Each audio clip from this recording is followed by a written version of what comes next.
Hello, greetings, divine love and light to all of you. Let me just put on this mic. I forgot this.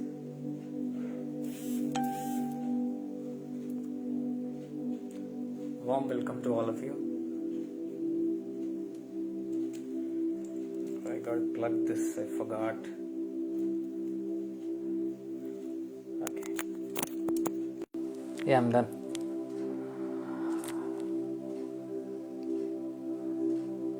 Am I live? Yes, I am.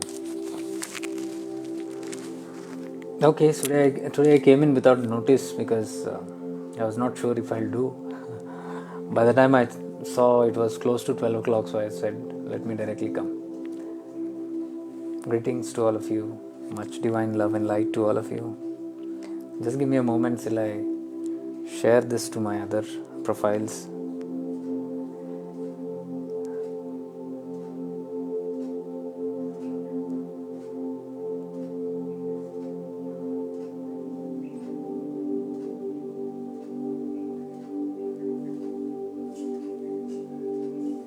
Greetings to all of you.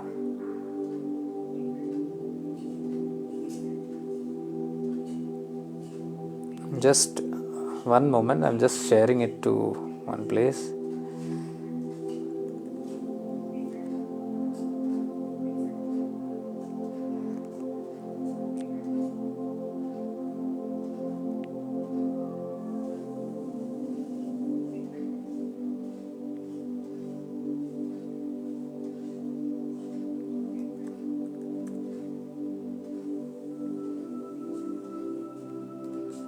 Okay, I'm almost done. Yes. Much divine love and light to all of you. Okay, welcome Nilakanti ji, Shan bhai, Akash ji, Madhu ji, Hima ji, Anita ji, Simi ji, Lata ji, greetings. Warm welcome to all of you. I was just reading one message from Rahul Shevkar, who just put me a message on Instant Messenger. He was mentioning about Swami Samartha. I think he was watching some television serial of Swami Samartha, where somebody asked him about lust, how to get rid of lust and why this lust troubles so much. And Swami Samartha is supposed to have said in this episode to that devotee that when you do spiritual activities, what happens is you are indirectly telling all the vices present within you, Kama, Krodha, Lobha, Moha, Ahankar, to get out of your body or to get out of yourself. So when you do that, obviously they are all threatened. All the negative vibes, all the lower vibes or the lower tendencies, they are threatened. And they surface up because they are like forced to surface up to be released. And so they all surface up. And when they surface up, obviously, it becomes very noticeable. They become very prominent in us.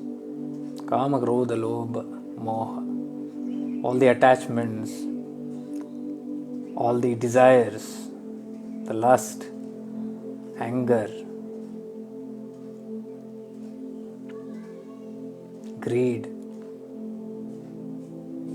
all the children of ego, the ego self, they surface up. And obviously, Swami Samartha told him, it seems, that all these vices have been within us for lifetimes, not just one lifetime. They have been playing a havoc in our lives for multiple lifetimes, like thousands of lifetimes. And that's how they get so deep rooted.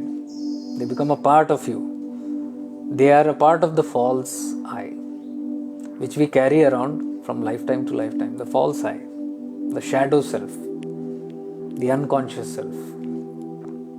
And we carry all these vices also within us. So when the time comes, when the awakening happens to the soul, and the soul decides that he has to shed off these 5 vices, that is the time they start working on themselves, and that is the time all these lower tendencies surface up to be released. Obviously, they don't like getting out of yourself because they have been so comfortably enjoying all these things, aspects within you for lifetimes, and it's not easy for them to let go of you. So they will fight back, they will threaten you, they will fool you, they will play havoc with you, they will emotionally blackmail you. Who? The five vices. I'm just elaborating on this. Swami Samartha is supposed to have said just in few lines. So this is what one of the seeker just shared just before me coming live. I just saw that message. So it's a nice message of an Avadhoota talking to the people who are so fed up with their vices, who want to know when will this karma is lust, when will this lust leave me? Because it's so troublesome to the seeker. The seeker takes the help of a master, seeking help and guidance on what to do with this lust. Nevertheless, we are all tormented by all these lower tendencies, especially in these times like now. I've been often reiterating that this is the time when mass purging is happening. Purging in the sense all that is not meant for us will purge up, will surface up to be leaving us.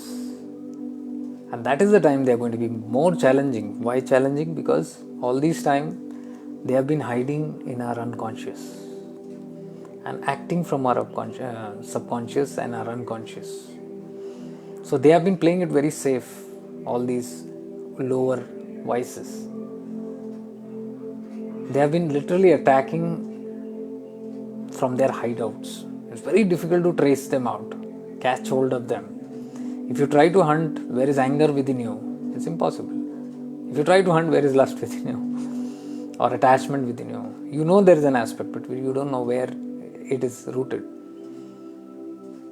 So this is how it cunningly plays, but when it surfaces up, is the time that it has left its roots and come to the surface, but it will give its final war.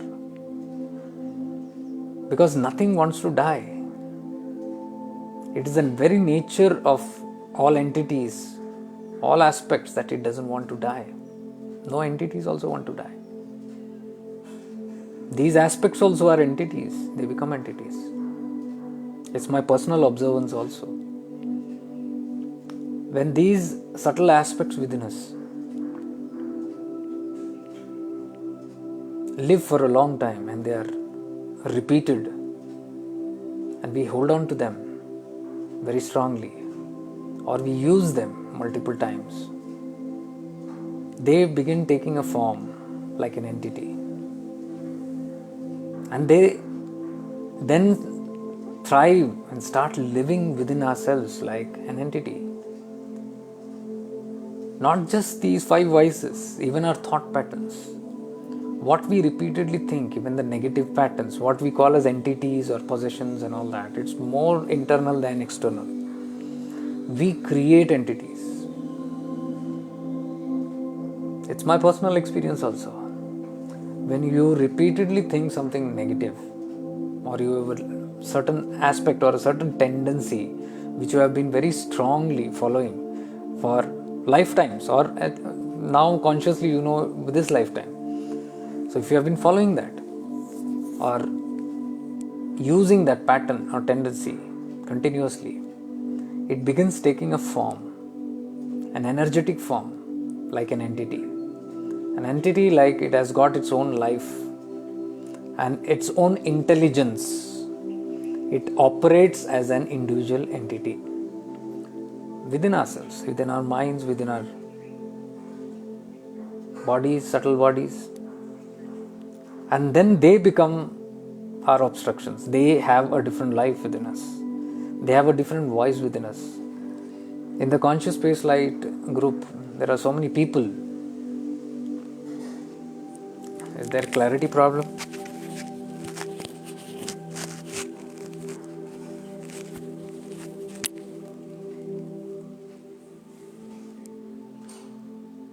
Can you hear me now? Am I clear?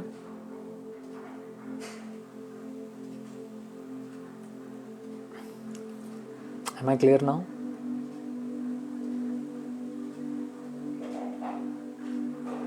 Okay, to give me the feedback, I'll continue. So in the Conscious Space Light group, many people often talk about these entities. Like I'm hearing something in my head, there is a voice that guides me, that tells me what to do, what not to do. And there are sometimes some things that I see within myself. People talk about all this, especially the Western people. They talk a lot about these things. India it is much less, but outside it's much. I believe much because most of the Westerners from the Western world do not have a very rooted practice. They don't have a grounded practice. Basically, they don't have somebody who is their guide or who have laid some good foundations to themselves, who have taught them certain grounding, taught them certain way to protect themselves. So much of my Western friends I often see, they channel, they go into meditation and they wander about. And then they connect to various dimensions, various entities. They love channeling and all these things. It's quite risky if you do not know, because it's an open space out there. The astral world is huge, and astral world doesn't mean just the positive. As far as the cosmos is concerned, the world of polarity, cosmos is polarity, duality. There will be two. Even in the subtle world there are two. So if one doesn't know what they are doing, and if they are just opening up their channels, they end up with all these kind of things. Anyways, that is another one thing. What I am talking here about is our own entities, which we create. We create through our minds. And they take on a life form. They become a life. They become lively. Am I echoing or something? I don't know what's wrong, because here everything seems fine.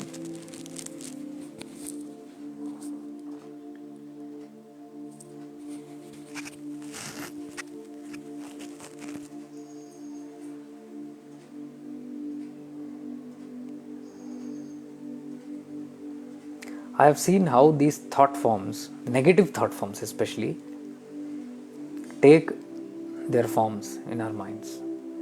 And over a period of time, it becomes so lively that it's a separate identification altogether.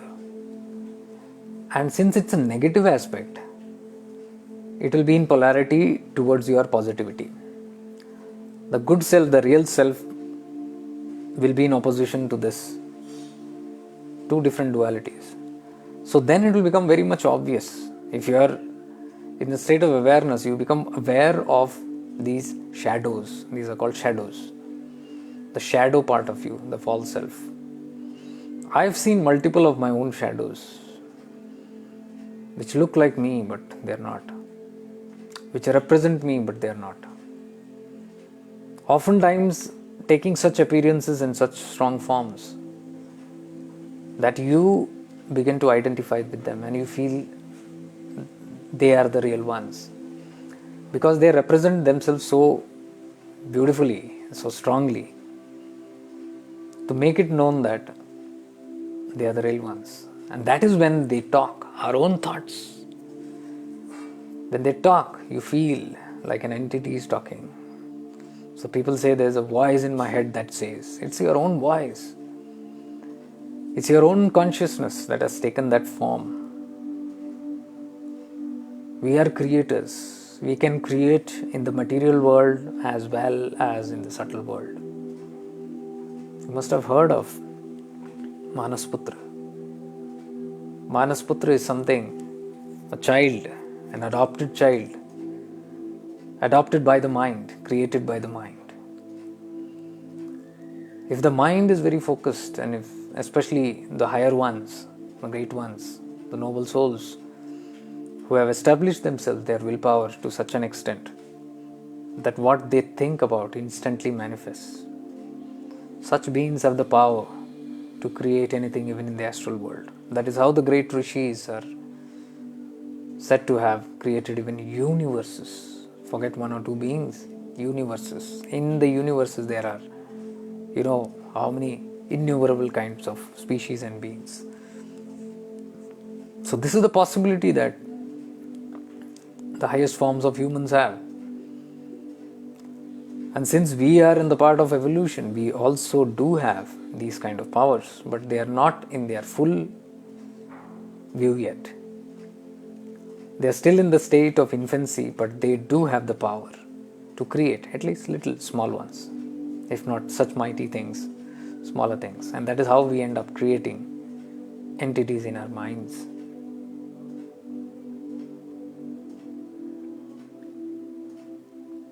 So the voices in the head that people say is asking me to do something opposite to what I want to do is nothing but your own thought form that has now taken a form and taken a separate life, and it's living like an entity. So to identify or to nullify these, awareness is very much important. In the path of awareness, we do not talk about going and killing the negative, and because though there are opposites, you are not enemies to any. You do not take them as a separate thing from you. You do not take your shadow self as a separate thing. You do not take your ego self as a separate thing. They are very much part of you. On the path of awareness, we become aware of our negative aspects. We become aware of our shadow aspects. What is shadow? It is the unconscious mind. It is the unconscious part of ourself. Unconscious means it has not yet manifested, but it is deep-rooted and very much hidden from our conscious mind. Conscious awareness, it is not there in the conscious awareness. You got to go into higher awareness to be aware of these unconscious self. So there is no fight with them. The troubles happen when there is a fight. I hear a voice in my head and I want to get rid of it. So I fight it out. So there is a war. There's a conflict, there's a tug of war. In that war is suffering. The word war means bloodshed, killing, suffering, immense. War is immense suffering. So if we are at war with any aspect of us, there is bound to be suffering. However, on the path of awareness, why we talk of embracing the shadow self is simply because of the aspect of non-duality. The creation is non-dual. Everything has emerged from that oneness. Everything has come from the oneness. All the polarities, everything has been created from the oneness. So if you transcend back, it's a simple sense. If you just want to go back from where you have come from, you are moving from polarity to singularity, from duality to non-duality. Oneness, that is why we speak so much of oneness. We are going back to that state. Oneness means what? Oneness means it is a mixture of the two-ness, the duality. It is a space where none of the duality is killed or removed, but it is the merging of both the polarities. It is the merging of the good and bad as one. When good and bad merges, it becomes one. There is no killing. There is no overtaking. Let me tell you, there is one aspect where we talk like positive should kill the negative. Why kill the negative? Because when you kill the negative, they say there is victory over the negative. Why kill the dark? Because the light has to kill the dark. When it kills the dark, they say light has the victory.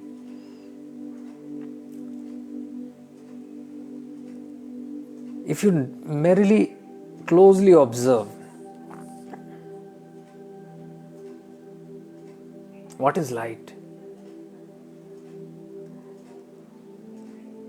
Light is the absence of darkness. Darkness has not gone completely, remember that. There is darkness in the light and there is light in the darkness. In the start, when there was nothing, how the Srishti was created, if you just look at that aspect, it's very clear.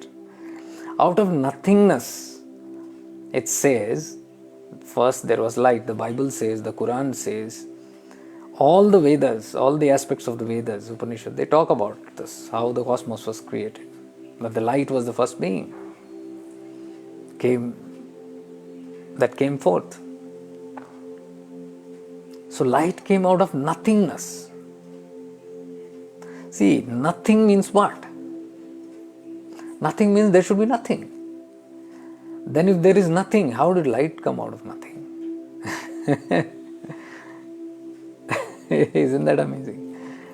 So say out of nothingness, the sound came, the light came.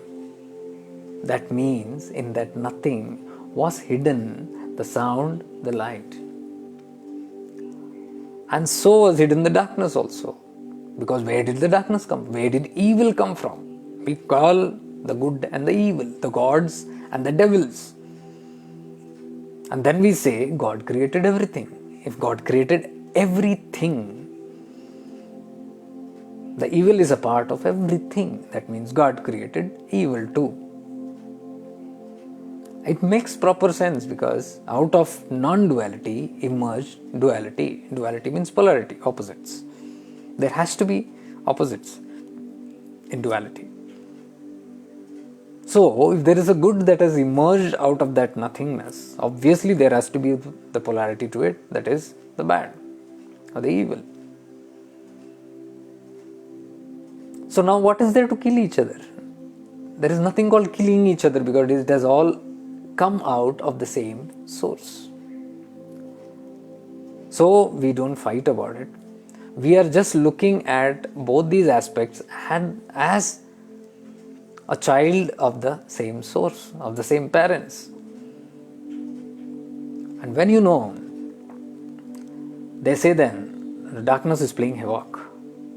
How do we silence it? Remember one thing, darkness or light can come into activity only after it is birthed. Till then there is no activity. Till nothingness has both the evil and bad and the good, till the nothingness is holding it within itself, there is no chaos, there is no activity at all. Everything begins the moment it is brought forth or the moment it is born. Why the birth? Why it is born? It was born for activity. As simple as that. In Sri Vidya it is very much explained that there was nothing and then there was a thought, just a thought. The cosmic being, we are talking about the cosmic being. A thought is a vibration. Thought means activity. Started, shuru ho gaya. The moment there is a thought, an activity has started. Activity for what? Even the thought is an activity for an activity. What is a thought? It's a desire. It's a desire. Any thought is a desire. Desire for what? Desire for some activity. The play of consciousness. What is the play of consciousness? It's an activity. Play is an activity. Where did the activity come? From a desire. Desire for a play. Nothing to do. Let's have a play. A thought. Boom, everything in place. So, the moment there is an aspiration, I'm just putting it in plain language. If there is an aspiration for that nothing being to have a play, a thought, it's enough. That's activity rolling out. So what will activity create? Activity will create activity. Desire will create desire. So the activity, the play of consciousness, the desire for the play of consciousness means there is something to roll up. And how will be their activity without these polarities? So it is a part of the play itself, because there was a desire to have a certain kind of an activity, a certain kind of play, a time pass. It all began. And when we say darkness is playing havoc, it is a part of the play, because without the havoc, there is no play. If everything just becomes one, if everything is only light and light and light and light, just imagine. If everything is just beautiful, positive, positive, positive, positive, just imagine, I'm telling you. Let's put this in common sense. Just imagine you are sitting at home and everything is positive. You are at peace. Everything is beautiful. Everything is wonderful. Everything is blissful. Just imagine. What will you do from morning to evening and night? Just imagine a situation. You are at peace. Let's say you are at peace. And when you are at peace, there is nothing to do. There is no activity. There is no desire. You are content. You are at peace. This is a state of self-realization, but let us imagine in this 3D world. What happens if the whole world becomes enlightened? Just think about it in that way. There is just imagine.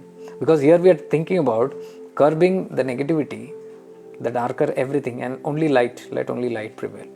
So what will happen if there is only light on this planet? Everywhere there is light. There is no darkness. There is no negative tendencies. No negative tendencies, so there will be no activity, because everybody is not having any hatred, any jealousy, any selfishness. When all these are absent, what will it result into? Unconditional love. So everybody is feeling and floating in a sense of unconditional love. Everybody is blissful and peaceful. Now tell me, what are you going to do day, night, afternoon, evening? Today, tomorrow, day after, next week, next month, next year. And let us say you have a lifespan of 100 years, or even let's say 70 years. So if you are going to live for 70 years, let's say you are 30 years old now, what are you going to do for 40 years? Sit. Can you imagine the situation? What would you call that? Life? You are as good as dead. What will happen? If there is only one light, the whole play has dropped itself. The play has just dropped. There is no play. For the play, you need opposites. You need activity. And that is what the whole polarity is all about. So the whole play that you're seeing here, that you say that I want this, I don't want that, it's not going to happen, because that is the agenda itself of the play. That is the foundation of the play itself. The play is needed for various purposes, and it is a larger, very larger goal beyond our perception. But what if I do not like the play, or I am done with? Then every individual human being has the option of exiting the play. How do you exit the play? By not winning wars, by not winning over this and that, by just understanding the aspect of where we have come from and how we have unwinded ourselves. So we just go back, transcend back. How do we go back? We embrace both these polarities as one, because it's from one, it has come from one. So we see the foundation of where it has come from, the root from where it has come from, that oneness, and we acknowledge and embrace both these dualities as the prime source itself. When that happens in deep awareness, there is no reaction, there is no friction, there is no opinion, there is no view, there is no judgment of anything. What will happen? One just turns into a pure observer, a witnesser.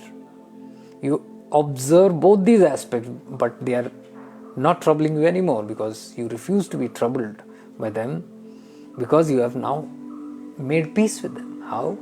By acknowledging their presence and acknowledging the beauty of the good as well as the evil. Beauty you can see only when you know and understand the Creator, the God within. If you understand the God within, it is easier to understand what all emerges out of that God, and vice versa, how everything goes back to God. This is how we make peace with ourselves, peace with the world, peace with life itself. The other way around, going to fight the dark will always keep you in troubled waters. There will be no peace of mind.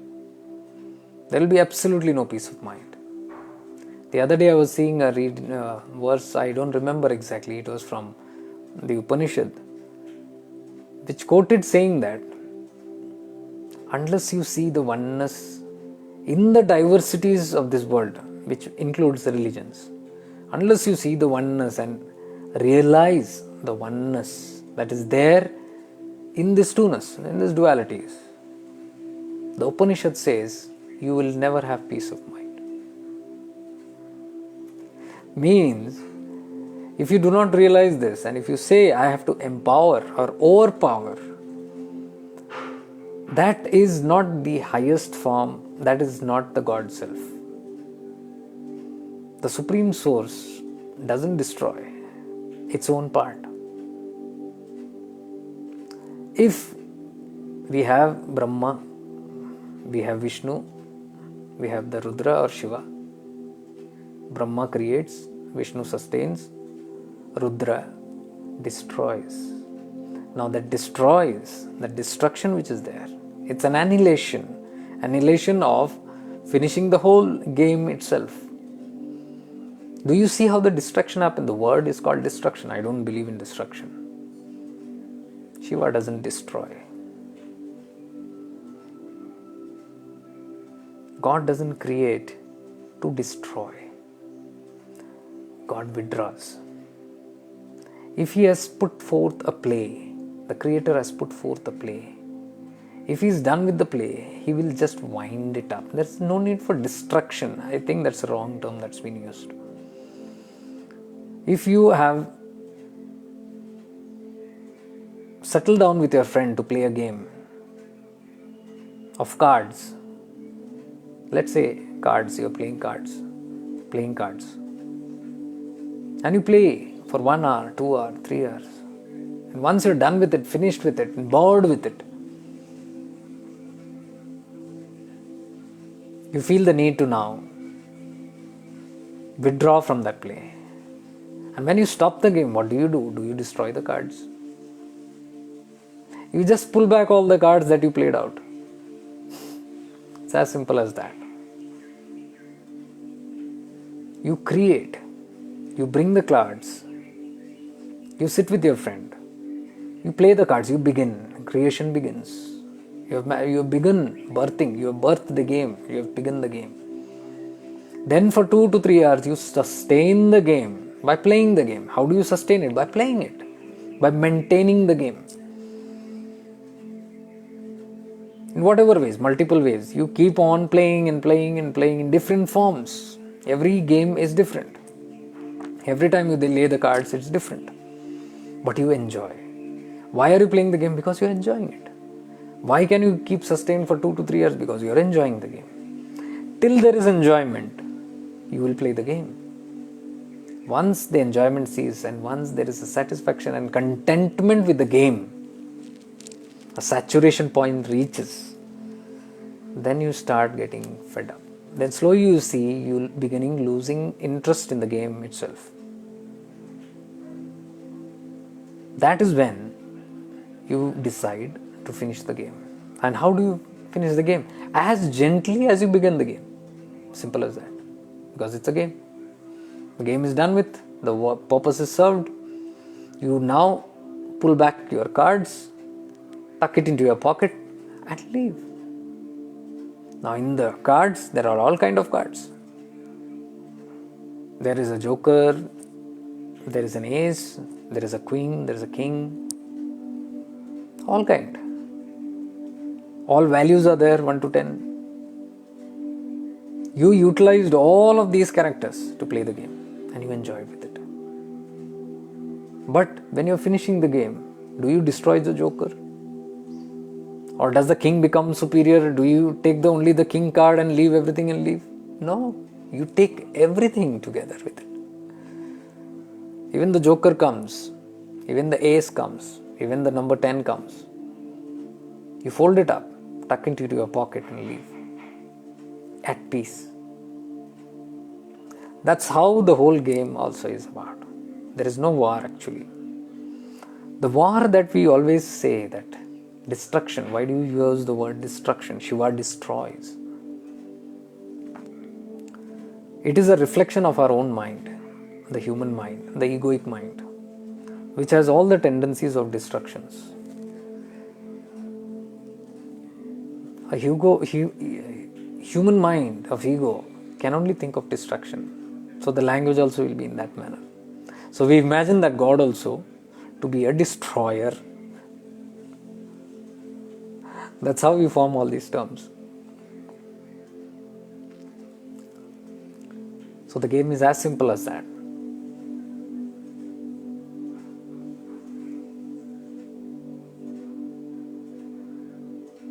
Sandeep Kapadi, what would happen if we could know somehow our fate before only? What would happen? You only think about it. Suppose you know your fate. Let's say you are going to live for another 20 lifetimes. You have another 20 lifetimes to go. Just an example. And you know now, in life number 1, what you're going to do. Life number 2, where all you're going to go. Life number 3, who all your life is going to be involved with. Life number 4, when are you going to die, everything. Of course, all these aspects in every life. Let's say 20 lifetimes, you are clearly knowing your destiny. And then you're saying, 21st lifetime is not there for me. By the time 20th comes, I'm done with. Now you tell me, how would you enjoy this game? You tell me how you're going to live with it. Because you know you're going to live the first life for 80 years, second life for 15 years, third life for 110 years, fourth life for 2 years, fifth life. And just think about it in that manner. And the 9th life is going to be in a dog's body for 8 years. And from there you are going to be into a bird for 3 years. 3 planet years. All these are planet years. Earth years. And then from a bird, you're going to enter into a criminal's this. And this is our life. Imagine 20 lifetimes that you know your fate. How would it be? Now only just imagine and see.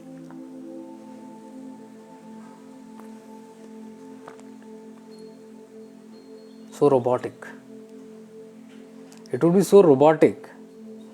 Then there is no point of free will. Where is the point of free will? Because there is nothing to create. You are not creating anything new. You are just following one particular pattern. All that you got to do is just go with the flow. Like a robot. You don't have astitva. You don't have an essence. You don't have an element of your own. Would you want to play that kind of a game? You only ask yourself and see. You will come to know the answer.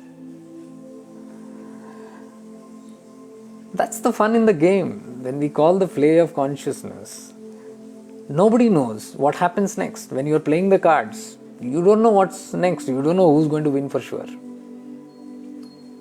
Because there are permutations and combinations. Every moment there are new decisions made, and with every new decision there is a new turn that's happening.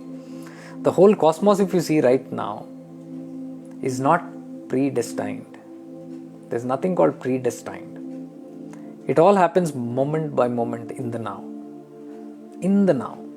Every second, in the now, this Shana, we are creating.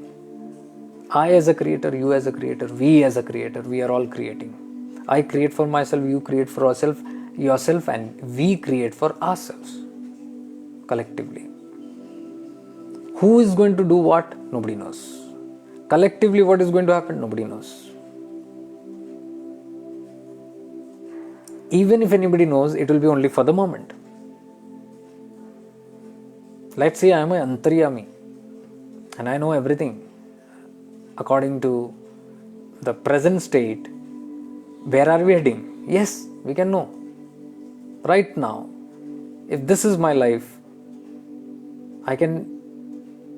if I am an Antaryami, I can immediately know, okay, depending on this, my life is going to be in this way, because these are the karmic patterns that I have right now in store with me. So it is all going to unwind in this manner, and this is how the result is going to be. 20 lifetimes. I immediately see now, oh my God. Let us say after 1 hour, I look at it, the Antaryami, look at it. By 1 hour, there are new decisions taken, there are new happenings that happen, new environments, new reactions, actions and reactions, new circumstances, new people, new challenges, new obstacles. And in 1 hour, I have reacted in so many ways. So after 1 hour, if I just look at my destiny, it has changed. Suddenly I see, after 1 hour, 30 lifetimes. I say, 1 hour back, I was supposed to live 20 more lifetimes till my liberation. Now it's become 30. What I'm trying to say is, every moment we create and we do not know the next. Maybe even if we know at the time being, it's just for the time being. That is why predictions are made only for the present. Agastya Rishis, the Nadi Vidya, if you see, it works on this. The palm leaves. I've explained this before also. You go and do a palm leaf reading with any Nadi Vaidya. They will do the readings as per the permutation and combinations of your life as on date at the present moment. It will reflect your present moment and it will reflect your future depending on the present moment. But present moment is what? Tomorrow you can change the whole destiny again. You come back and do a reading, it will change. Next month you come, it will change. So what I'm trying to say is, there is no point in looking for these kind of forecasts, because nothing is predestined. I'm sure even the creator doesn't know what the next turn is going to be, because the free will has been given to every individual human and the freedom has been given. He doesn't interfere. The creator does not interfere. If it is a predestined fate, the creator has to be an interfering one. The creator has to be the mastermind who is creating everything with a predestined. No, here we say all humans have been given free will. And it is also known in our Shastras, scriptures, that the creator does not intervene into anybody's free will. What does that mean? Everybody is creating as per whatever you want. All the scopes are there. Infinite scopes. So collectively also, infinite scopes. Infinite it is. Infinite. There's no end to it. So this is the play of consciousness, a very complicated one. Simple one if you look at it in that way. Complicated if you look at all the aspects of this in such depth.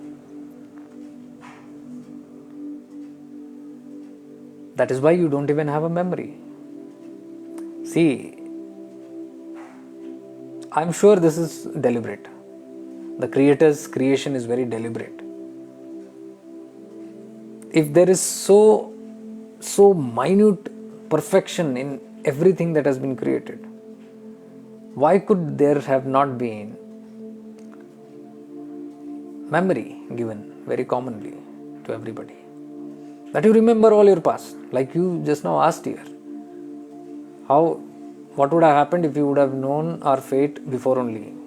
I'm asking you, you're asking about the future, I'm asking you, what would have happened if you would have known your past?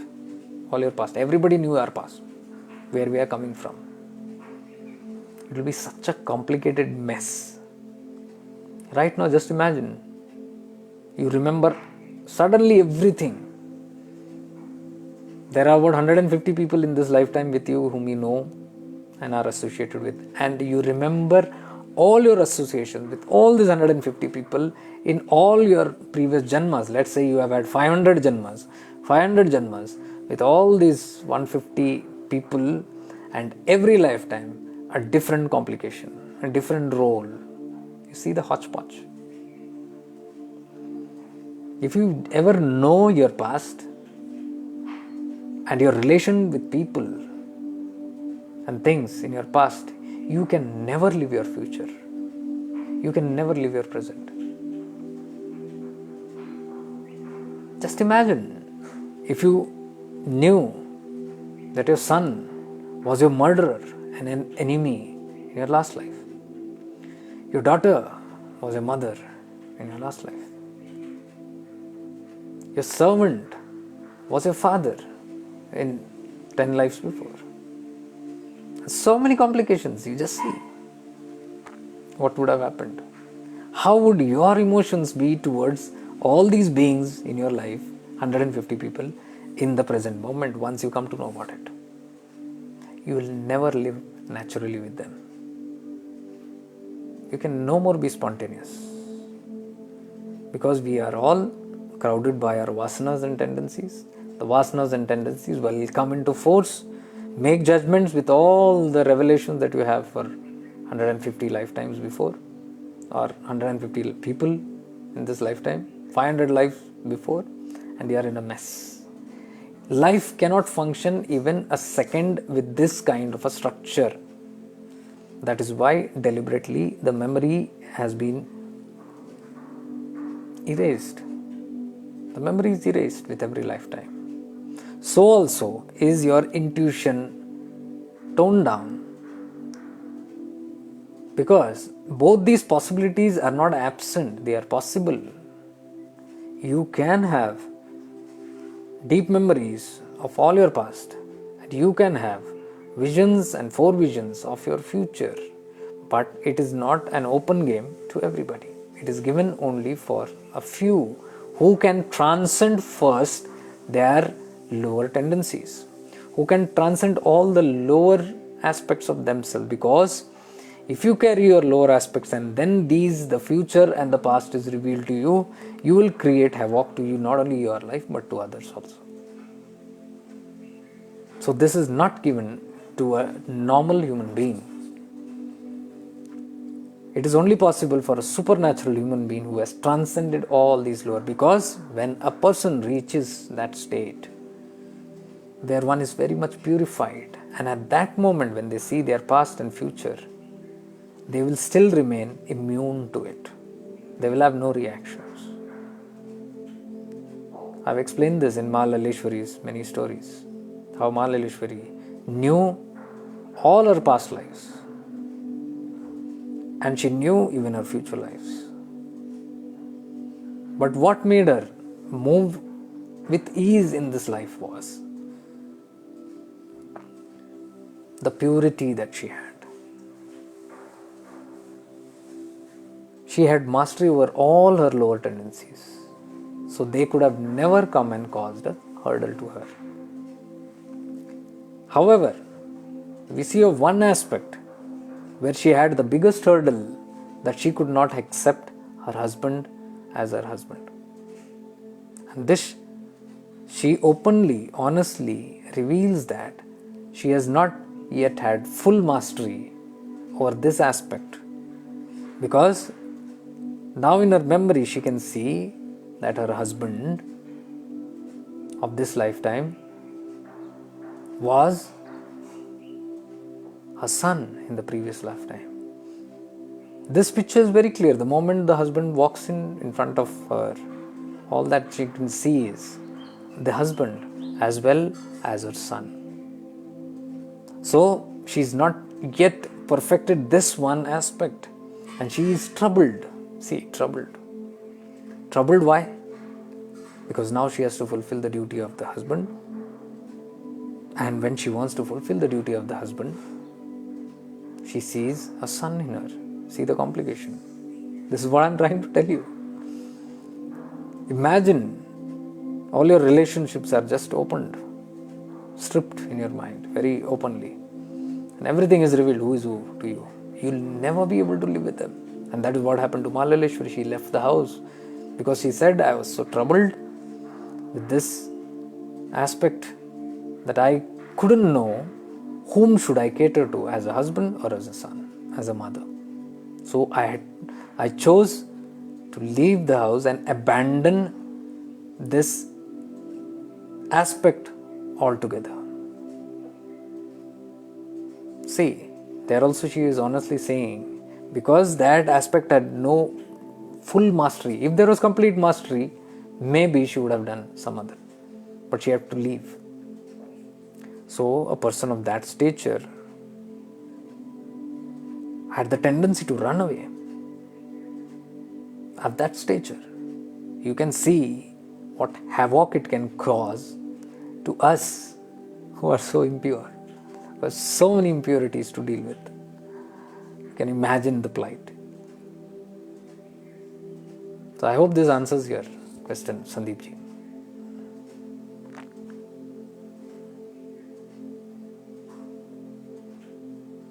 Amit Kumar Roy. Tatya. Preeti Kumar. But at the time it resembles Vibhuti as total destruction. Vibhuti as total destruction. It is not destruction of the unit. It's the annihilation of the qualities. Vibhuti is what? Vibhuti is ash. What is ash? Ash means the tattvas have been burnt. It is not about the wood that is burning, but the element of the wood that is burnt. There is something in the wood that makes it volatile to fire. Something, some essence in that wood that makes it catch fire. That essence has been burnt. The tattvas, the attributes have gone. That is why bhasma, vibhuti, ash, holy ash is preferred to be wiped on the body, because it has no attributes, no qualities. Because if I take on any aspect, if I wear this cloth, if I eat some food, if I wear this, anything on my body which I'm using, including the smell, hear, taste, touch, everything has some or the other qualities that is influencing my life in some or the other way. Even the food that I eat, air that I breathe, water that I drink, anything that I touch, anything that I hear, anything that I see, everything is influencing through some gunas. Everything has some gunas.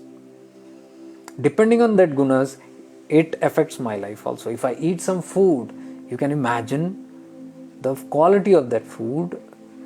Forget that.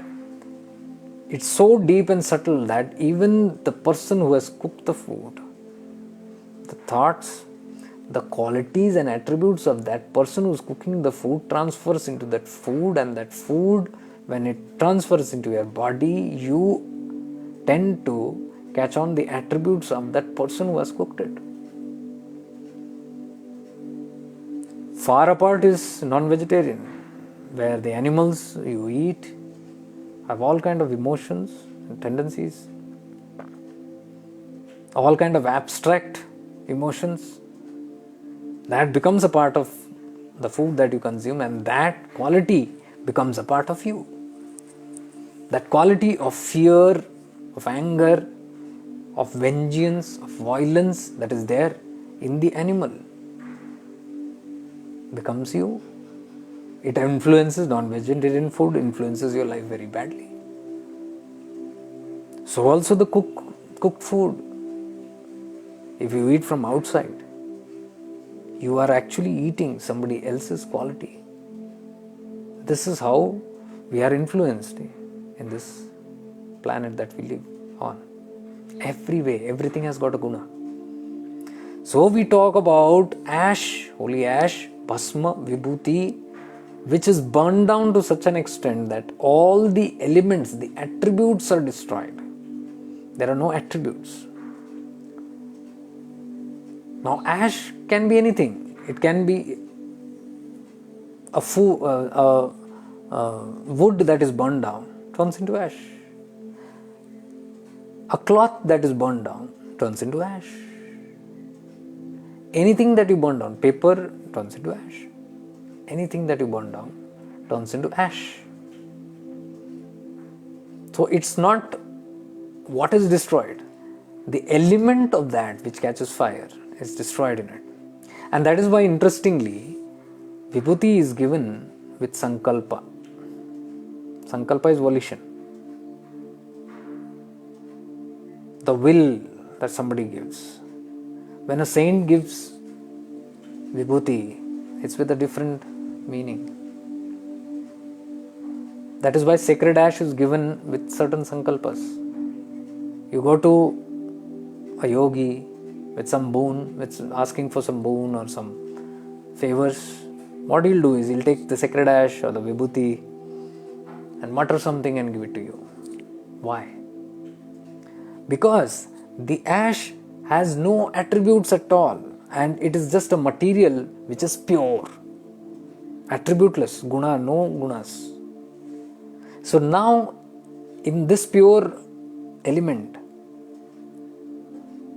if I put a sankalpa, that element has only and only that sankalpa, and it has no pollution. It is not diluted by any other qualities of that material. So only my sankalpa is in that vibhuti. So this, when applied or eaten or whatever, one is blessed with that. Sankalpa of that great yogi, which has been transferred through this vibhuti or holy ash. Why? Because this is a perfect element to transfer something, because the quality has been destroyed. There is no quality, it is qualityless. So when you add something into it, it has a new quality. So that is the significance of vibhuti or holy ash.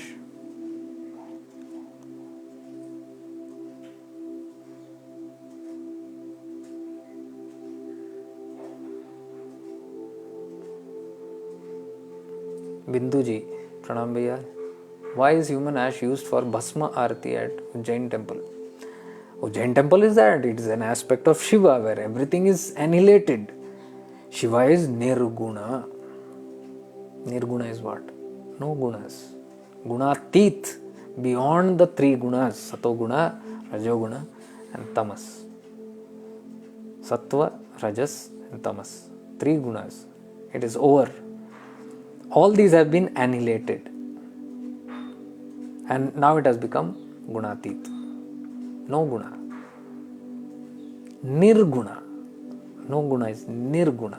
So Shiva is nirguna. Though that attribute of that symbolic representation of nirguna is the holy ash, which you find in Ujjain. Bhasma arti. An aspect of Shiva. Shiva is supposed to annihilate everything. Yes, you can call him a destroyer, but a destroyer of the qualities. Not actually of the quality holder.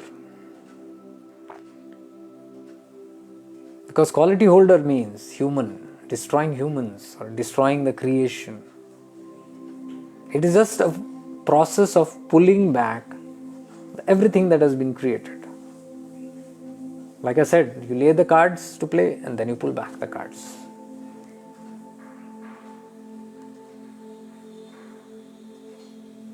Such a beautiful aspect.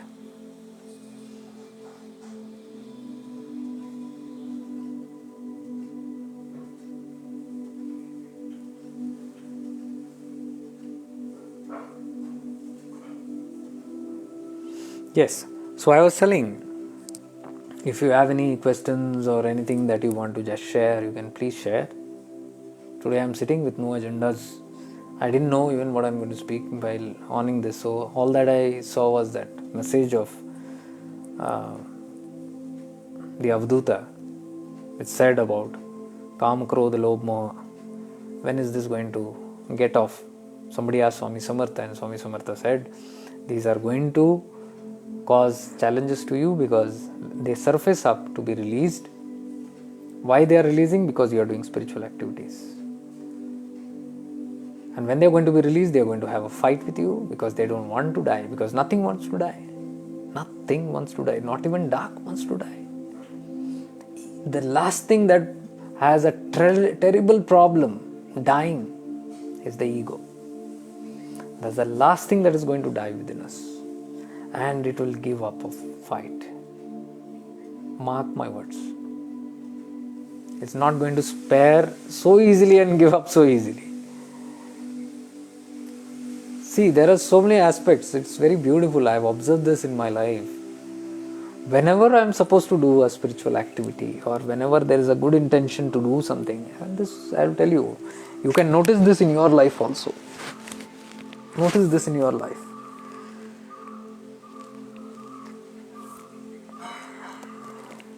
There's so much aches and pains actually in the body. I'm sure many of you must be having this, because I met a couple of people last week. Those are not even in the spiritual path, and all are having terrible symptoms. Different kind of symptoms. Very weird. If they go by mistake even to any so-called medical center, they will be thrown into the jail of God knows what all kind of diseases and illnesses. Because human beings have this tendency of categorizing symptoms into certain diseases. Everything is just a symptom. Symptom of some reaction that is happening.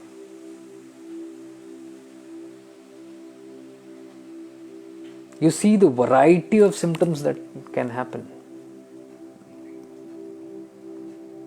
50 years back, 80 years back, none of these symptoms ever existed. Diseases, impossible. None of these diseases were there. And so obviously there were no symptoms also. But then, I'm telling you, see the possibilities. In 80-100 years, if today we have this huge arena of all kind of symptoms and diseases, where did this come from? Energy can neither be created nor destroyed. That means these symptoms and these possibilities of diseases existed even 100 years, 500 years, 1000 years before also, but it was at a very dormant state, somewhere. It was not activated at all. Who activated it? We, due to the infinite possibilities that we have. See the choices, I'm telling you, you can activate, deactivate, whatever you like. Today we have so much wide number of symptoms and diseases, but if our extraordinary brains continue to function the way it has functioned, then it's not far that we can create more deadlier diseases and more deadlier disasters and more deadlier outcomes in the next coming 100 years. It's not a far possibility, because what can happen, deadliest things, 100 years later is not existing now. Not existing doesn't mean it doesn't exist. It is there, but in some subtle dormant form.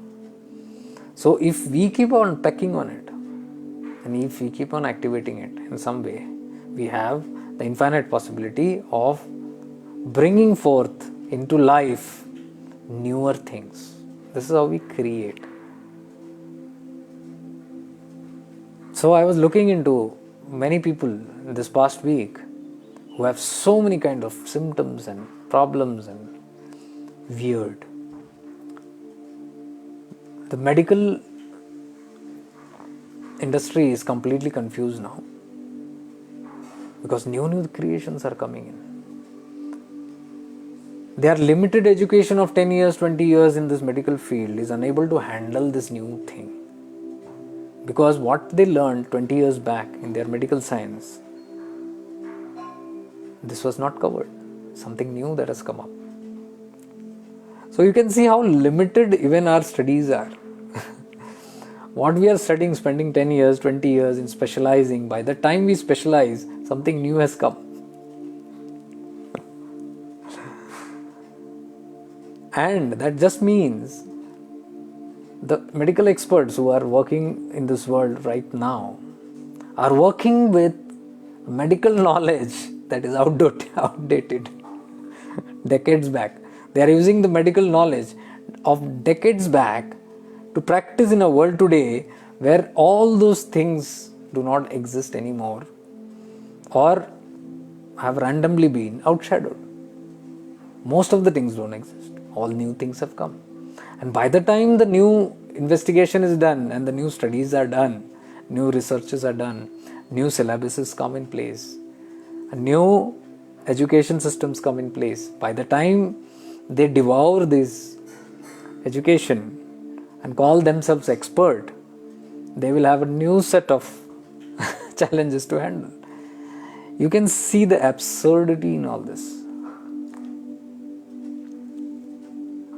You can see the helplessness of how human beings are trying to keep up in pace with nature and they cannot. You can see yet how much the human ego claims supremacy over this cosmos with little or no education at all. What kind of education is this? Which is so superficial. Today we boast about so much of technology and science. So much advancement in technology and science. And go to see there is not a single cure for anything. Isn't that funny? And we call ourselves supreme beings. We are so prideful. Human beings are so prideful of their achievements, over their dictates of this, over this world, over the command of intelligence on this world, whereas they know nothing yet. The subtle world is not even 5% open to them. Not even 5, not even 0.5 I would say. What they claim and they wave their flags of victory on great researches and their targets is just the tip of the iceberg. But they are happy to settle down with the tip itself, claiming that this is supremacy. It's funny. Very funny. With all this boasting, with all this technology, with all this so-called advancement, we still have no cure. Arthritis, lifelong disorder. What to do? Pop pills. Diabetes, lifelong disorder. Eat medicines, lifelong. Asthma, lifelong. Cancer, no cure. Repeat treatments and it relapses. Repeat treatment and it relapses. Heart issues, one bypass. Again the problem relapses with another blockage, another bypass. And the story goes on. There's no end to it. We are just managing our lives, sustaining our lives with so-called advancements. And we claim that we have mastery. Look at the foolishness. We have not even touched the superficial. Forget going deeper. Why did I say not even 0.5% medical science has reached, and they are just on the tip of the iceberg, because the rest of the iceberg needs one to go subtler, not the gross. It cannot be found in the gross, and the whole medical fraternity is lost in the gross. All the research, all the experiments, all the trials, everything is done on the gross body. Treatment is tried on the gross body, whereas the root cause of that gross problem lies in the subtle. It is in the unconscious. It is in the shadow aspect. It is in the subconscious. It is in the subtle aspect. And science is busy searching in the gross, which they will never find. The whole cosmos has come from the subtle and stood up into this giant gross. All that we can see through the five senses is the gross validity, because science says validity, proof, evidence. And for evidence, you need five senses, panchendriyas. Only that which you can see, which you can hear, which you can taste, which you can smell, which you can touch is true, is what science says. That is why I said tip of the iceberg. Whereas we all know there is something beyond it also. Meditators who go deep, people who go into awareness, people who go dive deep into their psyche, into their self, people who know to transcend their five senses and use the sixth sense of intuition, know that how limited the five senses are. The Vedas have been written into how the world came into being, the cosmos came into being. From nothingness. There is no apparatus to measure the nothingness. So the nothingness is nothing to science. They do not believe it, because there is no apparatus that can measure it. The only apparatus that can measure it is this human consciousness. So the importance of medical science to become conscious is so needed at this hour. The only way science can have a breakthrough is by becoming conscious, by becoming aware of that higher possibility. But until they are stuck with the five senses and the proofs and validity of those five, chances are grim that they can go beyond. However, there are some doctors, there are some medical people who are conscious, fortunately, and who have a balance between the gross and the subtle, who know the possibility of the subtle. These people are saviors to the world. Their population is increasing day by day. And they, using their skills of the external world, now can navigate better with their equally possible skills of the internal world, of the subtle world. When this happens, beauty will happen. So I believe there are doctors, there are science specialists who are treating people from the root level, who are addressing to the root causes, to the subtle causes, and bringing a cure. There are many practices in Ayurveda, homeopathy, Unani, Siddha medicine, herbal naturotherapy, so many of this kind, which are called, unfortunately, alternative medicine. And we call the mainstream medicine. Mainstream medicine is what I am talking about, who are treating only the bodies by only popping pills or cutting their bodies apart, thinking that is the solution. They think the solution is there. They're cutting hearts open, clearing the blockages there. It's good. I don't say it's bad. It's good for emergencies, to save a person's life. Of course, this medical science is a boon. But that doesn't end with that. If further investigation is not done, it will never help human mankind.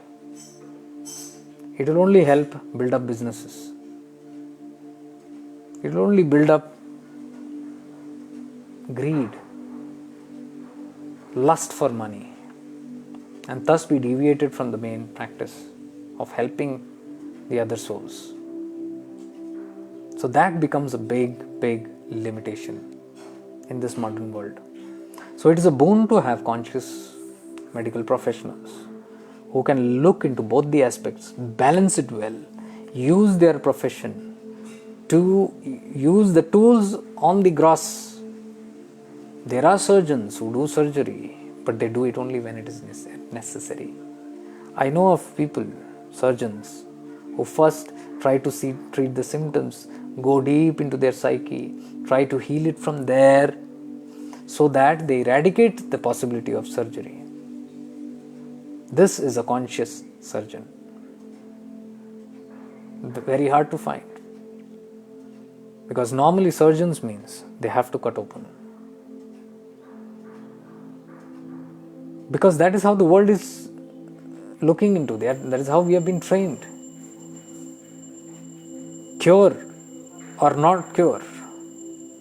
It's my business. My profession. I got to cut out open people. Even if there is no reason, I still need to cut open people.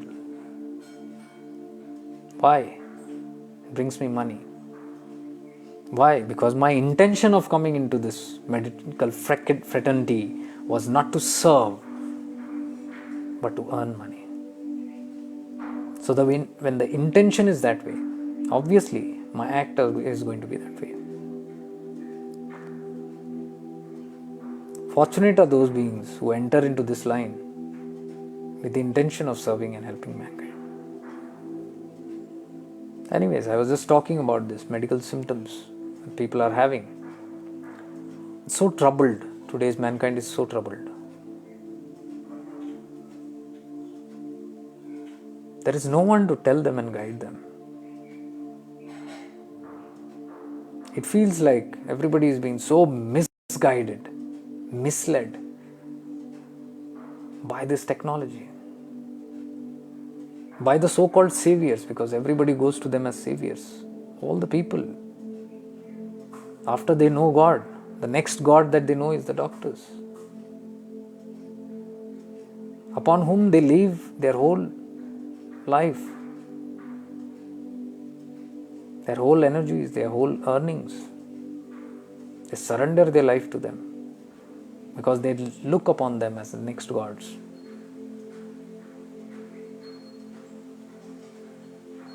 So if the so-called gods cheat them, I can't imagine the karma. I don't have to say it, but it's quite obvious. Somebody is looking at somebody, such trust, and somebody is taking advantage. This is where the consciousness has to grow. This is where the conscious light has to come in and enlighten these beings.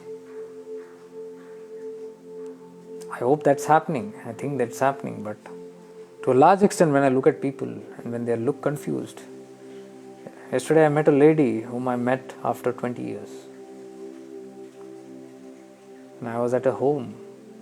And she was explaining to me a number of arrays of symptoms that she has. She was so troubled. And she was in that doomed state of believing that she is the only one that is having it. She was telling me the whole world is so fine and I am in such miserable state. I said, don't get me wrong, but what you're thinking is wrong. She said that while the whole world is sleeping, I sit here alone, listening to the cries of the dogs, howling of the dogs outside. And I feel so miserable because the whole world is sleeping peacefully and I'm sitting here with the dogs, unable to sleep. I said, that is what everybody thinks in their indoors. I said, you're not alone. I know of thousands of them. who are just like you, sitting in their rooms and believing only things are happening to them, while the whole world is so perfect and nice and everybody is at peace. Why me? It doesn't happen that way.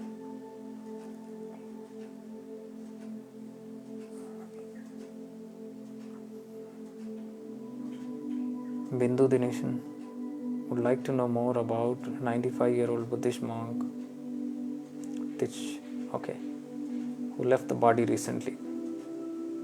Well, you can do your research, you can Google him out, you can check out about Thich Nhat Hanh.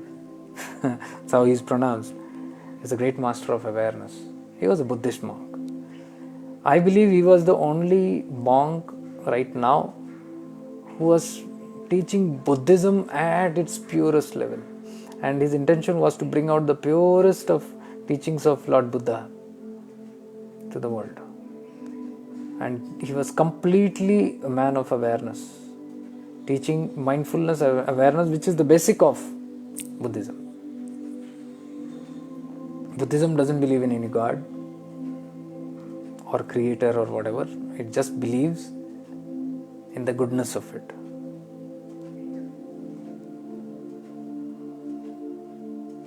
In the stillness, it believes in the stillness and the purity of that stillness, which we call awareness. Obviously, that only is translated as God. So it's a beautiful aspect.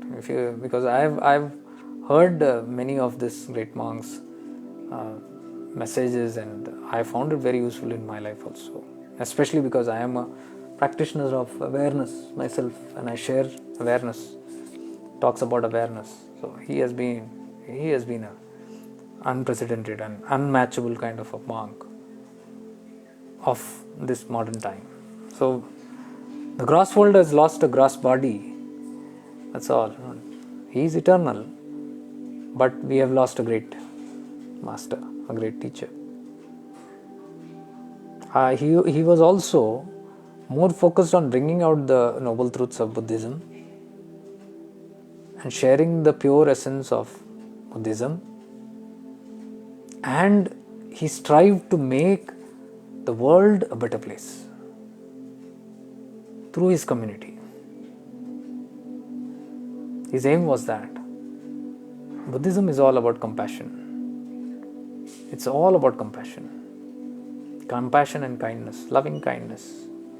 It's all about bringing love and hope and kindness and compassion to the whole world, looking at the whole world as one universal family. That's what Buddhism is about. And he was in that manner. He did a lot of activities which influenced the world in a very mighty way, and he has a big following.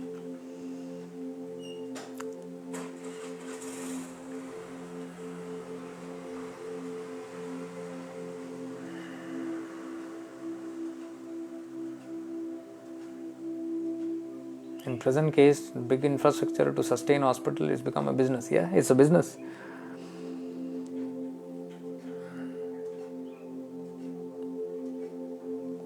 Anyways, it's all a part of this play only, because I told you, it's all where the consciousness wants to take itself. So we never know where the consciousness is playing, what games they are playing. Whatever games we play in our bedrooms reaches the world in some or the other way. Whatever we are playing in our internal minds, in our internal rooms, influences or impacts the collective in some or the other way. So this is going to continue in its own way, and we do not know which direction it's going to take. We can only just be hopeful it will go, but the graphs will always be there. Sometimes there's good positivity, sometimes there's negativity, sometimes positivity, negativity, and this is a dual world. So till we are here, we got to be used to this duality. This is what even this monk Thich used to talk about. The master talked about in awareness. Not to be affected by the polarities. His all teachings was about not to be in the space of duality, but to be centered in non-duality. In that awareness of the good and the evil. neither discarding any of them, neither encouraging any of them. Be centered and be aware of both. So that's the only way to live in this world, because when you have polarity, you cannot take parties. You move to the negative, you have opposite. You move to the positive, you have opposite. You will always be at threat with something or the other in the opposite. But if you embrace both, in the middle, you have no issues. You are neutral. Like Shiva embraces the Rakshas Ganas, and Shiva embraces the Dev Ganas, the gods and the devils equally. So it's from a deeper aspect. People don't understand it, because when we talk about God embracing the good and evil, they don't understand. Why will God embrace evil? Because everybody sees God and evil as opposites. And they say God is always at fight with the evil. If God has to fight, how can it be a God? We thopify, we throw our own imaginations on that Supreme Creator, because all that we can ascertain or think about that Supreme is in our own qualities. It is a mirror reflection. So the way I look at life, I need to fight the evil because I'm a good person. I assume God is a good person, so He has now to fight the evil. We will never understand that He is never fighting the evil. The good and evil are a part of Him. This only those who are studying the non-dual aspects will understand. The higher wisdom of non-duality, only they will understand. Rest, it will be only argued and debated upon. There will be triggers, people will get offended. That also is a part of your dual play, because you getting offended, triggered, it's all the part of the duality. Do you want to get about it? Get above it. As simple as that.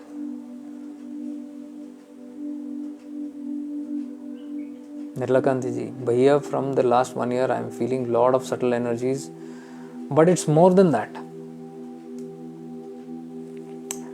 100%, Nirlakanti, 100%. The other day somebody wrote an email to me stating that this is more than just ascension symptoms. This is so weird. So many things are happening to my body, in my mind, and I can't ascertain it.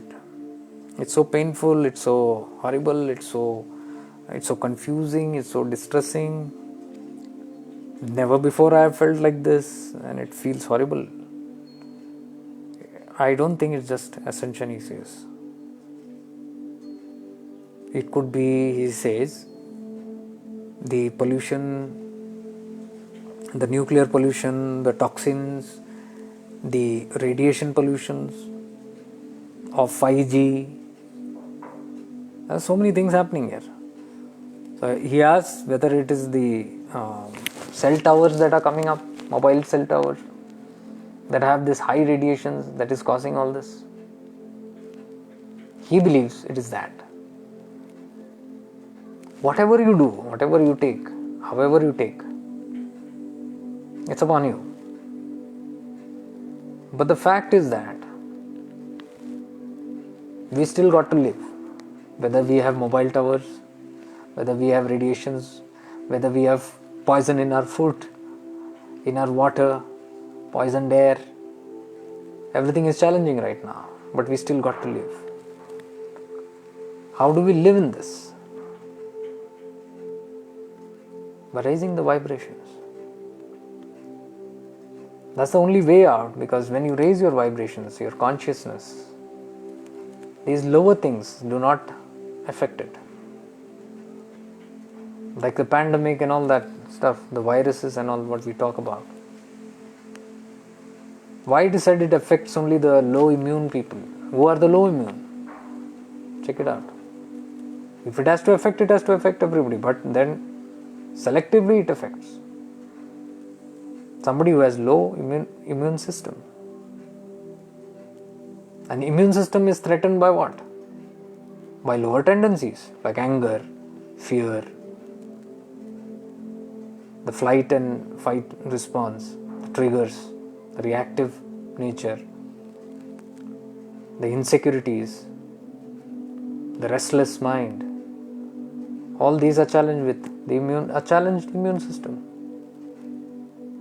So it affects the people who have a challenged immune system. And who has a challenged immune system? Those who have these challenges. So indirectly it's what? Indirectly it says lower consciousness is going to be affected. As I told you, you got to embrace, you got to acknowledge there is toxicology, there is toxicness, there is radiation, there is all kind of challenges. You can't fight, you can't sit fighting. That's what I'm trying to explain in this video. You can't sit fighting with each of this. How are you going to fight the toxic thing in your food? Tell me. How are you going to fight the toxic? Only way to fight is to make your system so strong that the toxicness does not affect you. Similarly, this is a gross toxic, what I'm talking about, but subtle toxic also is there. There are people who are toxic. Toxic people are there. Toxic relationships are there. There are toxic thoughts, there are toxic behaviors, attitudes. It does affect us in so many ways. So there are toxic people also. Are you going to sit fighting with every toxic people? What if those toxic people are in your family itself? How are you going to get rid of them? You can't get rid of them. What I'm trying to tell you is the same. It is by embracing and acknowledging, okay, there is toxicness here also. It is a part and parcel of life. So instead of trying to invade that toxic person, what we do is, we make ourselves so strong that we stay unaffected by that toxic behavior also. To protect yourself from viruses, you sanitize yourself. I don't believe that really happens. But yeah, it's a belief of the world. So everything runs by belief. One person says this is how it works. The whole herd runs for it.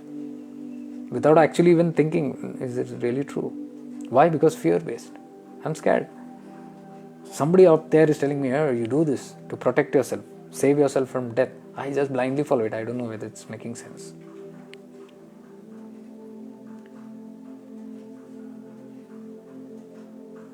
Keep distance.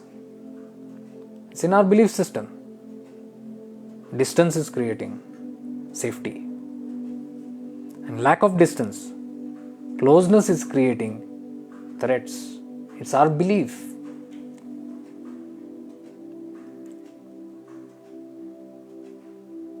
Now when I talk about these subjects, I can be openly challenged on all this because people are just waiting to have debates on all these things. But I am saying, just use common sense. Forget all these things, just use common sense.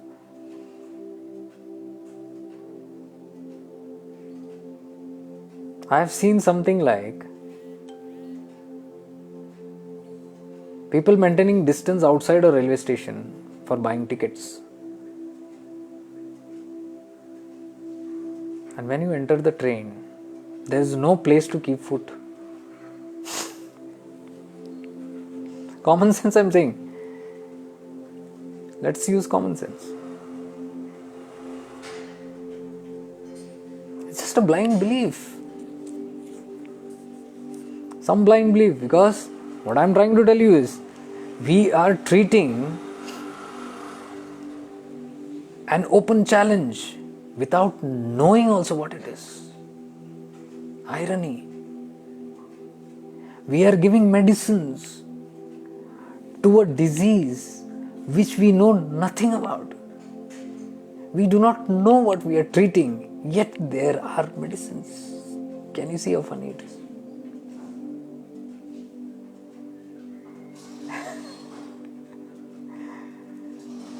Now people will say, no, we are sure it is this. Okay, you are sure? Then if it is sure, why it is not working? If you are so sure, Technology is, you're sure of the advancement of your knowledge. Why isn't it working? Why is there always guesswork? I always say, yesterday I was telling the lady whom I met, she was telling, research says, people who sleep less. I said, to hell with all the researches and the people who read researches. Researchers are also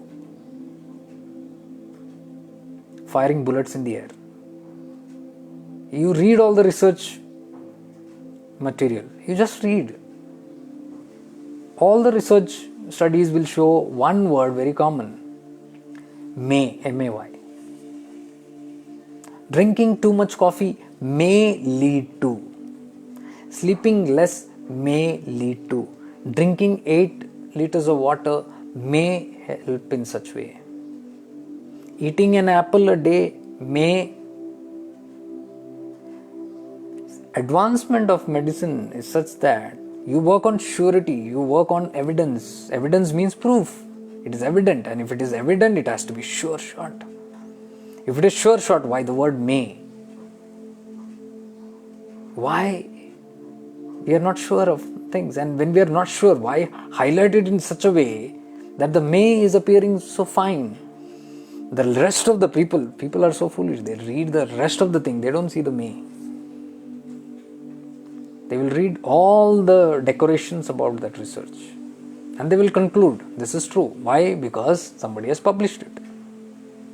It is based on evidence. What I am asking is, if it is based on evidence, why is the word may? Why is there no surety about it?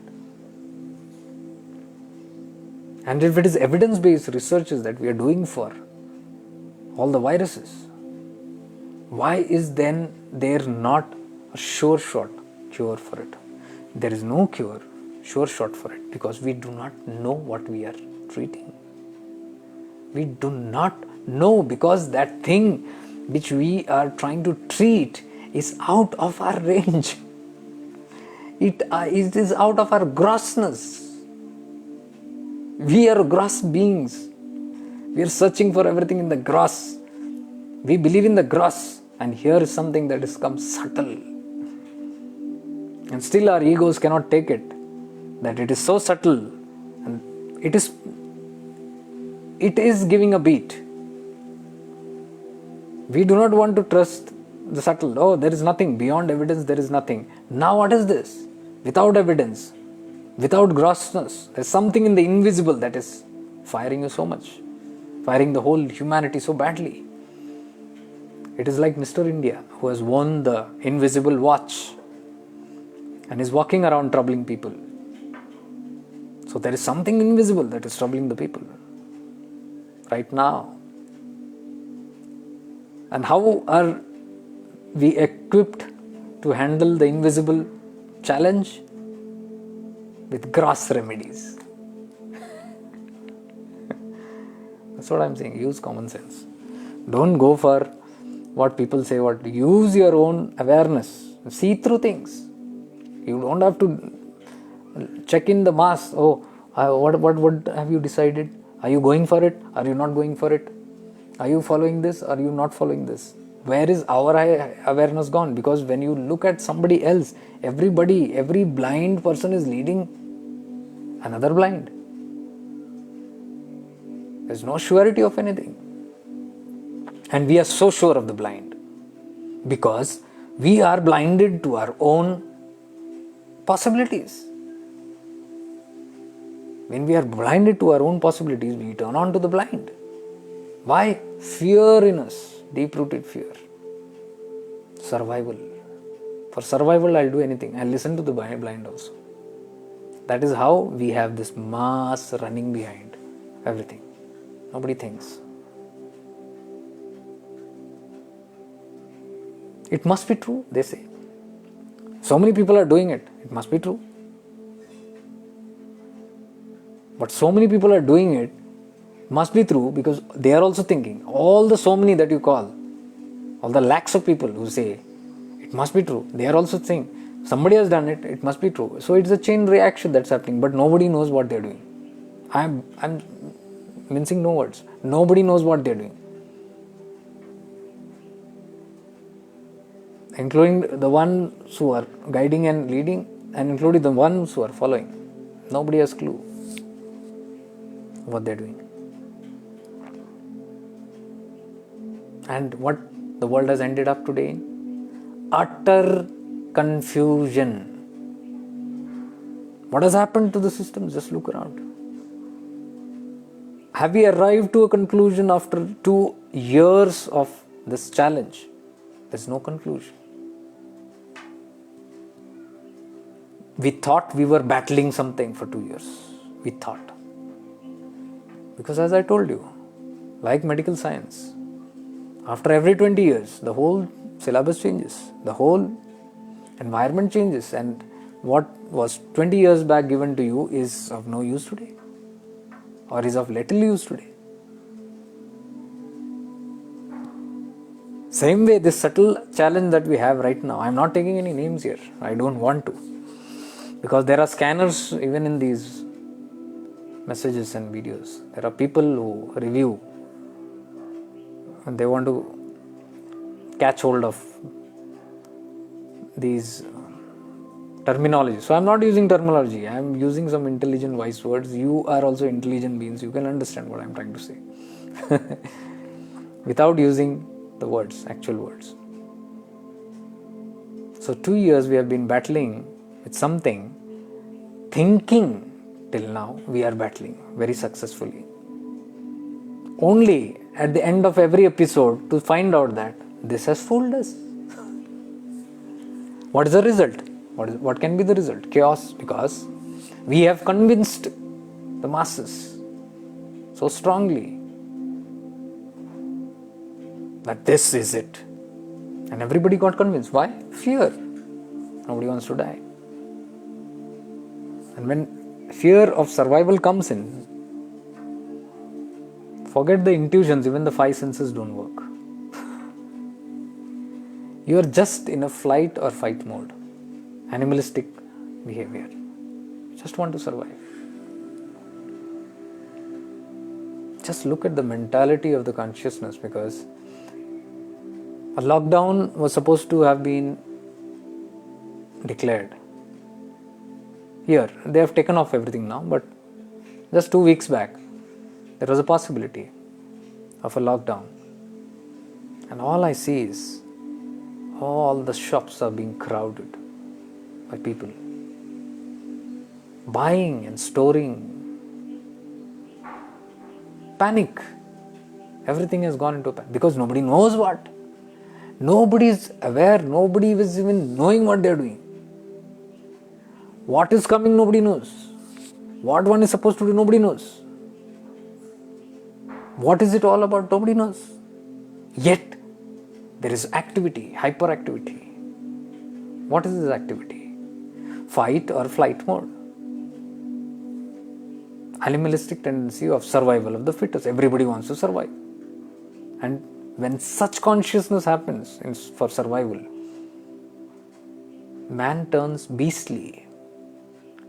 This is when you see, when you have natural disasters in this world and all that.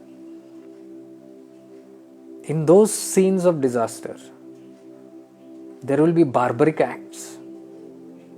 People will kill even each other. Why? To survive. How different is man from a beast?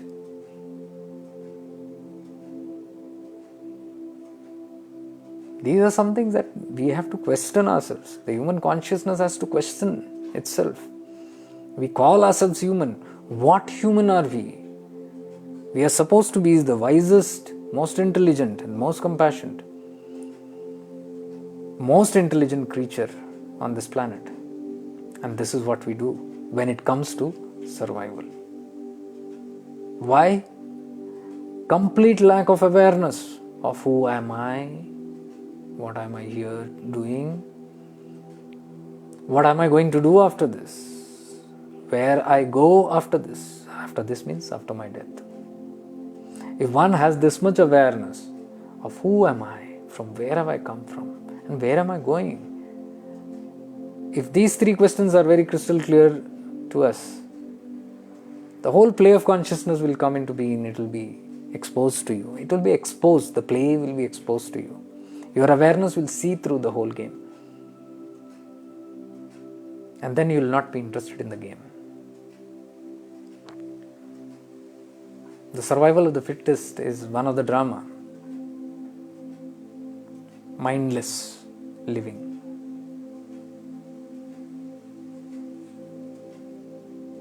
You rely more on your intuitions and your gut feeling than the herd and the researches.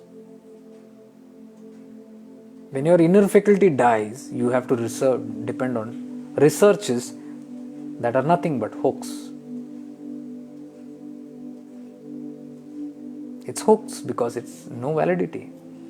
I'll show you so many researches which in my college days I heard was so true and everybody ran for it. And today, the opposite of that research is being declared.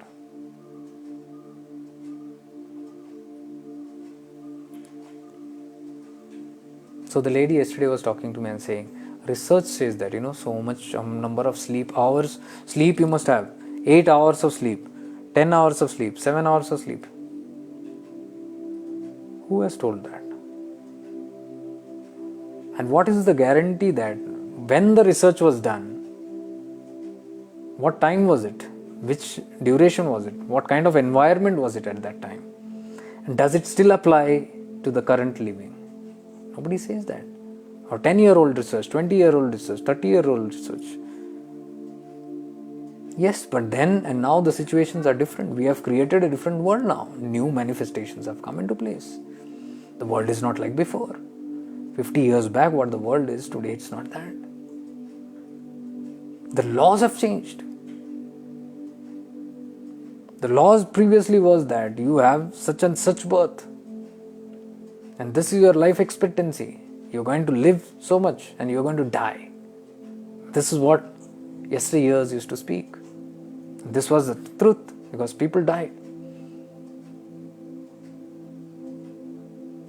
And there was option that if you want to get liberated, you work throughout your living life.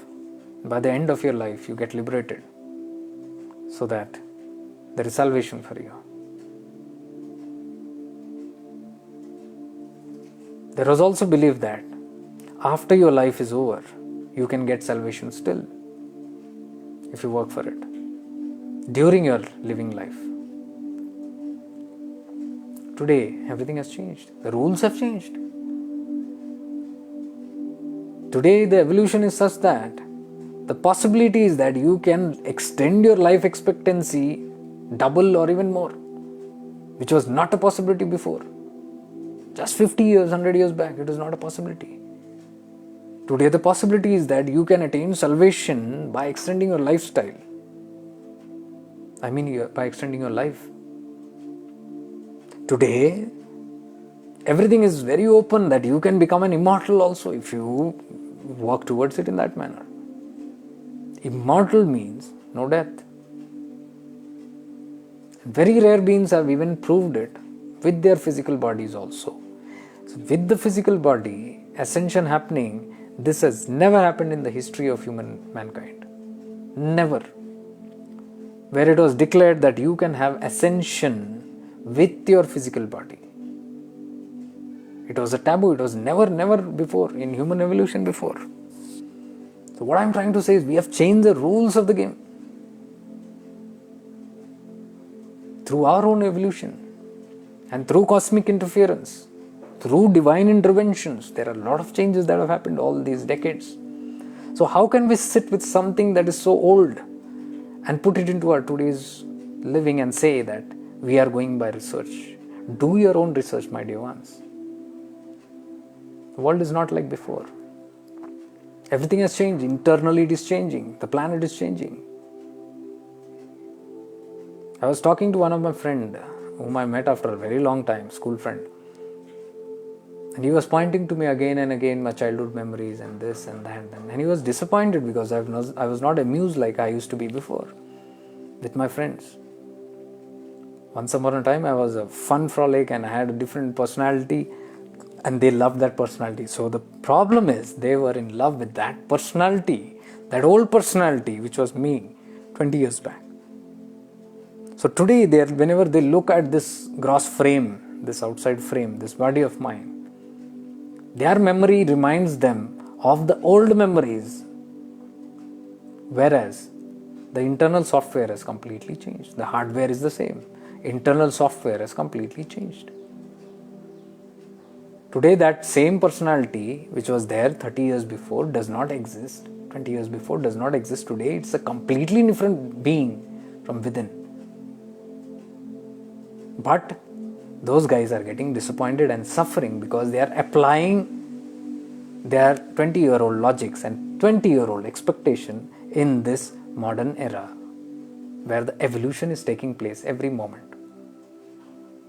So we are not living, we are not in the present awareness of what's happening.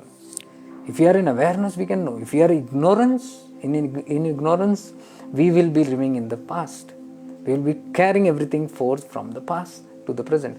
All our researches are from the past. And the present research also which has done, tomorrow it will just become a past, I am telling you. Because tomorrow will be a new tomorrow. By the time, and researches cannot be done in 1 or 2 days. It takes a long time. Years of studies. And I am telling you, by the time that research is fructified, 2 years, 5 years. 5 years of researches they do. In 5 months, the whole world can change. The whole body structure can change. Today, what your cells are, the quality of your cells can change in a couple of days, 2 weeks, 2 months. 20 years back, your own DNA structure was carbonized. Now if you look at it, it's not carbonized, it's turning crystalline. The great ones who have reached that heights, like the Avadhootas and masters, great masters who have reached that level, completely crystalline. The masters who have light bodies, who can vanish at will, completely crystalline. Their bodies, their cells, their DNAs are crystalline bodies. They don't have carbon-based bodies like us. We are still carbonized. But the spiritual aspirants who are doing spiritual activities will see that many years back it was a carbonized structure and today it is turning crystalline. It is moving towards crystalline, towards becoming crystalline. Who can explain this? Science cannot explain that. And science is not creating this. What is this that is creating from carbon to crystalline? What is this bringing in such minute and such deeply impacting changes and transformation? Science? No. Divine intervention is something beyond what we can understand. So if there is something beyond, called cosmic intelligence, which is far more superior than human intelligence, is it intelligent to trust the human intelligence, which is so limited and gross compared to cosmic intelligence? So where you have the tendency of not knowing the cosmic intelligence through your own inner being, through your own inner divine connections, there is a chance that you will fall for human intelligence, which is logic. All the current advanced states of human technology stand on that. It purely stands on human intelligence, whereas I'm talking about cosmic intelligence. So if you have the power, if you have the tendency to go within and to trust yourself more than any herd, than any blind leader who is convincing the masses that it has to be lived in this manner. If you look into your own innate divinity, your cosmic intelligence will reveal a lot to you. That is what awareness does. When I talk about awareness, deep insights that I talk about, it comes from touching that cosmic intelligence. So we must know more to depend on the cosmic intelligence, which is our guiding force and perfect guiding systems, than external human intelligence. It is because our focus is outside. The moment your focus goes outside, you will depend on outside intelligence. The moment your focus goes within, you will trust your inner intelligence. And your inner intelligence will reveal what you need to do next. You will see through what the herd is up to.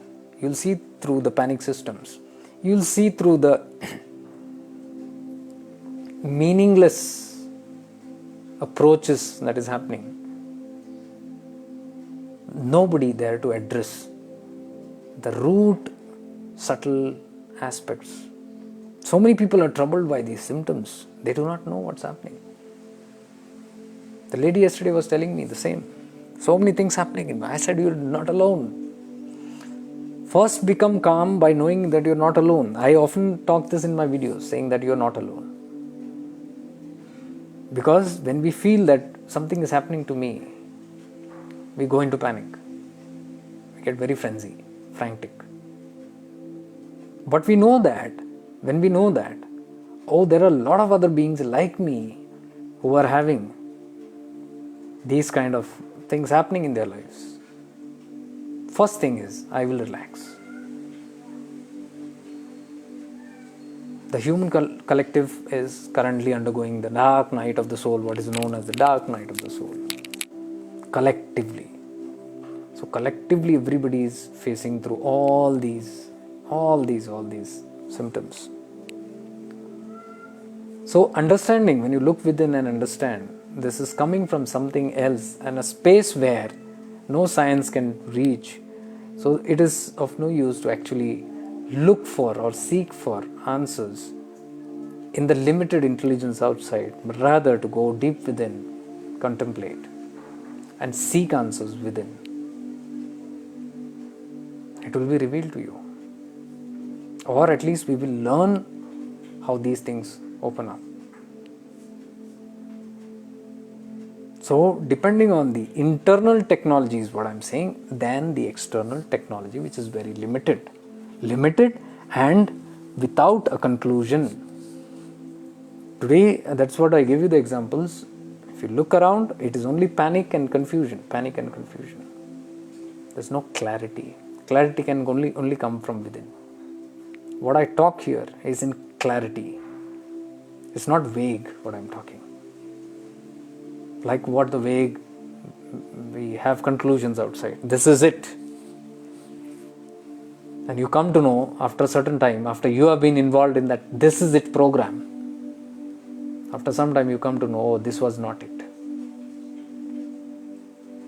And they don't continue, they don't stop fooling you. Neither you stop getting fooled.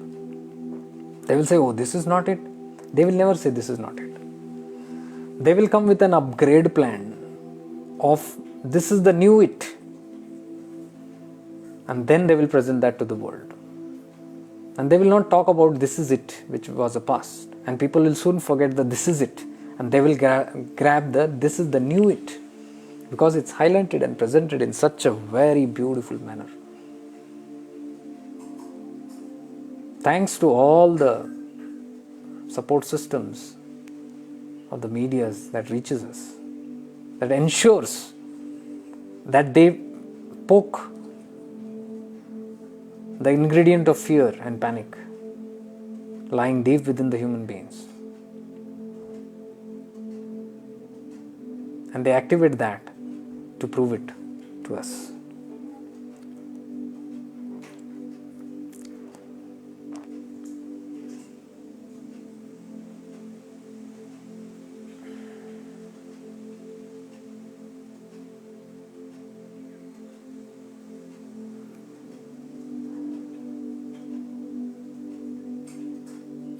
Okay, there's some messages here.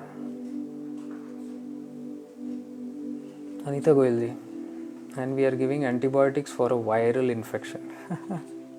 That's what I'm saying. See the fun. Just look at the fun. I know of people who are having viral infection and they are categorized into so and so disease. Who? The system. You are at the mercy of the system. At the mercy of systems.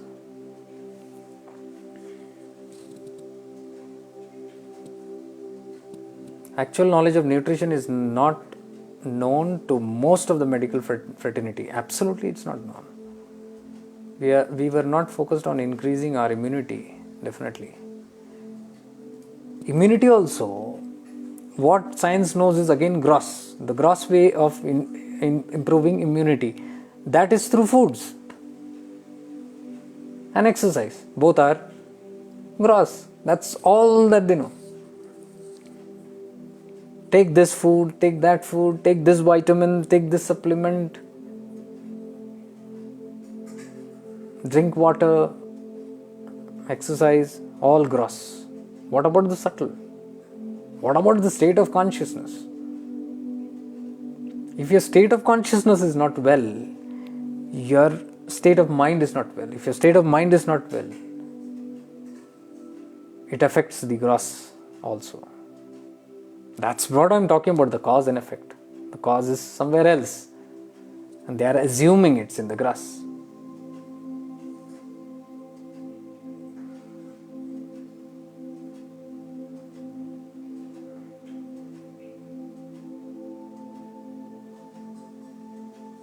Dr. Sanjay says, sleeping less and timing altered and hunger time changed, lethargy, and I don't know why, but I'm witnessing it, what to do.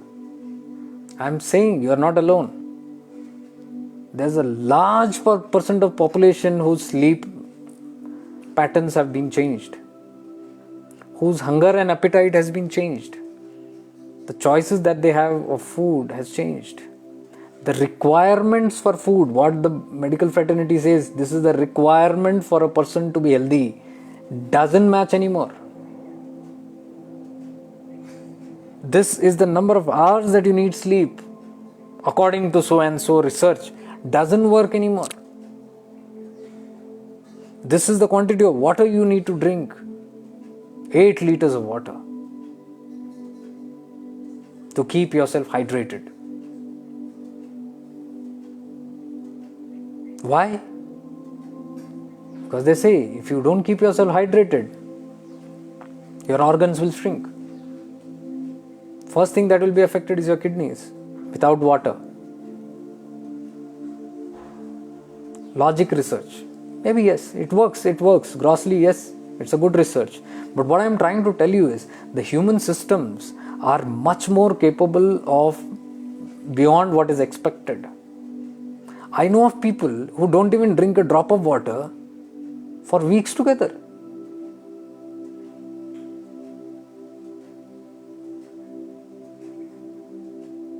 It will defy all laws, because who don't even drink, not just drink, but not even eat. They don't eat. There are people who don't eat, neither drink water. You must have heard, okay, people don't drink, they have juice fast and drink water. I know of people who don't even drink water for weeks. Now, the science will say it's impossible, because in a couple of hours to a couple of days, if water doesn't enter the body, the kidneys will shrink. The kidneys will get affected. True to your research. But then, what are these guys' kidneys doing? That's what I'm trying to say. What is a possibility towards your gross studies? It's a possibility, no doubt. But it is with a limited conscious beings that works. Person who is transcending in consciousness has the capability to go to any levels. They can change the definitions of these rules of what you call the kidneys will affect without so many hours or days of water. I was very surprised. Yes, definitely, because the kidneys need water and there is no water intake. So where is the water coming from? So when I asked that person, he said, there is water in the body. I said, when you're not drinking even a drop, how can there be water? So that person is a person who lives on prana. So he says, my dear friend, you have forgotten that in the prana that we breathe in, there is moisture. Look at this. Can you show me one science that is working on this? That you breathe in moisture, and that moisture you are using to convert it into water. Not you. The body takes care of itself, but there is some consciousness that knows the possibility and that is working on this. What is that consciousness that revealed? Where are these secrets being revealed from? There is no scriptures, there is no text, or there is no information that you do this and this will happen. From moisture you can turn it into water. There is no such knowledge. So where is this person getting this knowledge from? Within.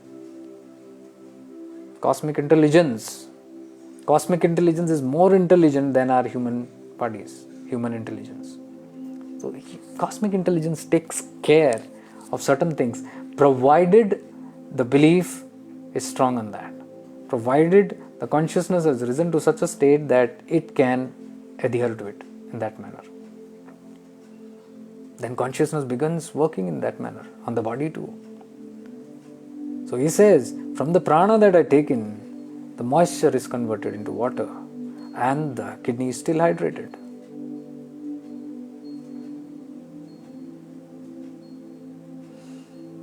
These are living beings, but no science is interested in studying them. Why?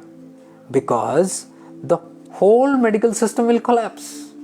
Because the whole medical system is based on some other belief that is opposite to all these realities. And this is just one example that I give. So many other aspects of human possibilities which science doesn't want to study, or will not want to study, or will not take interest in, because it will defy all their other vested interests. That shows what are we here for? To serve mankind or to serve our own greeds and egos? So I'm not here to build that system or talk about it. I'm not here to inspire the world to look into that. That's the business of the consciousness of the world, what they think about. But I'm here to just share these insights to tell you the possibility of every individual having the possibility of tuning within and looking for these solutions within. So only when we turn inside will even we have a chance of realizing that cosmic possibility. Otherwise, we live in the belief that it's not possible. How many of us can believe that without drinking we can live? It's difficult to believe, because whole life we have only seen the opposite, and see what we see opposite we have believed it to be true, and today the world is being challenged that it is not true. Everything that we believed till now is seeming foolish. So many other things also, current situation included. Are you seeing the catch?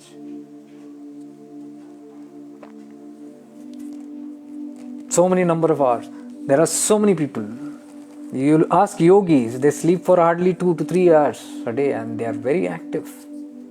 The whole day they are active and they are super productive. They defy all these laws and researches of 7 hours and 8 hours of sleep. So previously it was only destined and a boon to yogis. Now these faculties of food, reduction in hunger, dependency more on prana, and depending less on sleep and other intakes, dependencies on the grossness, is being offered as a privilege to the human population. Those who are evolving, those who are conscious, those who are aware, are getting on leads and getting on to it, getting hooked to it. They are seeing the possibilities and they are slowly converting, even without their knowledge. When it happens, when these changes happen without our knowledge, that is when there is a conflict in our mind, because something is happening in our body which we do not know, which what we have learned till now, it's contradictory. 8 hours of sleep, now I'm sleeping 3 hours. Contradictory. Everything is fine. checkup is done. The lady said, they do my checkup, everything. They say everything is fine. They say all the reports are normal. Then I said, what's your worry? No, I'm worried because 8 hours of sleep is... See, that's the problem.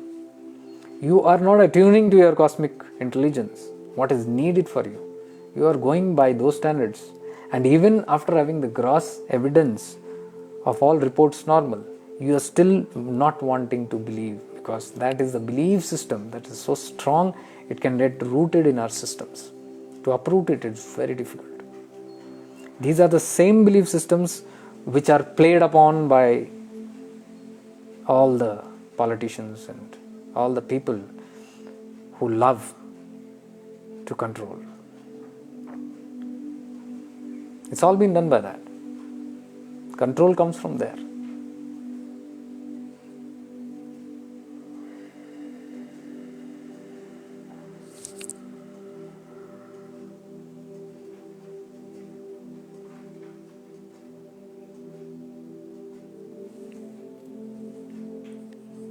Bhaiya, Durga Shapsati, Sri Vidya and your regular teachings have evolved me a lot, Bhaiya.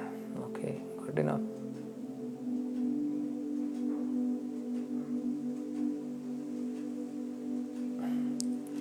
Yeah, Dr. Sanjay, you say that the food and things have changed, hunger things have all changed, but even the sleeping state has changed, but you say no change in energy level. Very interesting. I do not eat one whole day, but no change in energy level. And it happens very often now. That's what I'm telling you. You don't eat for a whole day, medical science will say you will collapse. You'll have no energy.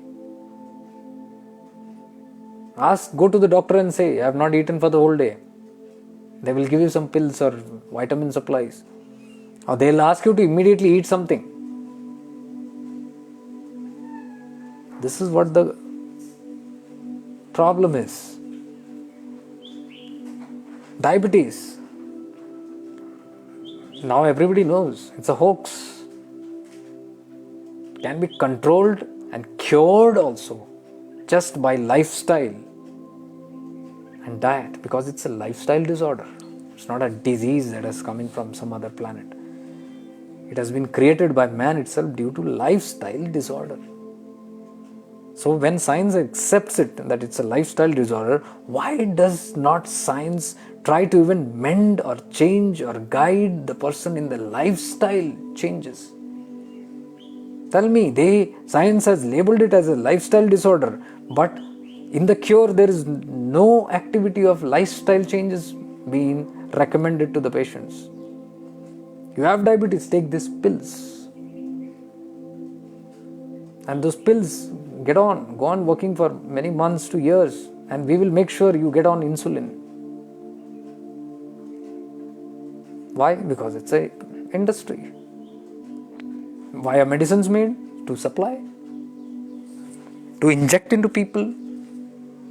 Unfortunately, when ethics is out of order, medicines are made to inject and ingest into people who don't need it also. Today's situation, current situation is such that even the people who don't need it get the poke. Options are less. Not that options are really less. One has no belief in the inner system. One has more belief in what the whole population is doing. Because it's at large. We believe what we see. And to believe, all that we need to do is open up a news channel and sit whole day long. And then we will see all kind of herds talking their experiences.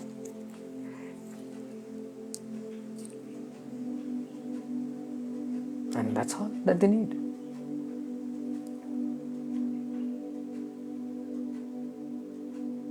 So, if you really want to get off of this game, it's high time you depend less on the external and trust more on the internal. This is what I have been often reiterating for these past years. How do you do it? First, shut down the systems that you are addicted to, that your survival mode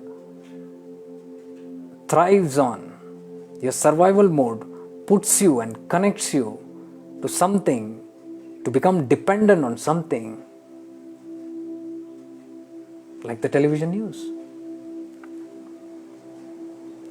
It strives for it, it thrives for it, because it trusts it. Why? Because my inner system is not working. My inner faculty is not working, so I need something to find a way out of this mess. Helplessly, I get hooked onto this. So shut down those systems which you are addicted to first.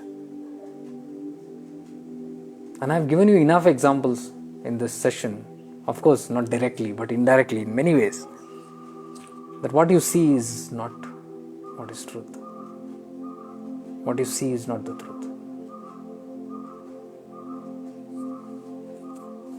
We cannot blame the public out there. We cannot blame the leaders or governments, or we are to blame. Why do we have to fall for it? We fall for it. It's our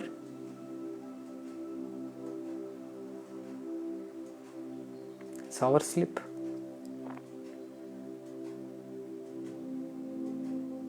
That is why I say, connect with the people who are more conscious.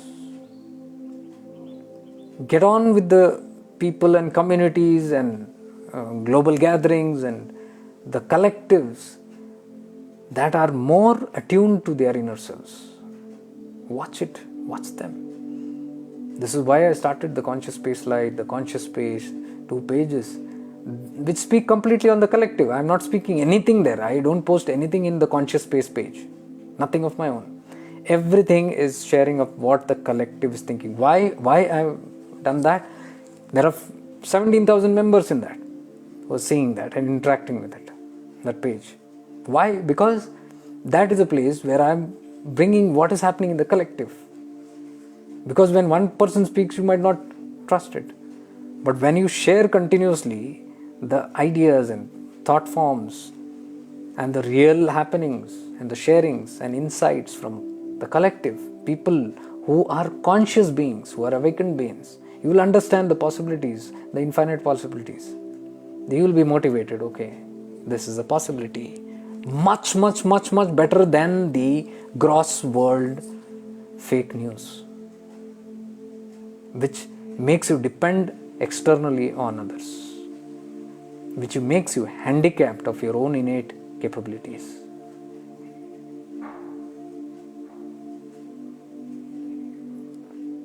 And I'm telling you, dear ones, right now, the manifesting qualities are powerful. Trust me. Everything is increasing simultaneously, and so also this possibility of creation is increasing. Maybe you have not watched it. Maybe we are busy creating the negative aspects in our life out of habit. We continue thinking those things, but let me tell you, manifestation power has doubled up. The manifestation time has lowered. Things are quickly manifesting. So I think that is good news as well as bad news for us. Good news because obviously it can be easier to create. Bad news because if we are in a habit of our negative thinking, we can create what we really do not want. And that is what is happening at the current time. Many of the beings of light, people walking in the light field, you call them light workers or whatever, they are facing massive challenges when they see things what they do not want manifesting into their life. That is because while they are purifying their inner being and they are doing their spiritual practices, all the lower tendencies, all the shadow self of theirs is surfacing up for release. But if one is not aware that it has surfaced up for release, one will end up brooding in what has surfaced up, fighting and resisting that which has surfaced for release, pushing it rather back down and living and brooding on that, and eventually manifesting the same. I hope you're getting what I'm saying. So awareness must be at peak at the current times. I'm telling you out of my own experiences. I'm not reading anywhere and telling you. I'm just sharing my own insights. Manifestations have doubled. If you're not careful, you can end up creating misery. I created myself. Of my own shadows that come up for surface, knowingly, unknowingly, I can magnify it. I have done it. At the same time, those which escaped these negative tendencies and some positive spaces in my being, which was just thinking continuously of some positive event, I saw that manifesting real fast. Not one or two, continuously it's happening. That shows that the manifesting power is happening. It's the possibility is open on both sides, positive as well as negative. Whatever you want to create, you can create. So if you are aware, if you are in awareness, you can become aware of these negative and so not allow them to manifest. Rather embrace the shadow self, acknowledge the shadow self, be at peace with it. Know that it is a part of your being only. Without the need to destroy or fight with the light over the dark. You don't have to fight the dark. It's a wrong notion. Somebody once said, it's a dark room, full of darkness, pitch dark. And for the past 30 years, this room has been closed. Pitch dark. How can you fight this darkness which is 30 years dark, pitch dark? It has taken 30 years to remain in this pitch dark. So will it take 30 years for the light to make it brighter? No, it takes 1 second. What? On the switch. On the lamp. You on the lamp. The moment the bulb or the light burns, it activates. On a jiff that darkness vanishes. It's a moment. It's just a moment. One moment. Darkness, just 30 years old, vanished. Where has it vanished? Was it destroyed? Not destroyed. It's absent. It has just become absent. In the presence of light, darkness is absent. So in other words, what is light? Light is nothing but the absence of darkness. In other words. Oh, is that so? Yes, it is. How can you say it's absent and not destroyed? You off the lamp, light, what will happen? Darkness will come back. Where was it? It was absent. It was not destroyed. Are you getting it? This is what happens with the duality and non-duality also. When you transcend into non-dual space of oneness, both these polarities merge into one. Both the dualities merge into one. They are just absent. It's not that they have been destroyed. Interestingly, to take the same thing forward, the cosmos creates out of nothing. The whole cosmos comes into a play of consciousness. And after eons, when the play has to be withdrawn, everything is withdrawn into that nothingness. And when everything is withdrawn into nothingness, there is nothingness. There is nothing. Empty space. So where is the cosmos which was playing now here? Has it been destroyed? No. The cosmos, the nature, all the creation is only absent. How do you know it's absent? That's what happens. In the next cycle of creation, the same thing is put forth again, brought forth again. Just like the light on, darkness gone. Light off, darkness appears. Same. There is nothing destroyed or anything. It is just the absent. One is absent.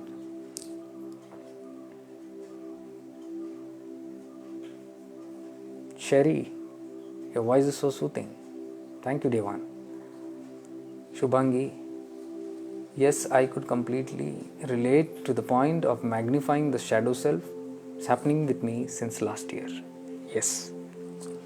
So there's nothing to fight our shadow self. That is why I always say, be aware of your dark aspects. Don't fight it. The world always talks about destroying and fighting our dark self. Dark self can be also called as the ego self. What is the real one? The real me, the real I, is the soul, pure, purified, the completely pure essence. And what is the darker aspect of this? The other aspect, the other side of it, the shadow aspect is the ego self, which is the false I. So we are mostly in the shadow aspect, the unconscious aspect, the ego self. We live in this world in the ego self. The journey of going back home is shifting from the ego self to the real self. Is shifting from ignorance and shifting into awareness. Shifting into awareness.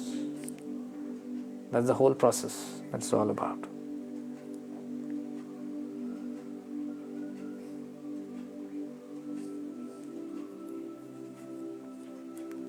So I could just relate and see. One example that I was giving was one of my friends had come after many years here, and he used to have a friend, a girl whom he knew as a good friend 25 years back.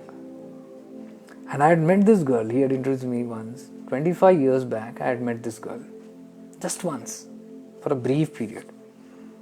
And after that all this happened, and then I meet my friend after close to 10 years. And he had come home and we were talking, and the first thing I remembered was that friend, that girl of his. I said, where is that girl now? It's been so many years and you were so good friend. He said, no, she got married and she's happily settled, and I got married here and I'm happily settled. And I said, you guys are in touch or no? She said, yeah, she's in touch with me. I said, oh, all I can remember is that self of us, 25 years back. And today I remembered her after seeing you. Wow. So I thought of asking about it. Then he said, let's go out for a walk. Then same evening, we went out for a walk. We had hardly walked even half a kilometer. A car was coming from front. And inside the car, somebody was waving. It was this girl. Imagine, I go for a walk on this road almost every day. I never see this person. And ironically, when we met up, we were surprised, and I said, my friend said, look at this guy, he just asked after so many years. I said, I am in touch not very much, and here, just in half an hour, you are here in front of us.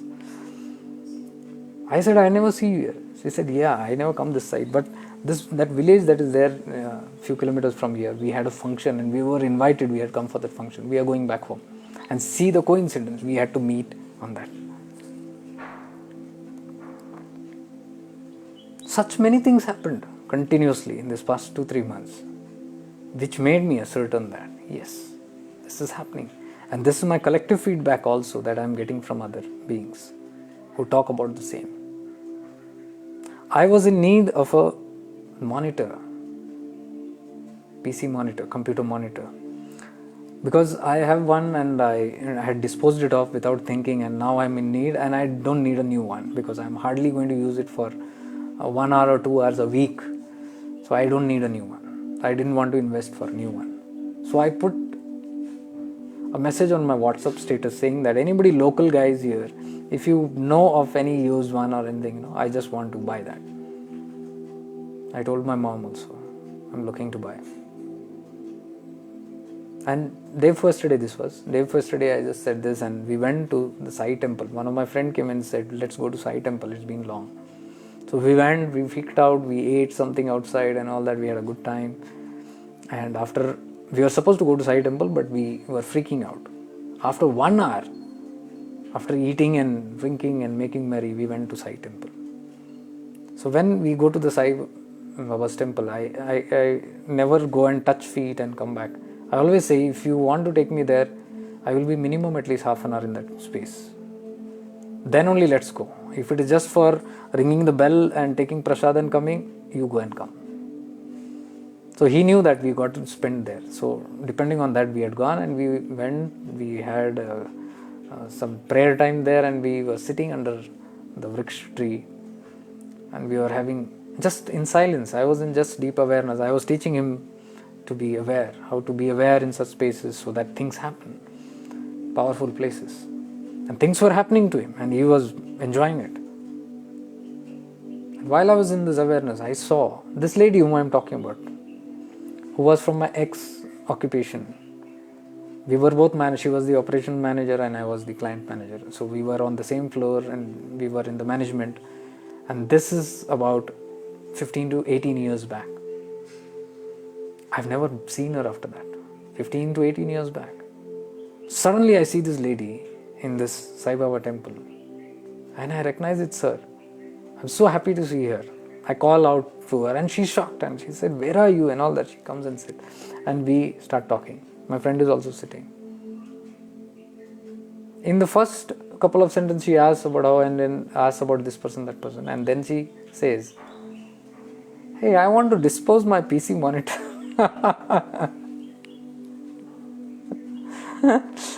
And the moment she said that, my friend was suddenly looked at me. It a jerk, because just half an hour back we were talking about it, and half an hour back I had put my WhatsApp message also, and I had gone there. I said, "Oh my God." She said, "What happened?" I showed her the WhatsApp message. "When did you put that?" I said, "Just before coming here." "Oh, I can't believe this." "I can believe this." And then she invited me home yesterday. "You come and see the monitor. Don't worry about buying and selling and all but you just take it. You come and see. The whole system is there and all that." The whole system is there, not the PC. She said, "I'm not going to give you just the monitor. You take the whole thing because my daughter from Canada sent me my iPad and all that, and I don't need this anymore. I want to dispose it." So I just made up my mind," she said, "and I wanted to tell you this." And I said, "Wow." So I had been to her house yesterday to see the things and we fixed up, okay, we are going to get it. So it's so instantaneous. And that was one reason. And the other reason there was another reason that we had to come together with this person. She's a lovely lady. And we were talking, and then she was talking about her symptoms and things and what's happening to her and all that. Then yesterday 2 hours I spent in her home telling her about these aspects, and she was like, "Who is this speaking?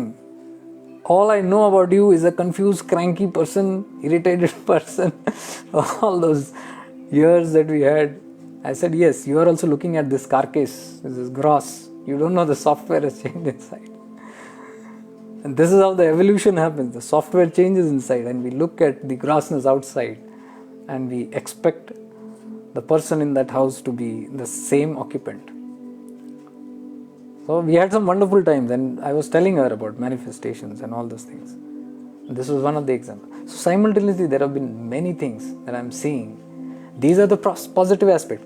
So what happens is, when I saw these quick manifestations happening, quick means instantaneous, within like 1 hour and half an hour, what you think is just, I became more aware now of my negative aspects. Because yes, I am doing a lot of shadow work also, because there are a lot of shadows that surface, because till life is there, these things will keep on happening till it's all cleared. So I've been working on that, and then I thought, oh my God, certain problems that I have right now, challenges that I have now, this I have only magnified it. See, one positive aspect of manifestation opened up in awareness the possibilities or the wrong way that I am playing it. When I saw it, the other aspect also, and I became alert.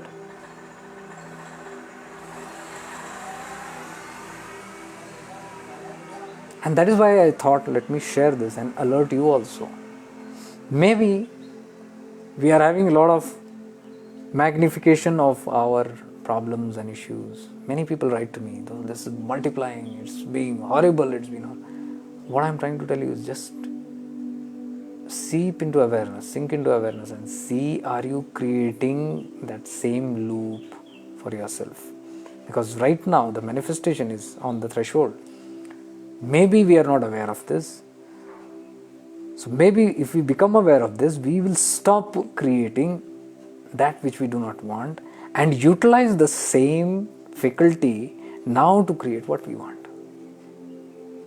A little awareness, a little shift in your awareness can make you think in this manner, can make you divert your energies and your investments towards what you really want. So with this message I wanted to convey to you, become completely aware. A lot of things are happening. Experiment, investigate in your own self, like how I'm investigating in my life, and I'm sharing these inputs with you here. Today I was not feeling like coming online. I was feeling very contemplative. At the same time, I was having my own inner turmoils. So I was not in that space of sharing. I thought, if I am not at feeling good, then I shouldn't be doing this work. But then after some time, something reminded me that you cannot say when you are not good, you cannot do this good work. Because when you do the good work, all that happens is good. I've seen spontaneous healing also happening within me when I sit here to share things. Because that is the time I'm connected to my deep inner self and to the higher consciousness. So I said, instead of wasting my time doing something else, or even probably feeling more of that which I do not want, if I sit here, things will change. And it has. The moment I began speaking, everything changed. So, this is the beauty of all these things. The belief is that, if we are not at it, we are not worth it. This is what the generalized herd feeling is. You're not good at it, you are not supposed to be doing anything. Whereas here is another system that says that you can change. You can change the vibes by what you do. And you don't have to wait to become perfect. And I'm telling you, dear ones, no one is perfect. No one is perfect. All the people, even the people who are teaching right now, the whole world, there are so many teachers, there are so many people who are leading or guiding humanity in so many different ways. Not all of them are perfect, let me tell you. There is imperfection, and when there is imperfections only, you are in this birth, you are in this earth plane. Many have this misconception that only when you are perfect, you are ready to do something good. So we all wait to become perfect beings, to become good beings. So till I'm impure, I say, I'm of no use. Today I was watching, just morning, the film Jesus. A very beautifully made movie. Different versions, so I was just browsing through it. And I saw a scene where Jesus was telling one of the fishermen who later became his disciple. The fisherman was telling, I cannot go into the waters right now because it's a turbulent waters and there's no fish. We have been 3 days fishing here, nothing is there. Jesus says, come, let's go. And they had a big catch actually. Big fishing thing happens and he's like surprised. And that time he gives a sermon to people out there who come to listen to him. Tell us something, Master, tell us something, teach us something. So he says, one is a Pharisee. Pharisee is a teacher. One is a Pharisee and one is a tax collector. Tax collector, you know who it is. Who are supposed to exploit. Those days, they were exploiters. So one is a tax collector and one is the Pharisee, a teacher. The Pharisee is thinking that good should happen to him, blessing should come to him, and he deserves blessing, the teacher, because he is doing a good work. And he says, I give 1/10 of my income to the poor, to those who are needed. Because that's what the even scripture says, that a portion of your income should go out to the world, to the needy. So he says, I have been doing this. I've been giving a portion of my income, whatever I earn, towards the benefit of the world. And I'm doing this, I'm doing that. I'm studying righteousness, I'm teaching righteousness. I think about righteousness, I do this, I do that. So this is what the Pharisee talks. And he says, on the other hand, the tax collector is praying, oh Lord, I'm an impure soul. Please bless me. Come out of my impurity. Help me to do good. Help me to be ethical, not cheat anyone. Help me do good to people. I have not been doing good to anybody. Because I can't spare like others, how others do. Portion of my income or whatever, blah, blah, blah, blah. So Jesus asks, who is it that deserves blessing? People say the Pharisees, because he is doing everything as per the scripture and he is doing a righteous act. Jesus says, no, it is the tax collector. Because he is aware of his impurity, but it doesn't stop him from doing good work. Whereas the teacher, the Pharisee, is aware of only the good work that person is doing. And the Pharisee is proud of the good work and believes that by doing such act, he deserves blessings. Jesus says blessings don't work in that manner.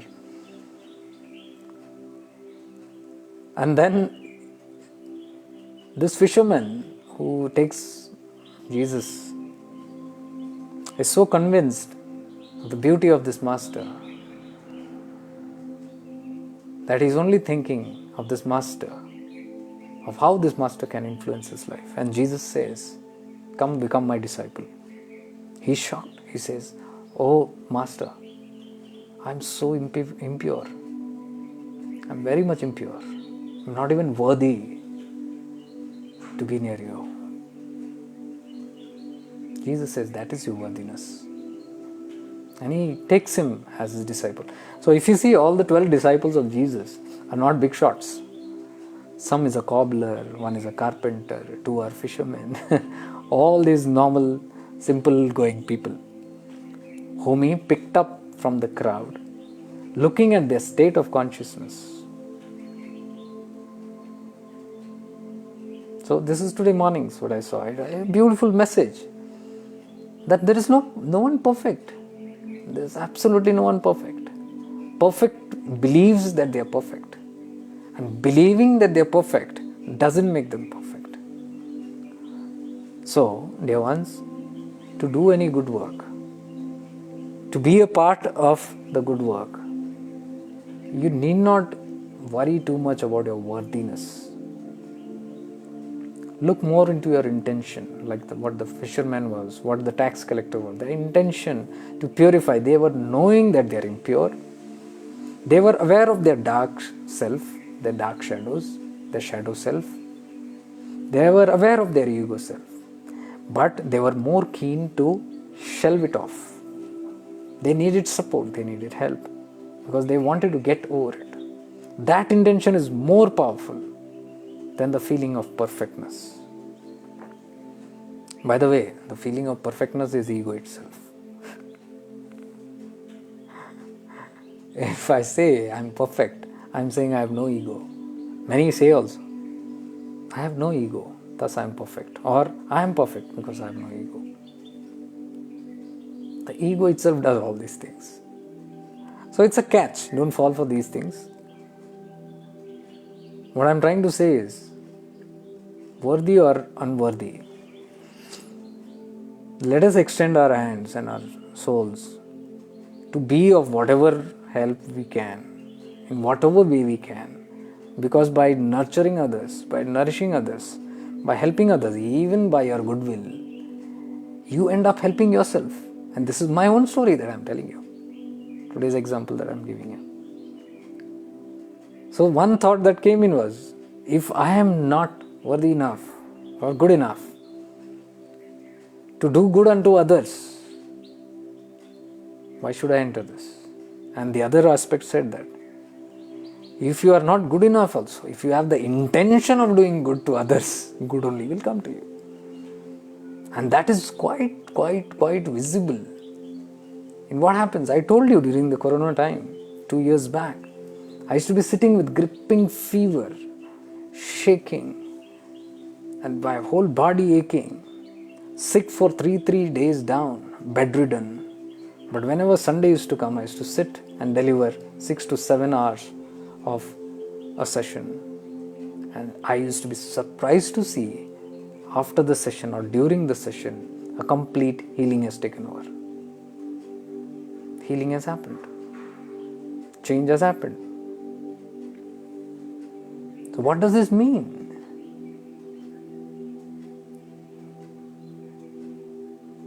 It means that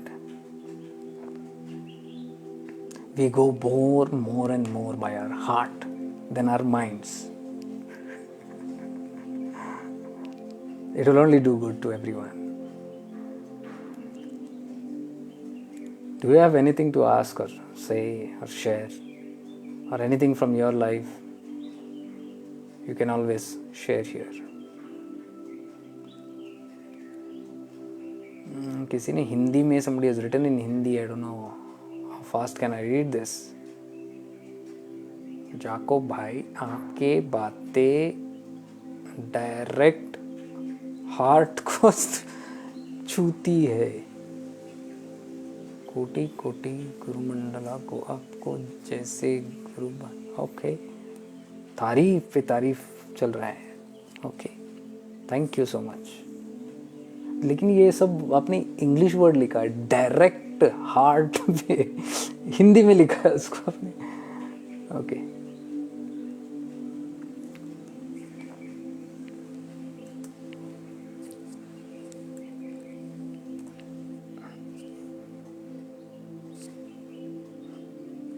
so do not wait to be perfect.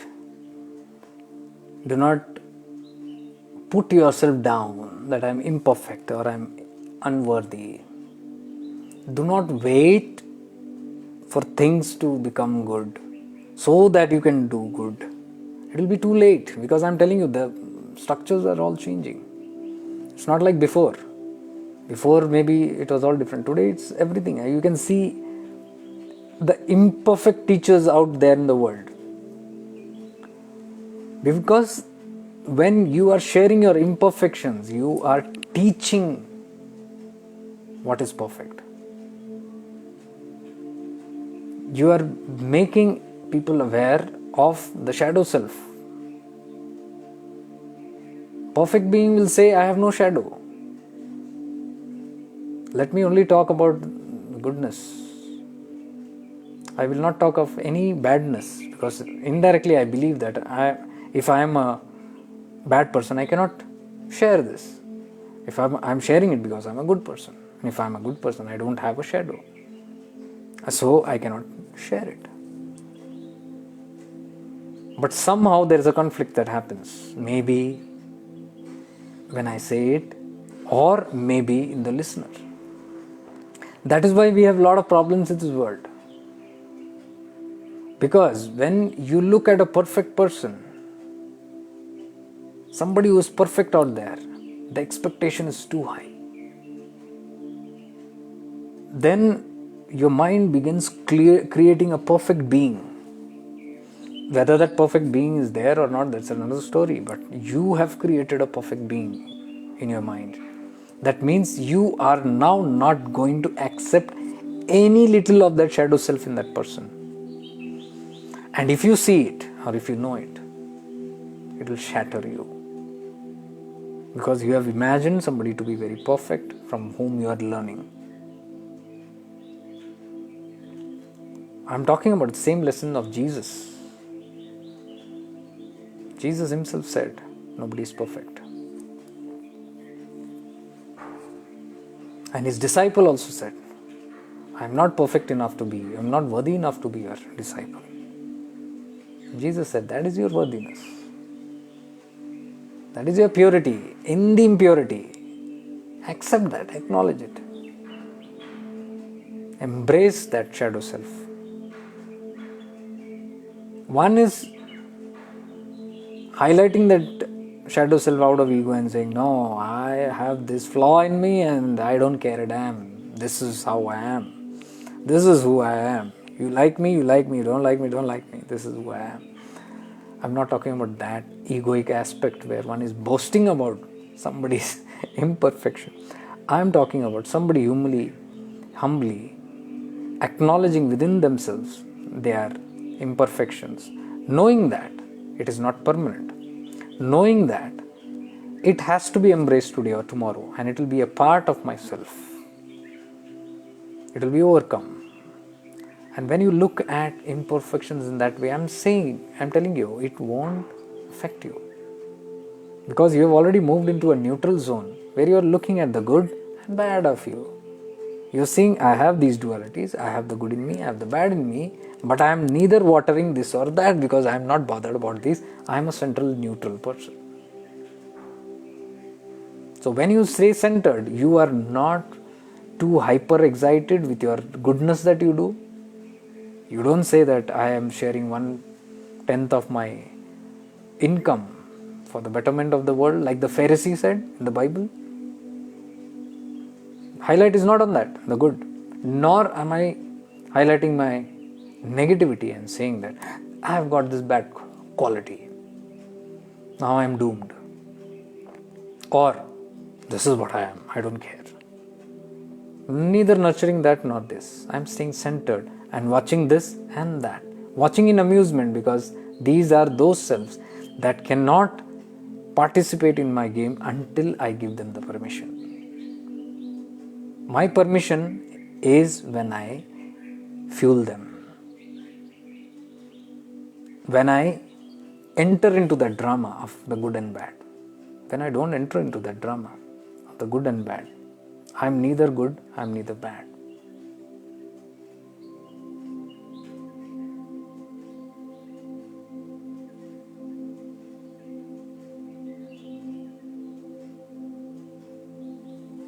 There's a very high scripture which talks about this. I don't know if I should say it now because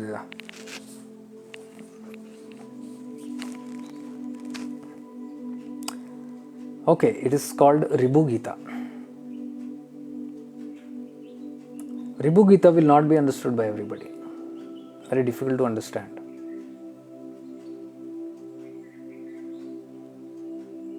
RIBHU means the Manasputra of Brahma that was created by Brahma, and it's a big thing. It's been taught by one master to the disciple, and the teachings of the self. What is the self? It is completely Advaita, complete Advaita, where it nullifies and does not identify with any aspect.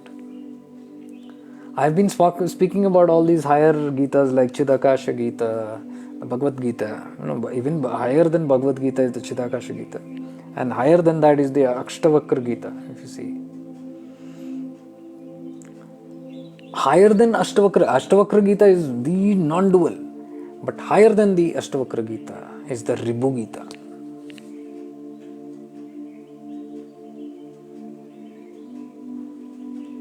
In RIBHU Gita, it is said that if you just read the RIBHU Gita a couple of times, you become the Brahman yourself. You become the self. It is said that those who listen to that RIBHU Gita become the Brahman. This book was gifted to me in 2011 in Chennai Shivir by a South Indian, Tamilian friend of mine, RIBHU Gita. I looked at it, funny name, and I looked into it.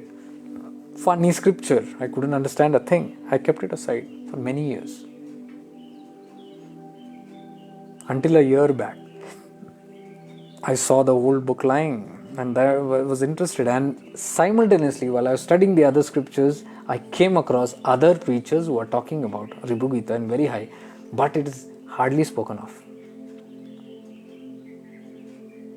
Just like last time I revealed that there is something called Uddhav Gita, the other part of Bhagavad Gita. After the Bhagavad Gita comes the Uddhav Gita, which is not famous, not known, because Uddhav Gita is again towards sannyas, towards renunciation. Bhagavad Gita is living in the world and embracing both aspects, the worldly and the spiritual. And higher than that is the Uddhav Gita, which Krishna did not give to Arjuna. Uddhav Gita, because Arjuna was not ready. He still had vasanas, he had desires, he was a man of the world and man of the spirit. So he had to complete his journey. So Lord Krishna never shared this higher secrets with him. But he shared it with his friend named Uddhav. Because Uddhav was ready to receive the higher Gyan, because he was beyond the worldly stuff. Material world he was done with. So Lord Krishna told him, Uddhav, this Gita is for you. Go to this certain part of the Himalayas and finish off your karma and be done with it and get off of this world. I am also going. So this was the last message of Lord Krishna before Lord Krishna left his body. It was given to Uddhav. That became Uddhav Gita. Not popular because it is a very high scripture. Needs a lot of renunciations, which is spontaneous. You cannot renounce that way, but it has to be spontaneously happening from within. So I thought the Uddhav Gita is one of the highest. Ashtavakra Gita talks very high of all about consciousness. It's teaching all about the consciousness and nothing else. All the 4 states of consciousness, like the Tripura Rahasya. And then, higher than Ashtavakra Gita is the RIBHU Gita, which says clearly that people who have not reached to that level of understanding, it is impossible for them to decipher this. They will get confused or they will not understand anything of it. They will not relate to it. And very true, I saw 2011 this book was gifted to me. I looked at it, I couldn't understand anything. Now it crystal clear makes sense to me. RIBHU Gita is where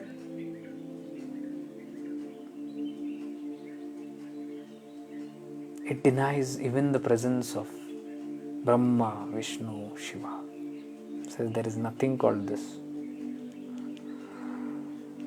It denies everything that we know. Everything that we know through studies or scriptures or intellect or wisdom or Gyan or whatever you call it. Even Ashtavakra Gita, you have the wisdom of the 4 states of consciousness. Oh, there is 4 states of consciousness. But RIBHU Gita says there is no 4 state of consciousness.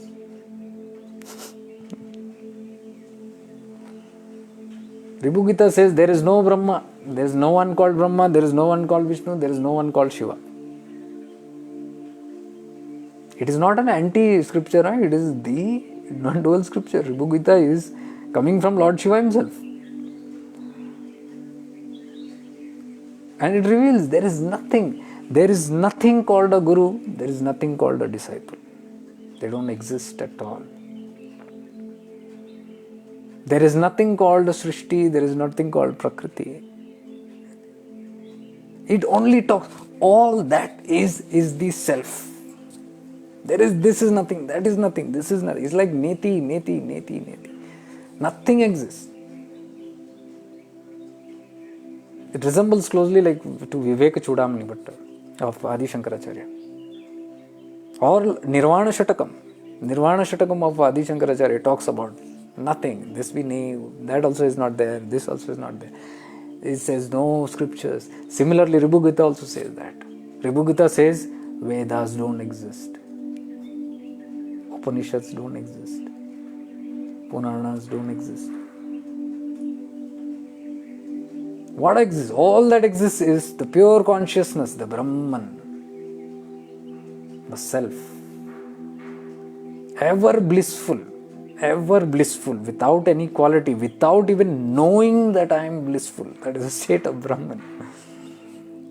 Superior, most high, the creator. The nothingness, what we are calling. Nothingness, that's the state, pure state, a oneness. There is no separation, no duality of any kind. Not even the thought, not even the awareness that I am aware. Not even the awareness that I am Brahman. Or I am Shiva, I am God, I am that I am. It denies even that. See, I am that I am is one of the highest statements. But the RIBHU GITA says that also does not exist. Even the feeling or the thought or awareness of I am that I am. See? So this has been translated by Ramana Maharshi Ashram. I forgot the name of the person, the saint who translated it very well, but it's very famous there. RIBHU GITA, one of the best translation is from Ramana Maharshi Ashram. So Ramana used to talk about RIBHU GITA. No doubt, because he was... So this, you must have not even heard about this RIBHU GITA, right? And I was very happy because I was contemplating on this, and next day I get a WhatsApp message from my friend Sivdas Bhai saying that, Bhai, just listen to this audio of Ramana Maharshi's ashram's translation of RIBHU GITA. I said, wow, I have just reopened that after so many years, and here is your message also coming for RIBHU GITA. So that means it needs work on that. That issue, I think it's only at your end. So anyways, if you like the RIBHU GITA, it might not relate, it might not, it's with very, very high non-dual state. But if you are really interested, listen to it instead of reading it. I can put the link here in this place. I'll put a link in this video of the same that my friend forwarded, and it's the same Ramana Maharshi Ashram's this only. Somebody has dictated it very well, and if you just listen to it, I think it's around 3 hours totally. I haven't finished it fully, but it's beautiful. So what I do normally is, when I'm doing some work or something, I play this in the background. So that keeps on happening. So I'm sure even if I'm not listening consciously to it, subconsciously my mind is catching that, the RIBHU GITA, highest teachings. So if you're really interested, I can just put it. You have too much knowledge about, no, I have no too much, 3 much, nothing. This is spontaneously what, and it's all incomplete. I just have awareness of these scriptures, great scriptures. And I'm telling you, if you just develop your awareness, that's more than enough. You need not read the scriptures. I have not read any scripture completely. I read it a little bit, very interesting and all that. But then I can't go further, because it's like, okay, you know what's more or less in that. But then the best aspect is, any page you open up and you read, you are able to relate to it. Your awareness will reveal it to you. What is the meaning of that? So this is what happens when your awareness is moving around in these spaces of the higher scripture. This is not experience or something. It is what you focus on. It is where you rest your awareness on. In whatever place you rest your awareness, that becomes more prominent in your life. So it's on us. So if you say, I know something more about, it's because my awareness is always loitering around in these places, in the books and scriptures and all that. Anybody can do that. It's just a matter of choice. Yeah, Vaniji and Falguniji, I'll share that. Do you have anything to share on today's session? Today's session was something a little different, I believe, than the other session. Every session is different. But there is so much of data that pours in with every session. Something new all the time and something nice. So even I told you, while I'm sharing this only, I come to know that, oh, there is so much. Because it comes as a spontaneous coming. So that is how I learned. Oh my God, I never knew of this. Many times while I'm speaking, I become aware simultaneously. Oh, I never knew of this. Sometimes I have to re-look into these videos to understand detail.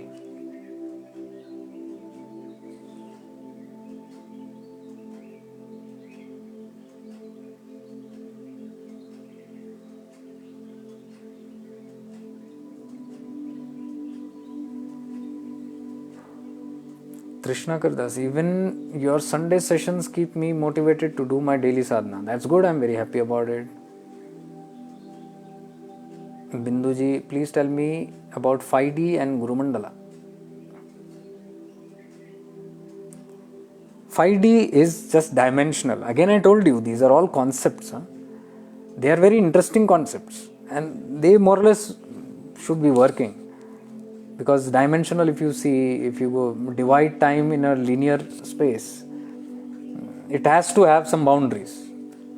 Whereas when we talk of non-duality, it's beyond all boundaries. There is no time, space, nothing exists there. It's no time also. There's no past, present, future, nothing. Everything is in the present moment. Non-duality. But as you come down, the consciousness comes down, it gets more linear. Then the time comes into place. And when time comes, then it's a linear scale. And if it is lengthy one, then it has to have divisions. Past, present, future, time. Then when the clock comes in, the date, the calendars come in. The moment you have time. Till then it's fine. Above that there is no zones for all this time. There is no 2020, 3020, nothing of that sort in that zone. It's just now in the moment. That's the highest state of non-duality. But as the consciousness comes down, step by step, you can see it starts becoming from subtle to grosser and grosser. So now the time aspect comes in, then with the time, all the structures come into place, the past, present and futures come into place. And with that, you are moving in different spaces of reality. One, the past reality, you have histories coming in. Histories of so many civilizations before, then now and tomorrow. Then creation, before creation, yugas, all this comes in that yugas. It's a time again zone. It's been divided into that. It keeps on becoming grosser and grosser. So then you have these dimensions cropping up as you become grosser. Highest, there is no dimension. It's just one space of nothingness. What dimension can nothingness be? No dimensions at all. That's nothingness. But as you come down here, you get pulled into all this graph scale. Good, bad, ugly. Small to the big, small, smaller, big, bigger, biggest. It goes in that manner. Then from low to high. There are all the standards. The divisions. First class, second class, third class, fourth class, fifth class. It goes on. So similarly, there are dimensions now. Classes. Like in human category you come, there are humans can be categorized into different levels of consciousness. Somebody is at very low consciousness. So low and below low. Like animal consciousness. Then they become little manushya. The man. Still with all the vices, then you become more superior in man. The higher the consciousness, purified, go on. A better human being, a saint, and then higher than a saint, a more purified being, more and more purified, an Avadhoota, completely purified. And it goes on that way. And liberated being. Then after that, the ascended masters. What you can see? Lower, gross, very gross. Lowest kingdom, gross, rock, mineral kingdom. Lowest, hard rock and earth is the rock mineral kingdom. Lowest level of consciousness. One step up turns into plant kingdom. Plant kingdom is movable. It is not like a rock. It has life in it. It has got a certain awareness, much better awareness than the rock. Then from there it evolves into Animals can move around. It can do more activities than this, not a stagnant life, and it has more developed consciousness. You go a little more higher, one more step higher, from animal it becomes human. And then from human, I said, it goes on till the liberated being. So these are states of consciousness which is there. Why? Because we have come in the time zone now and the graph zone. Duality is that. Creation is that. So once you fall into this, you get into the graph scale. Then all these divisions of lokas also come into place. Different lokas. Lokas are what? They are realms. They are a certain space of living, of consciousness, where people collectively live a state of consciousness, a certain level of consciousness. They live in that level. Like in schools, you have first grade, second grade, first standard, second standard, third standard. Depending on their intellectual level, they are placed in that. And as you evolve, you go till the 10th standard. So same, human beings also have evolution. There is the lowest, there are 14 level of dimensions, 14 different planes of existence. From the lower, you go to the higher, depending on how improvising your states of consciousness are. So from there, that term, Western terminology came, dimensions. So you call as first dimension, second dimension, third dimension. And in that scale, third dimension, we come into the earth. Second dimension is more grosser, lower. You can say the animalistic kind of life. First dimension is almost like a rock, hard as a rock, dead consciousness almost. Most evil, you can say. First dimension, second dimension. Then you come to third dimension, earthly beings. Earthly beings, you can see the states of consciousness. It has a mixture of first, second and third, all levels of consciousness. Now in the third level of existence, which is the earth plane, the bhuloka, is the third dimensional world. And every dimension has its own laws. The third dimension has its own laws. Here the dimension main law is the polarity, the duality. As your consciousness improvises, being in this dimension also, in this earthly plane also, you can shift into higher states of consciousness. So you can be living on earth and yet be in a fourth dimension. Fourth dimension, where you have improvised your states of consciousness. Grossness has reduced. You are more of a purified being. Lower tendencies have almost eradicated. And now you are a being who can create faster and create the life according to what you want to create, the fourth dimensional beings. They are more subtler. They are kind and good human beings, or better human beings. They can be living on earth. As your consciousness improvises, it can get into fifth dimension. Fifth dimension is completely a subtle. Fifth dimension is a space of oneness. The polarity in fourth dimension is there, but it's very subtle. Fifth dimension is almost gone. There's no duality. It's all oneness. And that is a space of unconditional love. Since there is no polarity and duality, there cannot be vengeance, there cannot be hatred, because there is no two. So it's all operating on a state of unconditional love. And there the manifestations are very quick. Fourth dimension, you might need time to manifest. Third dimension, you need a lot of time to manifest. Fourth dimension, it's faster.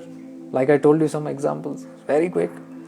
So that's a representation of the fourth level state of consciousness. Fifth level state of consciousness is you think and it appears. So fast is the manifestation. You think and it appears. So there are people living in the fifth dimension, much in the simultaneous planes as the earth dimension. And since the higher the level of consciousness, it becomes more subtler and subtler. Grossness goes. So when it becomes subtle, you can't see it. The people who are vibrating in third dimension cannot perceive the fourth dimensions. You may perceive the lower dimensions, but not the higher. They cannot read, they cannot get into the fourth dimension state of awareness. Similarly, we third dimensional beings who are in the third dimensions, we cannot access the fifth dimension beings. Fifth dimension beings also are people like us only, but they don't have gross bodies. They have very subtle bodies with which they have their own existence. And like the earth field, they have their own earth, their own world, their own universe. And they don't need transactions like us. They don't need materialism. They don't need money. Because money is needed in our 3D world. Because there is duality. There is exchange. There is something gross. Fifth dimension. Anything you need is out of your mind. You need anything. It can be created with your mind. And when it can be created with your mind, you don't need absolutely food, water, or money. You don't need. The requirements are different. So the lifestyle is different, the rules are different, the laws are different. All these existences exist simultaneously in this level of existence of ours, but we cannot perceive them. Means to say, it is not a different loka somewhere far away. It is much amongst us. It's a parallel existence. Meaning to say, they exist with us. But their world is different in a subtle world, but we cannot perceive them. They can perceive us. We cannot perceive. As I told you, you can perceive your low level of consciousness, but not the higher. Similarly, those who are in the sixth dimension can perceive fifth, fourth, third, second, first, but not higher. To be higher, they have to reverberate on that state of consciousness. It's an interesting journey, but again, it's all the number application and the levels, which comes again with duality. It has its limitation. Once you transcend, you reach into the space of non-duality, you are complete annihilation, I'm saying, complete liberation. Then all this doesn't make any sense to you. It is out of your existence. All these dimensions and all doesn't matter at all. All these dimensions and lokas are good till you are involved in the play of consciousness. Even the fifth dimension, sixth dimension, seventh dimension are all a part of the play of consciousness. It's all a part of the game. So if you are loving to play the game, you can one day be here in earth, Bhuloka, earn a lot of credits and go and enjoy in Swargaloka, the heavenly celestial plane, and exhaust all your good karmas there by having merry and enjoying the benefits of the good karmas, the sattva gunas. But unfortunately, as soon as that is over, you will be dumped back here to this plane, because you have exhausted your karma. Then you got to earn it back again, or to liberate out of the game. If you don't like the game, you got to liberate from the game itself. And the exit point, very interesting, is only the earth plane. Any game, any dimension you take, if you want to exit the game, you can only exit it through the earth plane. That is why all the great beings also have taken birth here. If they want to exit the plane, you got to play the human role. That is why it is emphasized that Padya Bhag Manushyatam Bhava. So having a human body is of great importance and reverence, because the end of the game also is possible only through this. So these dimensions are all different states of consciousness. It's fun if you think of what the life can be. Like we know about the Shambhalas, we have heard about Shambhalas and all. Those are all fifth level of dimension states of consciousness. I had a very strong belief with my insights showing me when I began this journey 2 years back of this sharing and all that. my insights were showing me very clearly that we are strongly heading towards a fifth dimensional reality.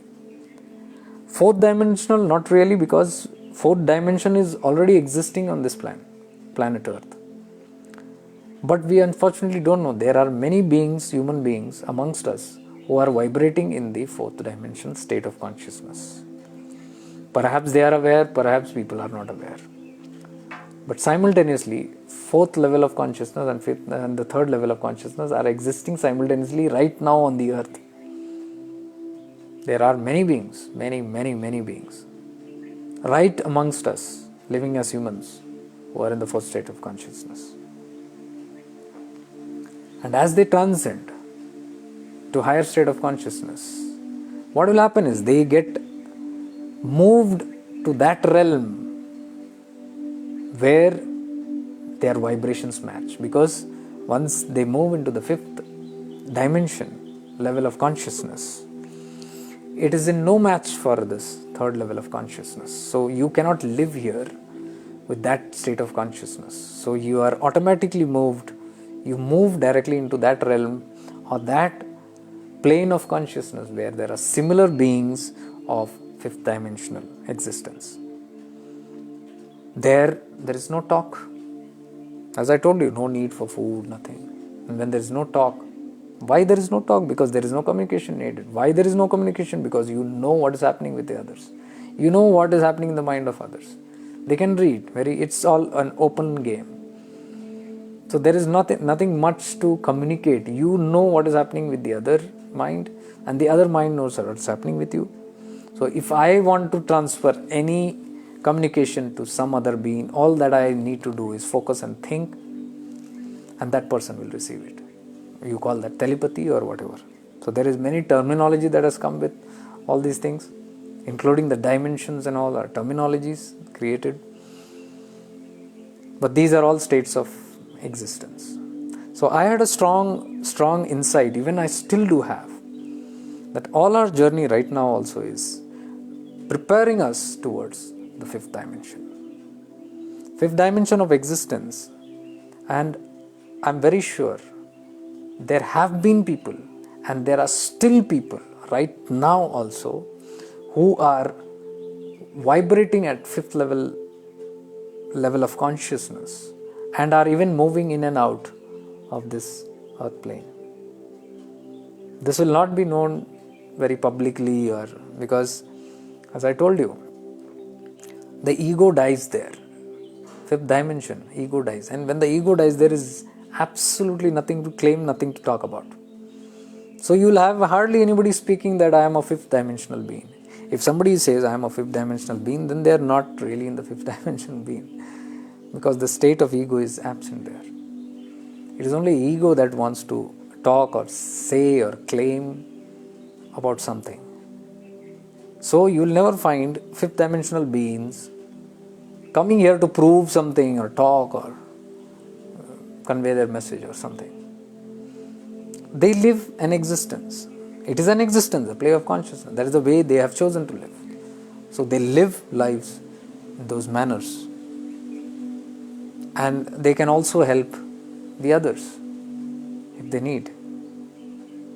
But as far as I know, they are a different state of existence itself. They are happy in their own world. And there are people, even today, who are moving consciously to those. I have heard of a couple of masters. I have not met them personally, but I have heard of a couple of masters who keep going and coming to such dimensions. Like the Shambhala, which is all fifth state of dimension and above. So there are masters who go, visit, stay, come back, and live here, continue to live on the earth there very silently, and again go, do their work, come back. Some have chosen to leave and operate their fellow beings on the earth from the fifth dimension states. So they have chosen to exist in those dimensions, but stay connected to the people, their people on the third dimension. One is of the master Kumar Swami of Dharwad, Dharwad is just 100 kilometers from where I stay. He has got an ashram called Tapovan in Dharwad. Not very famous outside. There he is famous, but outside not known. He was a common man who left his body. I've been to his samadhi twice. He is supposed to have willingly left this planet and right now functioning through fifth dimensional state of consciousness. Perhaps the Shambhala, I am not sure, but they say so, Shambhala. He is from there and he is connected to the people here, even operating right now in the ashram here through his subtle self. There was another being whom I knew somewhere near Pune, Narayan Kaka, if I am not mistaken.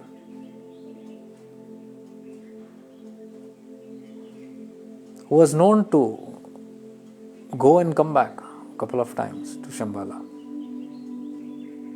Right now he is on earth. He is in his body and is. But you can never extract these details from them because they are never wanting to talk about it. People who are linked with such zones, because I told you, the ego goes off.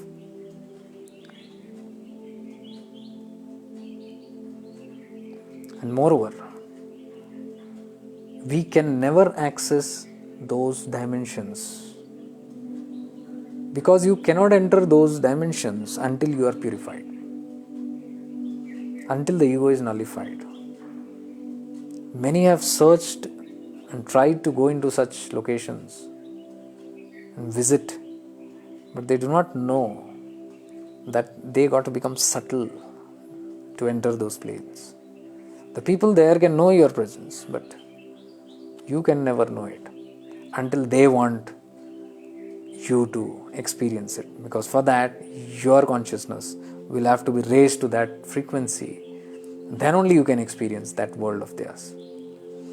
So it's a very difficult game and it's a very complicated thing, and it's not very commonly known things because these things do not relate to us, and most of the time it is considered taboo and mystery, and it's mystical because there is no evidence, there is no people who are wanting to talk because they cannot talk.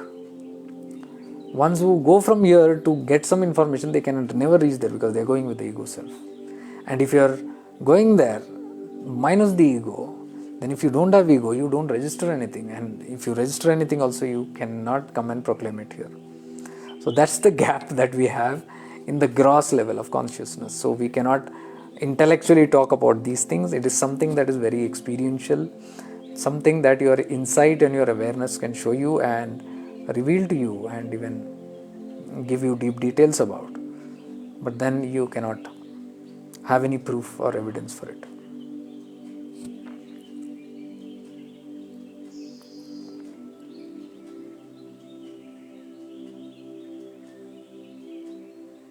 Dr. Sanjay Singh, what things to do, only witnessing or what in present scenario?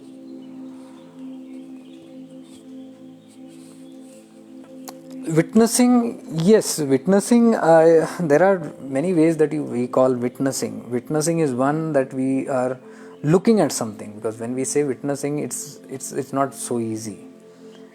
Anything, like for example, if I say, if you are getting angry, witness it. It's very difficult. When you are getting angry, you know how it feels. Even if you are knowing that, I should witness it, you try it. It's not going to be very easy.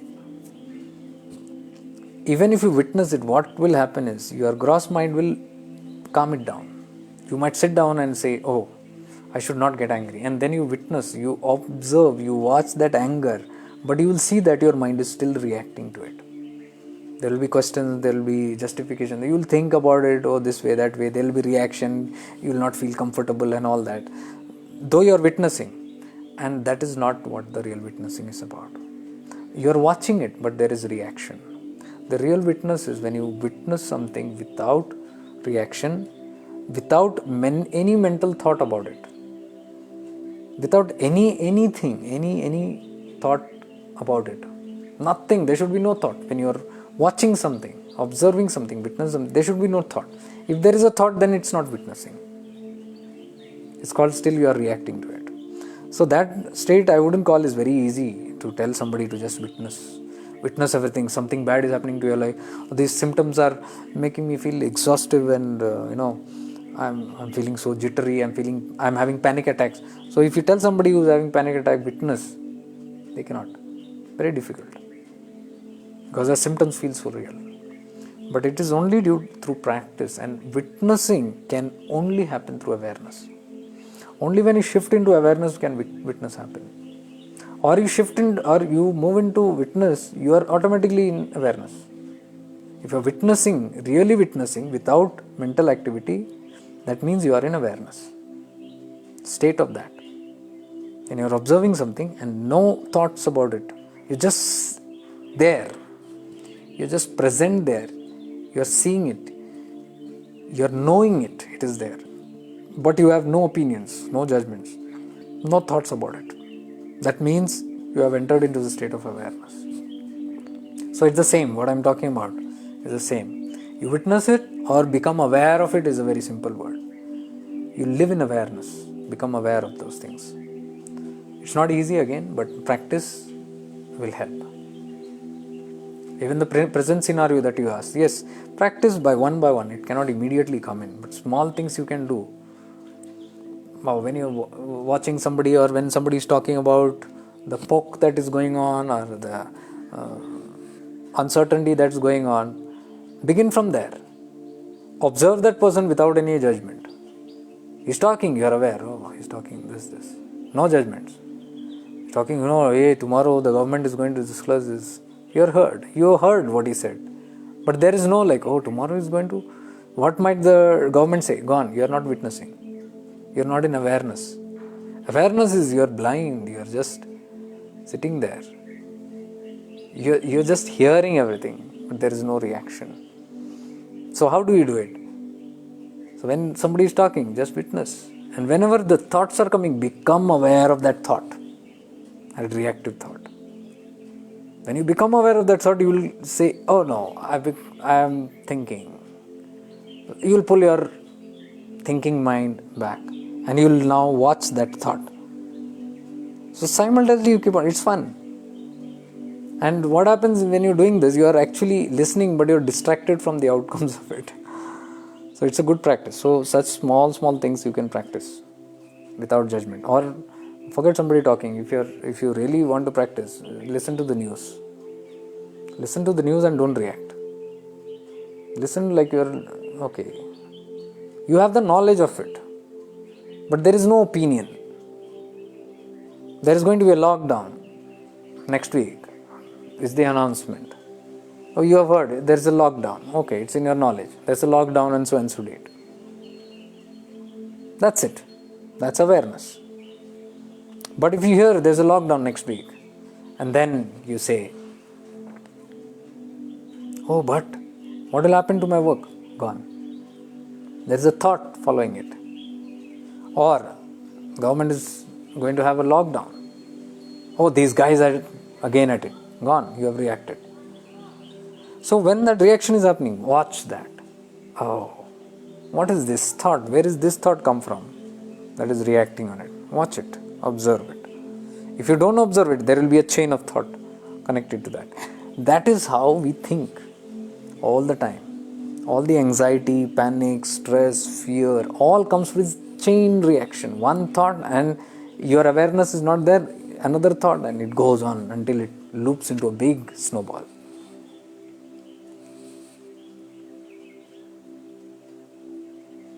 Florence Pinto, inspiring guidance. Thank you, Devan. Kashmira Sangmani. Kashmira, you have too much knowledge about... No, you have read this all.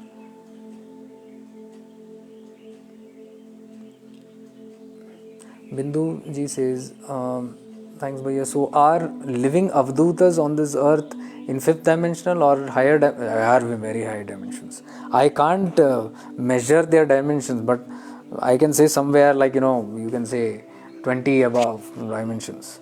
Because there are so many fragmentations of those dimensions, conscious states of consciousness, and I don't know if anybody has actually measured what is this level and that is level. So, and measuring Avadhootas is impossible. So I'm just giving you a faint idea that they are beyond those levels, very high levels, very very high levels, and they are not in these games also, like the subtle world, astral world, Devaloka, Swargaloka. They are beyond all that stuff also. They have been there, they have done that. It doesn't matter to them. They are almost in the non-dual space, very very close to God source. Because what happens is, in the RIBHU Gita it says, that state of consciousness, it does not even have an awareness that I am in this state. It's just pure existence. If you look at Avadhootas, they are lost. They look lost. They don't know who they are. They don't know who you are. They are not interested in your business. They are not interested in their business. They exist. They move around like madmen. Sometimes they look like devil, evil people. Sometimes they look like mad. Sometimes they are playful like children. Sometimes they are still like a Buddha. Sometimes they are ferocious like a madman. Sometimes they are in the dirtiest forms. But their state of awareness is somewhere. That is why it is very easy to get misled. People still talk about, how can they be Avadhootas? They are so dirty, they don't have this. They don't understand, they don't even have gunas. There is nothing called dirt for them. There is nothing called good for them. Mud and gold is the same to them. Same to them. It makes no difference. Normally they say, when you go to Avadhootas and all that, you be this way with them, you be that way with them, you ask for boons.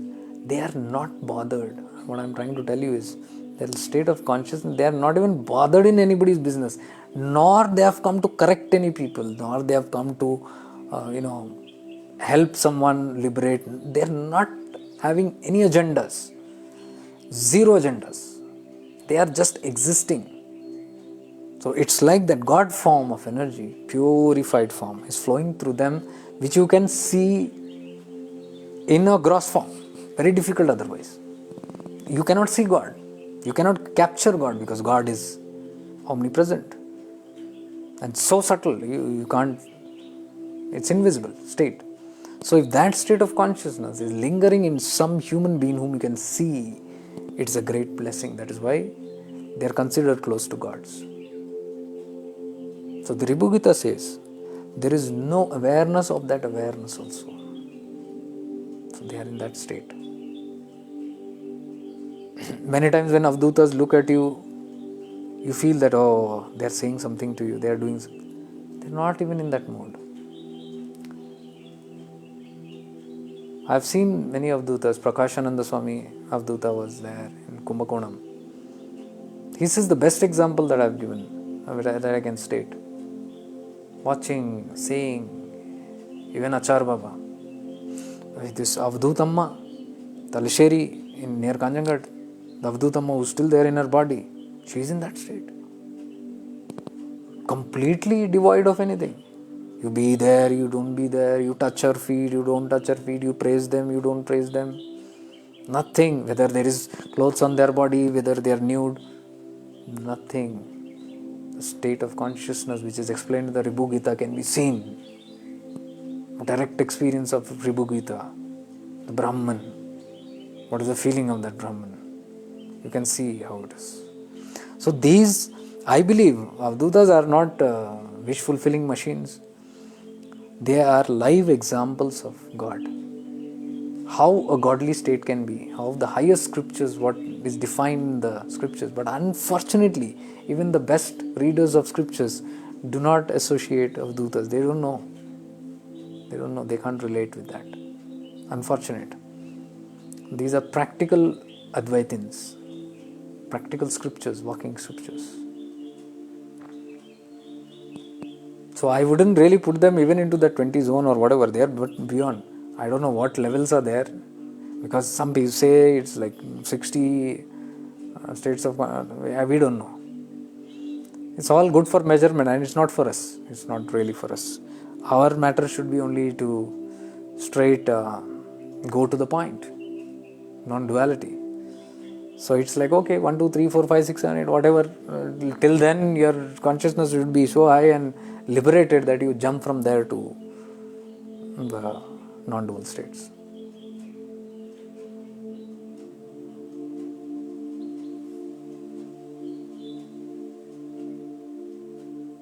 So living Avadhootas on the earth in 5D or higher dimensions than 5D, do Avadhootas select off the places on this earth, or the task is given to them?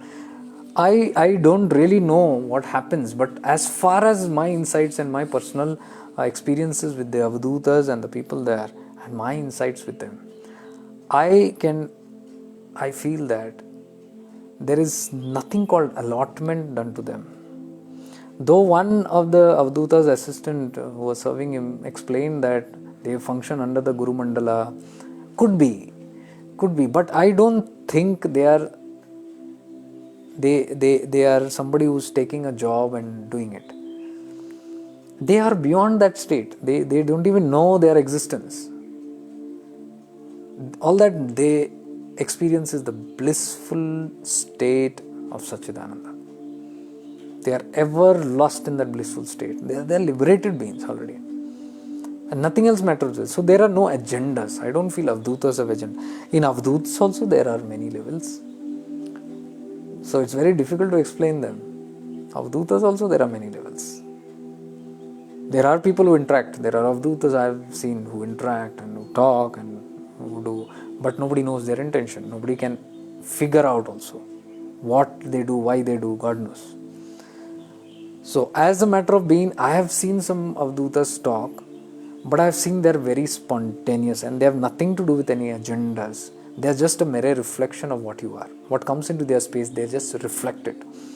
So let's say you are going into a space where somebody, a pure Brahman, a purified, liberated being called Avadhuta is sitting in his bliss. And you enter into that vicinity or that aura of that person. And you have some certain things in your mind that's going on. Immediately that person's consciousness will reflect it back like a mirror. So let's say you are having some impure thoughts or some angered thoughts or some vengeance with somebody, or you are thinking of attacking someone or hurting someone, or having some strong this with some people, and you are entering that space. Immediately you will see that Avadhuta also firing you like enemy. They'll talk the same language. They'll start abusing or they'll start cursing. It is a representation of what's going within you. They don't have an agenda. So they just, it's like your karma reflecting back onto you. If that is a way I can put it. Very hard to describe. Sorry, when to talk of them is not in our this. But as how much ever I can ascertain. So I have seen they are very reflective and very spontaneous.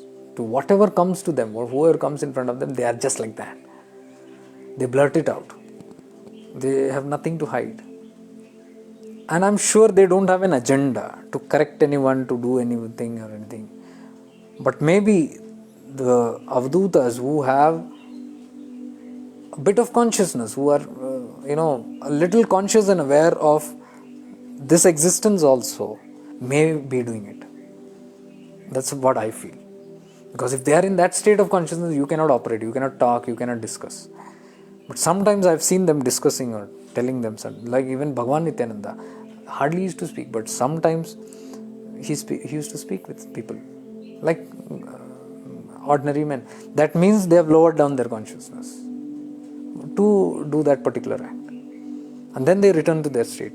So we never know why they do that. Only they can explain why they do what they do. So it's very difficult otherwise to explain about them.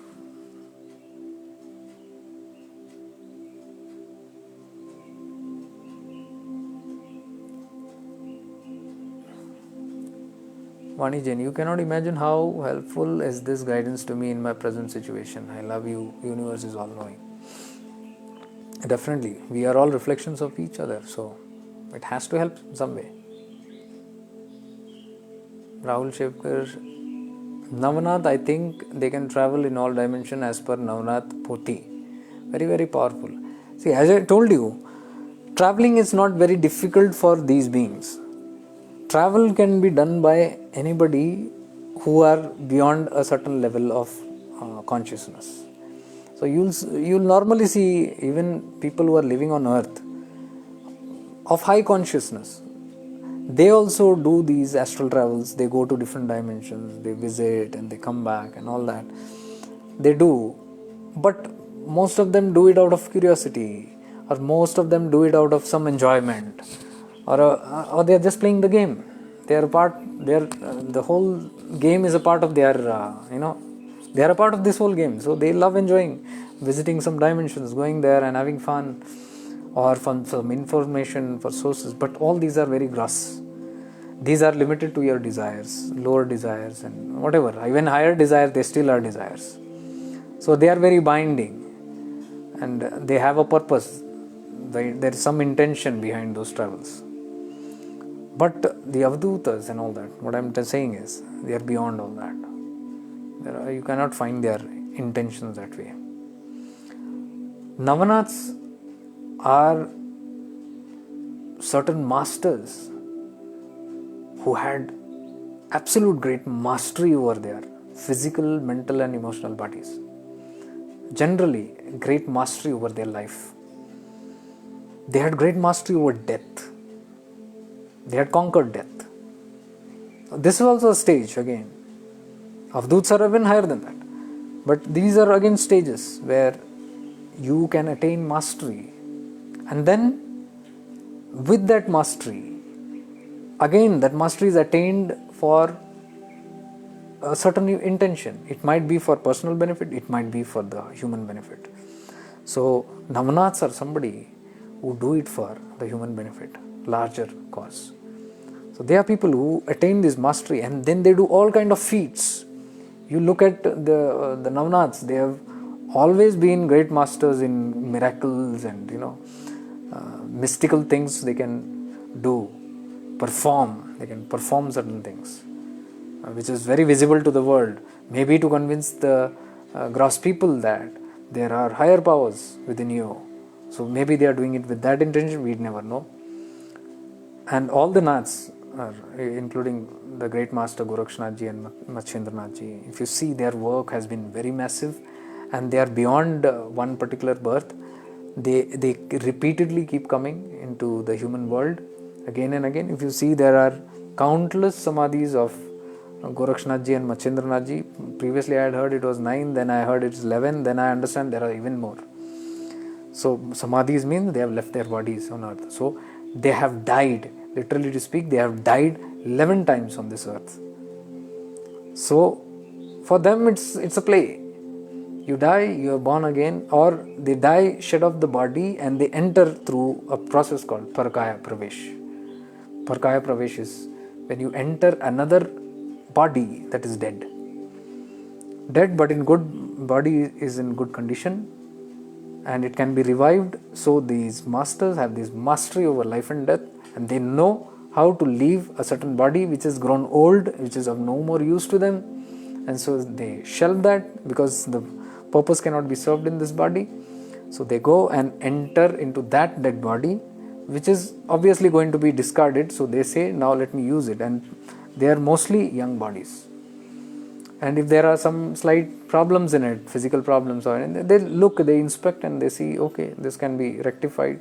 Once they enter the body, they heal themselves out and they carry on their work in that body. There are so many examples that have happened.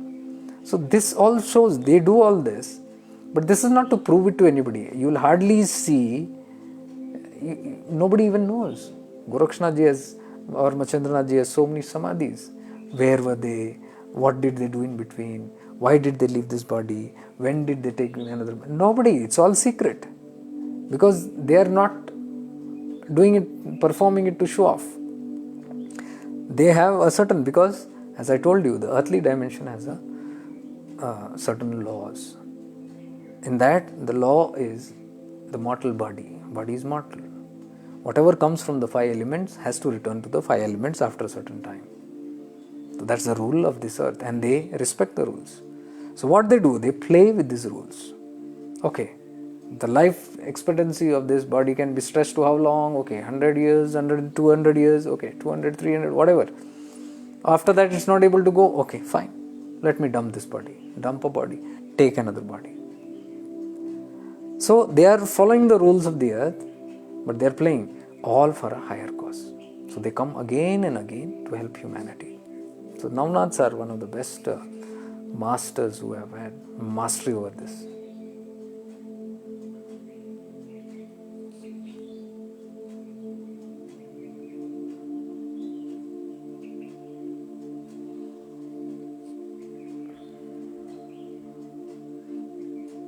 You are going to Talsheri tomorrow, Binduji? Expecting to get a darshan of Talsheri Amma. Surely you will get. I have had many episodes where after I went to meet Talsheri Amma, I have met her many times, maybe probably 5 or 6 times. All the time I have had her darshan. I am telling you, I'll give you some hints, because after that some people went there again to visit Amma. And then they wrote back to me, no, we did not get darshan. One wrote back to me, I stood outside but they did not allow me inside. COVID or something, all these things had happened, so she was inside and they were rude to me. People were rude to me. What I am saying is, you are not a politician or not a celebrity where people will treat you, make you sit down, give you tea or coffee and all that stuff. You are going into a field of high probability of practicality. If you have the nerve only, one should go there. We cannot expect ourselves to be, just because we are spiritual so-called giants or spiritual intellects, we cannot expect to be royally treated by the great mystics. We should be humble enough. I reiterate this again and again. The ego will never accept this, I know, but we should be humble enough. Where there is humility, divinity flows. The highest of masters, the highest of liberated beings fall for humility. The more humble you are, the more simple you are, they get attracted to you. The more complicated you are, the farther they move or the worse they treat you. This is my experience with all the great mystics. So the approach should always be, and I'll tell you, today I'll share it with you. Because I wanted to share it with the others also, but they will not accept this. That how. There were times when I went to Talasheri Amma. Every time we go, when the car is approaching the town, I'm hoping, oh, please let Amma be there. Please, please, please, please, she should be there. She should be there. I'm telling you, hardly, I think, in all my 5-6 visits, one visit she was there in the home when we went. But all the other visits, she was not there at home. But surprisingly, 5 to 10 minutes, she has manifested there. Manifested means she has not come like whoosh there. But because she wanders. Now she is at home only, but she used to wander and nobody knows. If she goes in the morning, nobody knows when and she is going to come back. Her home people will go hunting for her. And she used to move from here to there, from somebody's auto, she used to say somebody's home she used to visit, and she used to go on the beach and sometimes here, there. Nobody knows. She is in her own world. Nobody can force her, nobody can tell her.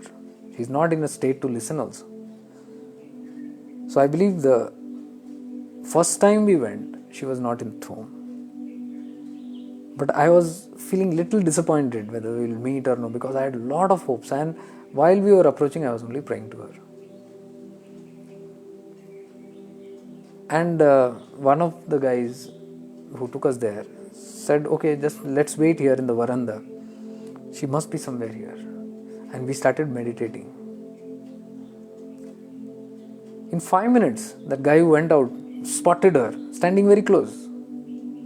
Said, she's there. And we all ran out to see her. And that is the first time I ever saw her. She was standing on the roadside and the vehicles were stopping, and bus drivers were stopping the buses, and some drivers were coming out and touching her feet and going. Some auto guys were touching the feet and going. Some were looking at her suspiciously.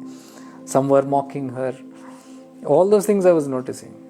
And she's standing there in one piece of cloth, a sari that she has just wounded 2 or 3 times around her body. So half her body is revealing and half body, hardly nothing staying in it. Old woman.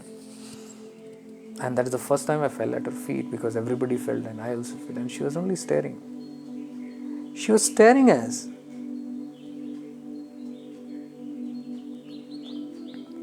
What do you call? A person who is just lost. Somebody, if you awake somebody out of deep sleep and you talk to them, they will be just looking at you for some time.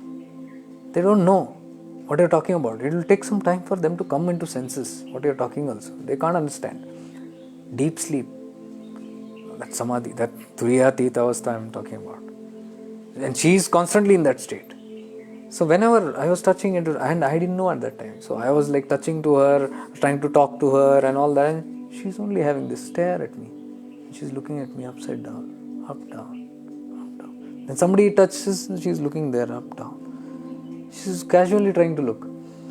Second time same happened. Third time same happened. We went with a big group. Pratap Bhai and Sham Bhai all were there. Their family were there. I believe it was like 20, 22 people. And we all went with 2-3 vehicles, and there she was there that day in the veranda lying, and there also we were touching her feet, and she allows. She never says no or nothing, and we were all sitting next to her, and she's watching everyone. Very carefully, she's watching everyone. It's not like a mad person, they're trying to recollect, who's this? What are you? Not who are you? What are you? That was the expression. This is the perfect expression. Not who are you? What are you? And she keeps looking. Then Pratishta, this child of Pratap Bhai was a very small, she was in this. And she was given close to Amma. Amma was busy looking at somebody, staring into somebody, and the child came from this side. She looked at the child this way. And she was like observing the child from top to bottom, everything. And the child was trying to touch her and all, And so she was looking at the hand. Very peculiar. I'm telling you, people who don't know about all these things can get completely disillusioned by this. Things like, what? Where are you come here? What is this nonsense happening? She seems to be a mad person. What is this? Clearly the logic will say this. It took me years to understand that is a state of consciousness. This what I'm talking to you, RIBHU Gita and all that today about. You are not even aware of your own awareness. It's a blessing to see somebody in a body, to have that kind of a consciousness. Their blessing doesn't come by their will or something. Just being in their aura is a blessing, because it's God consciousness that is permeating through them. The consciousness, the bliss consciousness, just to be in that vicinity is something beautiful. And there was one time when we went and she was inside the house. So on the veranda we were waiting for her. Me and Swami Vijayananda also was there with me. We were all there, 4-5 of us.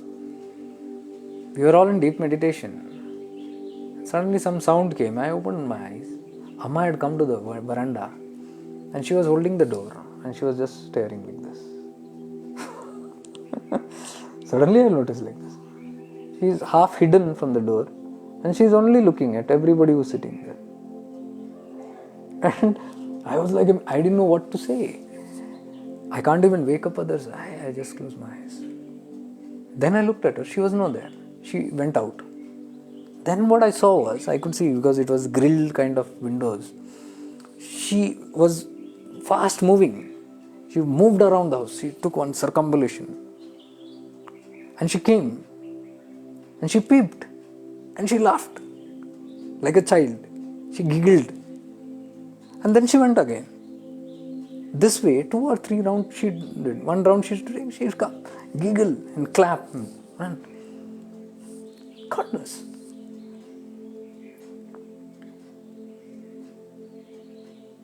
In one state, one time I went, she was sitting inside. I requested the house people, because what happens is, why people don't allow, she has entered into somebody else's house. That's not her house. Nobody knows where she came from. But there was an Avadhoot living there in that house. His name was Suryanarayanji, whose samadhi is little very powerful samadhi. So Binduji, if you can go to Suryanarayanji's samadhi, I'll ping you the address. If you are going to Talasheri, go little farther, you will go to Suryanarayanji's samadhi. Do visit, very beautiful samadhi, and they had a link. Suryanarayanji and Amma had a link, very deep link. And little further from Suryanarayanji, if you go, Achar Baba's samadhi is there. So you can visit all these 3 places. I'll give you the address. So what happened was, Suryanarayanji's samadhi, Suryanarayanji was an Avadhoot who was living in Talasheri, where right now Amma is living. He used to live in that house. One fine day, he just left the house. And while leaving, he said, I'm leaving. And people asked, because the people there who are living, some mysterious connection with the Avadhootas. Suryanarayanji also had come like this only into their house, lived for some time, and then he said, I'm going. Why going? He told the people of that house, I'm going to so and so place, and I won't be coming back. And he said, but somebody will come here. Somebody will come here. That's what he said. And he went to another place. He went and entered into somebody else's house. What I am saying, Suryanarayanji Samadhi, little farther, is again somebody else's house. So he lived in that house, and people started serving him because they come to know easily, mystic. And they are very happy to serve. So they gave him a room on top and all that he did there, and in that room only he left his body. So whenever we go, we meditate in that room and all that. And I find that very powerful, that samadhi.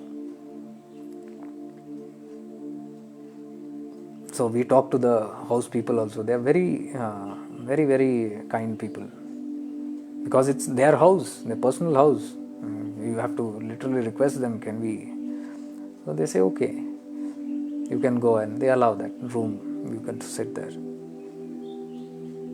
So Suryanarayanji left his body there, little far from Talasheri. And as he had predicted, this lady Avadhoot, this woman Avadhoot, after some time, she came and entered this house in Talasheri, just as predicted. And she started living there. And that is how Amma entered that house. So that house that you see is not her own. So if you say the people rude to you, do not allow, it is somebody else's house, they have their own privacy. So you got to take care of that.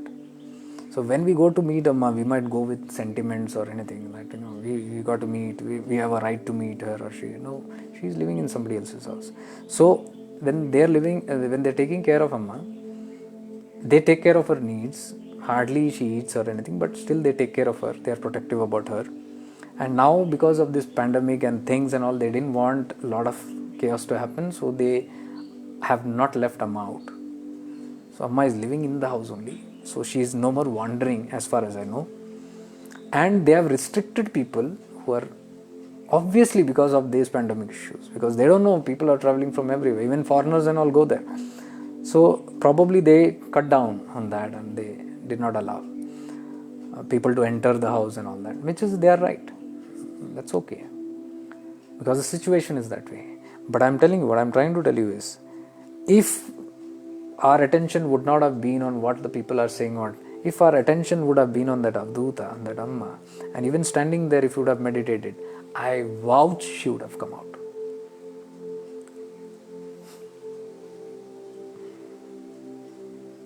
It has happened. It has happened. I've called for her and she has entered. I've seen that. It happens. It's what they want.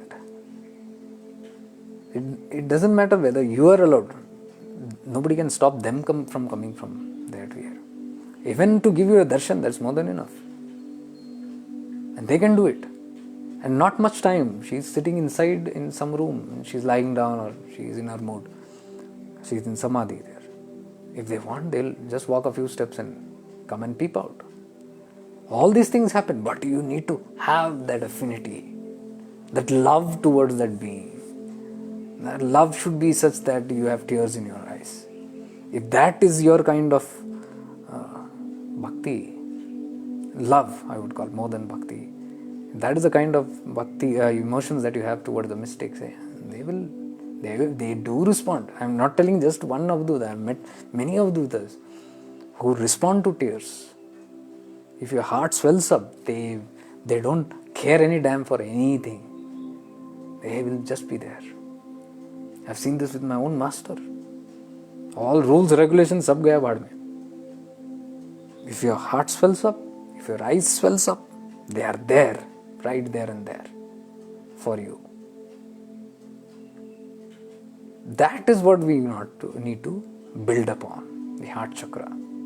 Whenever you go to meet any mystics, I'm not telling this to you, Binduji. I'm telling to the people who went there and said this thing happened. I didn't explain this to them, but since now you said you're going there and you said expecting to get a darshan, don't expect, know that you will get a darshan, you shall get it. And what I'm saying is, you go from there to Suryanarayanji's house also. I've said this before, but I'll just repeat in case you have not heard this. It's a real thing that happened to us. Those days, Achar Baba was in his body. So we used to meet Amma and we used to go meet Achar Baba. 1 hour drive from there, again down. So in this Amma's place, I was watching a photograph of Suryanarayanji. Very sharp eyes, black and white photo. So I was asking the caretaker of that house. I'm very friendly with him and he's a Keralite and very nice soul. So I was asking a lot of things about her, Amma, and he only revealed all this, how this thing happened and how he had predicted. Then he said, this is Suryanarayanji. He has gone and taken samadhi. I said, please give me his address. I want to go. He said, you're sure you want to go? It's little far. I said, no problem. But then I thought we are going to Achar Baba and it's on the way only. So let me drop down. What's there in that? So he gave an address on the paper and I put the paper in my pocket, address, and we fled fast. We went in the vehicle to Achar Baba. We had our darshan. We were there around 1.5 hours there. Nice experiences. And we were returning back. And while we are returning is the highway, highway and vehicle the taxi is full. We were around 12 people and taxi is going at full speed. The driver is driving very fast. And so we passed 1 or 2 villages and I had forgotten about Suryanarayanji. And I am sitting in the front seat next to the driver. And suddenly everybody is like dozed off, all tired and all that, and it's almost like sunset. So there is pinned off silence and suddenly I remember, oh my God, Suryanarayanji's house. I took out the address, I asked the taxi driver, hey, have we passed this village or what? We forgot about this. He said, brother, I don't have much idea about this place. Maybe we can ask somebody. I'm telling you, we all got alert that time. Oh, we missed that. We have to, now let's ask somebody. We were traveling at 80 to 85 kilometers per hour speed. The taxi was going at that speed. And I suddenly said, okay, let's ask somebody. And there was nobody on the road. There were 2 people just going with the umbrella, slightly drizzling it was. Far we saw. On the left side, they were walking that side. So I said, there is no public on this highway. There are 2 people going. Suddenly I told him, there are 2 people, let's stop. And he saw suddenly they were so close, he had to slam on the brake. And the taxi suddenly with a screech, it halted next right to those 2 people only. Suddenly he had to jolt, put that brake. And those guys were jolted and saying, what is this? And I pulled my window down and I gave this paper and I said, sir, can you please tell us where this village and where this address is? You know what happened next? That guy looks at this paper and he says, "Yahi to hai, this is the house." Just next to that place where we stopped, there was a lane, there was a road that's going. He said, this road only it is. You just take inside road and go little straight, maybe around 200 to 300 meters, and you'll see on the left side a big house. That's the house. Can you imagine this? out of the fluke, full speed vehicle stopped right in front of his samadhi. All were amazed, all were literally witnessing it. And we turned and we took the vehicle and we went to Surya Narayanji Samadhi. Superb experiences. And that day, even the driver, I remember, the driver was so influenced. We were talking only about samadhis and mystics and samadhis and the whole trip, to Achar Baba and all that. So he was very influenced. So he was like, oh my God, I never knew such things happen, and what is this? Very interesting. And I said, now since you have known, now we are going to Surya Narayanji Samadhi, come meditate with us. He said, I don't know meditation. I said, don't worry, you just sit with me. And you need not have to follow any technique. Just sit with your eyes closed in silence, that's all. So I took the driver also, taxi driver, Keralite again. And we had that meditation and all going on. And after that meditation, we got up. The driver had such horrible loose motions. Next 2-3 stops he made on the way, he had to stop at some hotel so that he could relieve himself. And he said, what the hell is happening to me? I said, don't worry, it's some purging that's happening, it's for good. He said, no, what? How can it happen? I said, these are the things. Don't worry, it's for good. And you will not have any problems. By the time we reach Kanjangad, you will be okay. And so it happened. So 1 or 2 places, he didn't have food that night. So he was a part of our experience.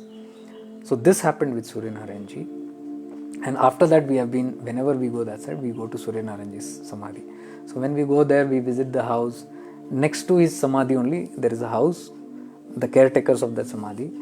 And we go and we sit on his room, in his room and all that. And we meet them and come. One episode, what very mysteriously happened once was, I usually used to go on my birthdays to meet Avadhootas or be with Amma, spend day with Amma, Achar Baba on my birthdays, or in Kanjangad. So it was my birthday, I wanted to be with Amma. So we planned and everything manifested very quickly, and we went to Amma. We met, Amma was not at home, so we were moving around, waiting in her compound, where is she? So I was just connecting to her and saying, please come, it's my birthday, I have come for you from where, I don't know where you are and all that. So that day I was a little worried because 10-15 minutes passed and she was not seen. So I said, people were saying she must have gone far and all. I was standing outside on the door, on the gate. I saw a foreigner moving up and down there, a foreigner girl. She was from Greece or somewhere, I don't remember. But a bright young girl in her late 20s, fair, green-eyed. She was walking up and down. And she came and asked me, have you come here to meet Amma? I said, yes. Oh, is she there? I said, no, we are also waiting for her. Probably she's gone out. Oh, she said, oh my God, I wanted to meet her. I've come from very far. And she told me, I don't remember, Greece or France or something she told. I've come from there with my boyfriend. He's standing there. And, hope I get to meet Amma. So I just told her, you just sit here for some time and just pray to her. She will give you the darshan. She said, no, I have not come here for the first time. I come here many times. So I come here and meet her and go. I'm sure I'll find her somewhere. But I'm hoping it's soon because I've got to go back. And she was moving up and down, up and down, up and down. And she went with her boyfriend. She went somewhere that side. After some time, maybe around 15-20 minutes, I'm standing near a shop and calling someone and trying to talk. And suddenly I see Amma is coming towards us. I was like zapped. I cut the phone call and I wanted to take a picture because she's walking right in front of me. She's going to pass me and go into the house. So I take the camera and I'm ready to shoot. And she's coming in her own world. And when she comes very close to me and when I'm about to shoot the picture, she looks at me like this. And I'm like scared. It's not respectful to do that. So I'm like jolted. I take a picture, but I'm like, oh my God. Amma never talks to anybody, but that day, she was looking at me like this. And in Kannada, she said, Ba. Ba means come. I was like odd, and I told my other friends who were on the other side of the road, I said, Amma is calling, Amma is calling. And she walked into the house. And she walked straight into the house, into the veranda. And she went and lied down, like how Bhagavan Nityananda lies. The Lord Vishnu lies. That pose, her favorite pose. I don't know why they lie that way, even Bhagavan used to lie. She lied there. I was so happy. It was my birthday. And I went and I started pressing her feet. And she lied there for a long time. Usually she doesn't. She sits for some time, or she perhaps goes inside the house. But that day she was there. And we were all sitting around meditating. The child who were playing with her, and all those things happened. That was my first experience where she said in Kannada, otherwise she never talks. I have never heard her talk at all. Somebody in her house had told me once, because I asked somebody in her house, doesn't she talk? She said, never. She doesn't talk to anybody. Then the home people said, we have one experience where we saw Amma talking to a crow. I said, crow? Yes, it was on this, he showed in the outside this only, compound, he said. The crow was sitting there and it was completely caw, caw, caw, caw, caw, caw, caw. For hours together it was only cawing. And Amma was moving around there. All were like irritated. What is this caw, caw? And Amma suddenly moves to the crow. After a lot of time, she's moving and she moves to the crow. And she says, I don't know in which language she said, they told me this. They said, all that you had to do, you did. And now you are cawing. Go from here. Meaning, in your past life, you did all the nonsense that you had to do. And now you come and caw here. Said, go from here. This they shared with me. There's one experience that they heard. This is how she was talking for the first time. So Amma is very mysterious, and that day I was very happy. I was so happy, and I was thanking Amma from my heart, and I was saying, now this whole thing is fulfilled. My dream is fulfilled. I want to spend more time with her, more time. I was hoping I spend the whole day with her, but it's not possible because it's somebody else's house. They won't keep you there. So you got to move around, move quickly from there within 15-20 minutes or half an hour, get moving. And I was here, my birthday I want to spend. So I said, okay. She has given at least 1 hour and all that. I was happy with her. Saying that, I left from there and we took the car and we went to Achar Baba's place. While going, at a circle, we saw this foreigner girl and the boyfriend standing there. So I asked the taxi driver to halt. Let me talk to her. So I said, Amma is come, please go. And she said, oh yeah, just come. And they rushed towards the house. So see, somewhere in the market we spotted her again. We went straight to Achar Baba. Before going to Achar Baba, what happened was, we said we'll drop first at Suryanarayanji's place. So we went to Suryanarayanji's place. On the way, we picked 2 kgs of rice. 2 kg or 1, I don't remember. Ganapatiji and me picked some rice, which we wanted to give it to Achar Baba's place. I said, we'll just give it there. So we just loaded the car with some kgs of rice and we went and stopped first at Suryanarayanji's place, which is on the way to Achar Baba. So we said we'll pay a visit here. We were meditating in that same room on top, and I think the whole episode 1 hour had passed. After we finishing our meditation, we were coming out and we were talking. I was talking to the lady of that house, and that lady used to always talk about Suryanarayanji, because she had served Suryanarayanji. So she used to talk about how those things happened, and I used to listen. Suddenly when I was talking, she looked from the top of the house in the window and she said, oh, very surprising. How come? I said, what happened? I looked out. Amma was standing outside. An impossible thing. So the lady was saying, she never comes here. But today she's come. What divine play these people play, God only knows. When Suryanarayanji also was there, he used to also do such kind of plays. Some play they are often, some leelas they do. Ye dekho, Amma ka naya khel. What she is doing, God only knows. And I looked out of the window. She was standing out there. And she had come in a rickshaw, auto rickshaw, from Talasheri to Suryanarayanji's place. Matlab, we had just left from there. She was somewhere behind us because hardly 1 hour we were sitting here. And by the time she's out there, we all rush outside and she's again looking at everybody as though nothing has happened. And the lady of their house, she goes and takes her blessings and she tells me, Amma and Suryanarayanji are almost one only. They keep playing and what they do, God only knows. We don't understand. We never understand what they do. But I was so excited because it was my birthday. And again, I had a second darshan of Amma at the most unexpected place. And I thanked the lady also for all this opportunity. And then the lady told, have you been to Amma's Samadhi? I said, Amma's Samadhi? Amma is here. How can she have Samadhi? Oh, you don't know. Her Samadhi is ready. I said, ready where?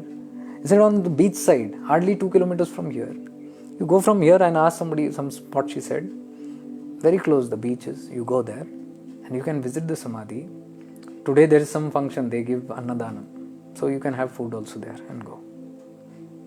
So we said, okay, that's very nice. So we stood there and we thought Amma is come there now at Suryanarayanji's place. So we took leave from there.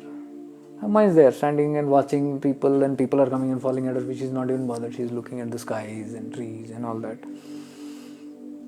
So we left from there. I was like, thank you for the second darshan. We went to that Samadhi place and I was awed to see her Samadhi built there already. Her idol also is there, everything. And very next to the sea. It is said that Amma was found there. Found roaming in those seas. She used to go into the sea, come back and all that. Just like my Amma of Salem, Kanyakumari. So mysteriously people used to see, and after Amma coming there, floods receded, a lot of things happened there and all those things are there. And I have no idea why the Samadhi is built there. They say it was her instructions to build the Samadhi there. So she's probably going to enter there. So I was awed with all these things.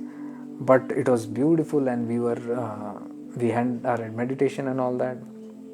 And then after the meditation, when we came out, we saw the same auto coming there also. Amma was there also. Oh my God, my joy knew no bound. Because by the time it was lunchtime, it was like 2 o'clock, and from morning we are in the vicinity of Amma only. My birthday, I was super excited. And then somebody said, there is Annadhanam going here, let's give the food here. I said, that is what it was meant to be. Ganapatiji took it actually for Achar Baba. He said, see, it is meant to come here for this Annadhanam. So that was given there. And the people, the Pandit and all said, you have food here and go. We said it will be late because we have to go to Achar Baba also. He said, no, just wait half an hour. You have come here and Amma is here and it's like a prasadam, so don't. And now we had to stay back. So we had half an hour. So half an hour what to do? We were thinking, and it's so hot. So myself, Pratap Bhai, Rahul Bhai also was there, and Sham Bhai, we said, chalo, let's go and enjoy in the seashore. So we walked into the sea, very close from there. And we were playing, I was sitting on the rocks and we were dancing and having a lot of fun and all that. So I was just sitting and enjoying that sea, this. And I turned back to look at her Samadhi. Near the Samadhi, there was a wall. Suddenly I saw Amma was watching from the wall. She was watching all the children play, all of us, peeping and watching. I was so happy, so happy. I was tearful. I told Prasad, look, Amma is looking, watching us, as though a mother is keeping watch on her children, just like that. And the moment we looked at her, she moved away. She immediately moved away. Then we don't know where she went. So we came, we had food, we were searching her, where she went, no. And somebody told she's lying down in somebody's house on the veranda, go there. So we went there, Amma was lying there. Same style. Full conscious, alert, but eyes was closed. And we sat there again for some time. And then I took her blessings and left. But she is not responsive. She just looks, okay, that's all. So that whole evening till around 3:30 or 4 o'clock, from morning, we were in Amma's vicinity. And Amma gave us that blessing to be there. From there we went to Achar Baba's place, and then we returned. So this is my experience that I shared with Talasheri Avadhootamma. Very, very divine.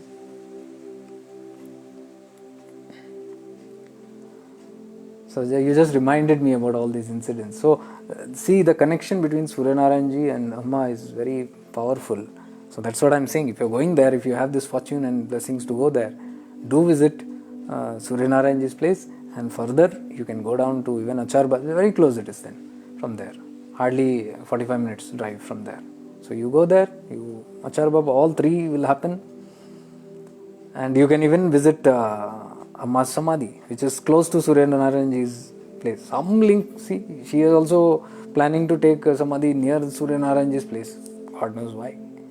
Suryanarayanji was in Talasheri, but he came here, he left his body there. Now Amma also built Samadhi there. God knows.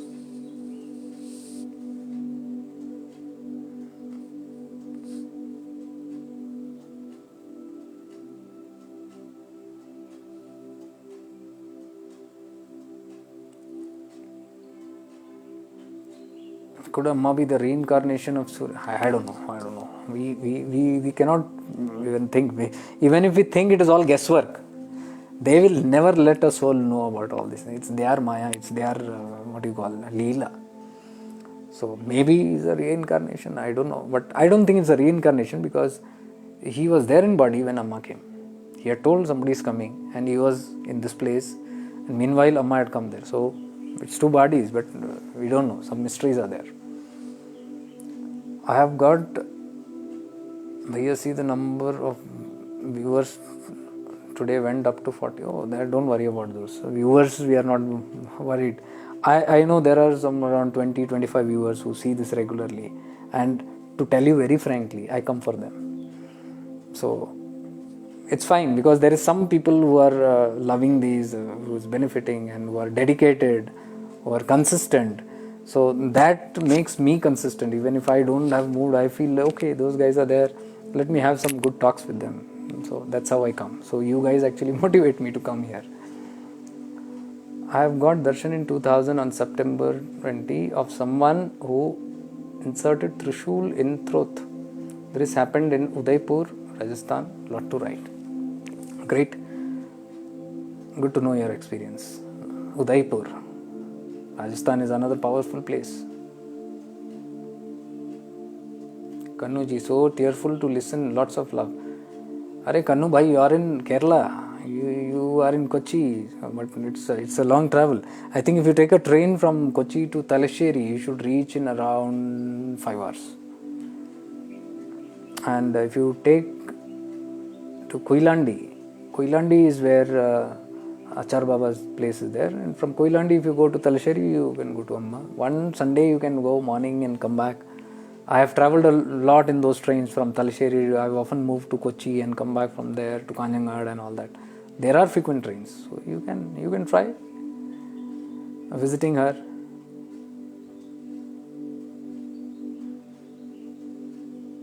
Rekha Girish, which place is this? This place is a place called Talasheri. It is closer to Kanjangad in Kerala.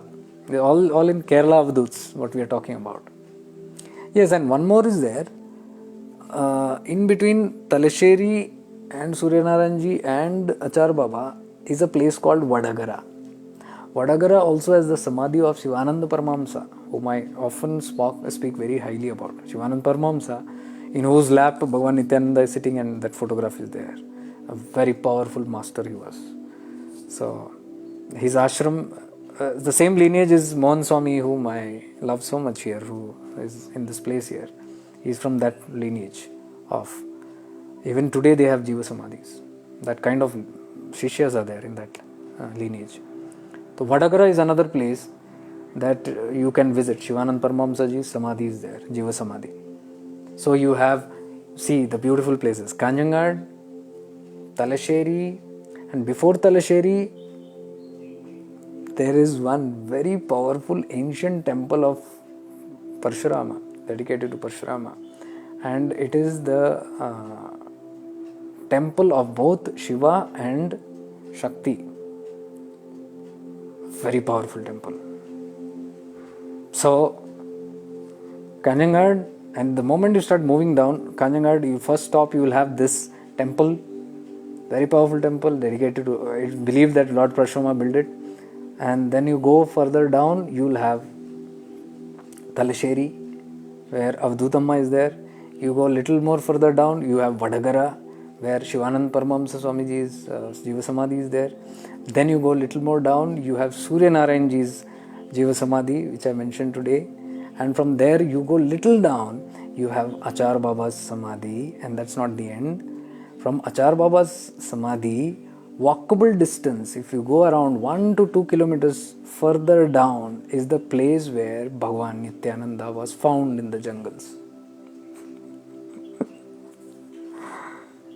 See what a beautiful connection is this. I never knew this. All this is in the line. So travelers, those who love going, see, you have all these options. You can just rewind on this video, and you can see, and you can note down all these places. So if you have any doubts or anything related to this place, I can give you the GPS tracking or the map on the Google Maps itself of all these places. But you can see these 5-6 places. It's like 1 day travel. Early morning you can begin, and continuously you can go visiting till down. Best to take a taxi, because train it's impossible. You have to travel.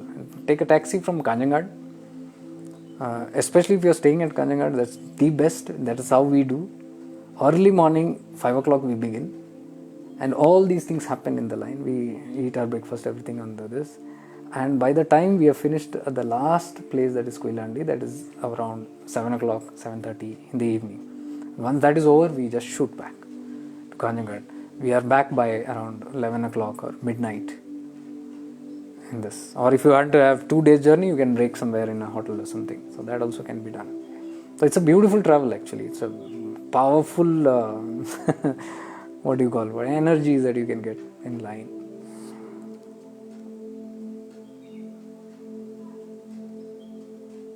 How will we get the address? Okay, I'll share these places. Okay, you might get confused. I'll share this. I'll write it down and put it in a comment here.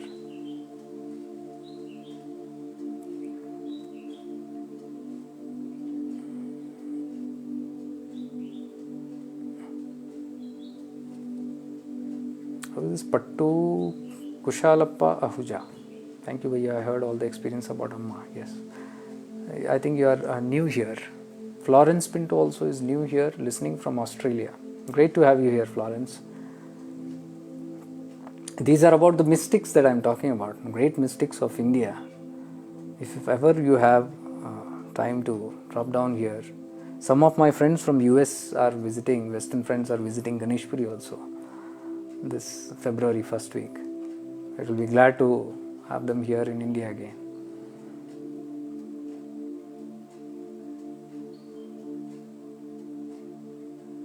Yeah, Avadhootamma is still there. She is the only person who is there right now. Achar Baba has left his body. Surya Narayanji has left his body. Amma is there.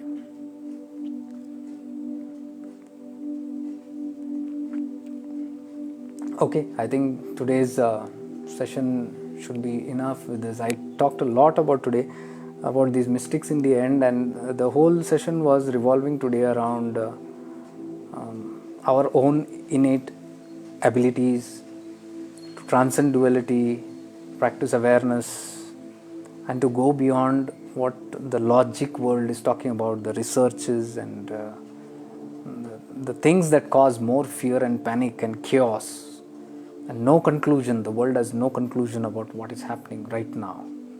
They are all just hanky-panky matters going on, and they don't even know what they are treating. So all the shots and all the things, solutions, they believe it's something closer. Okay, if you believe it's closer, it will be. If you don't believe, it's not going to be. As simple as that.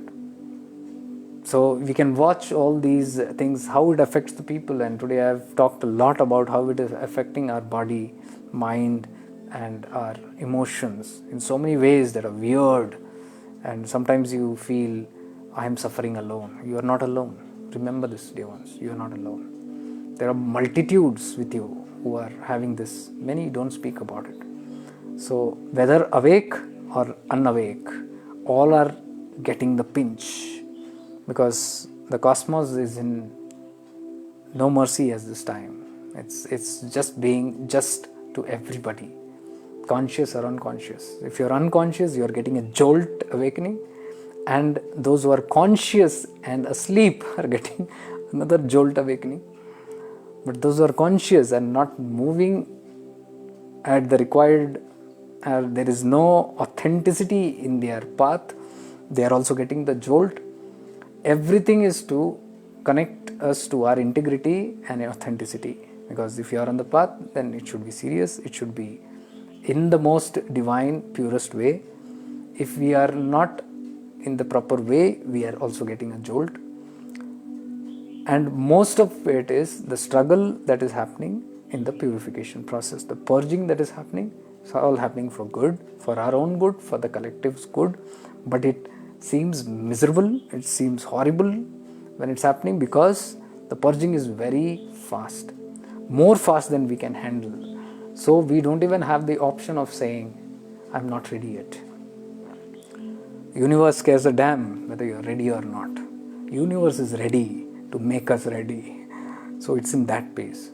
So dear ones, I am also with you, who is undergoing a lot of things physically, emotionally, mentally.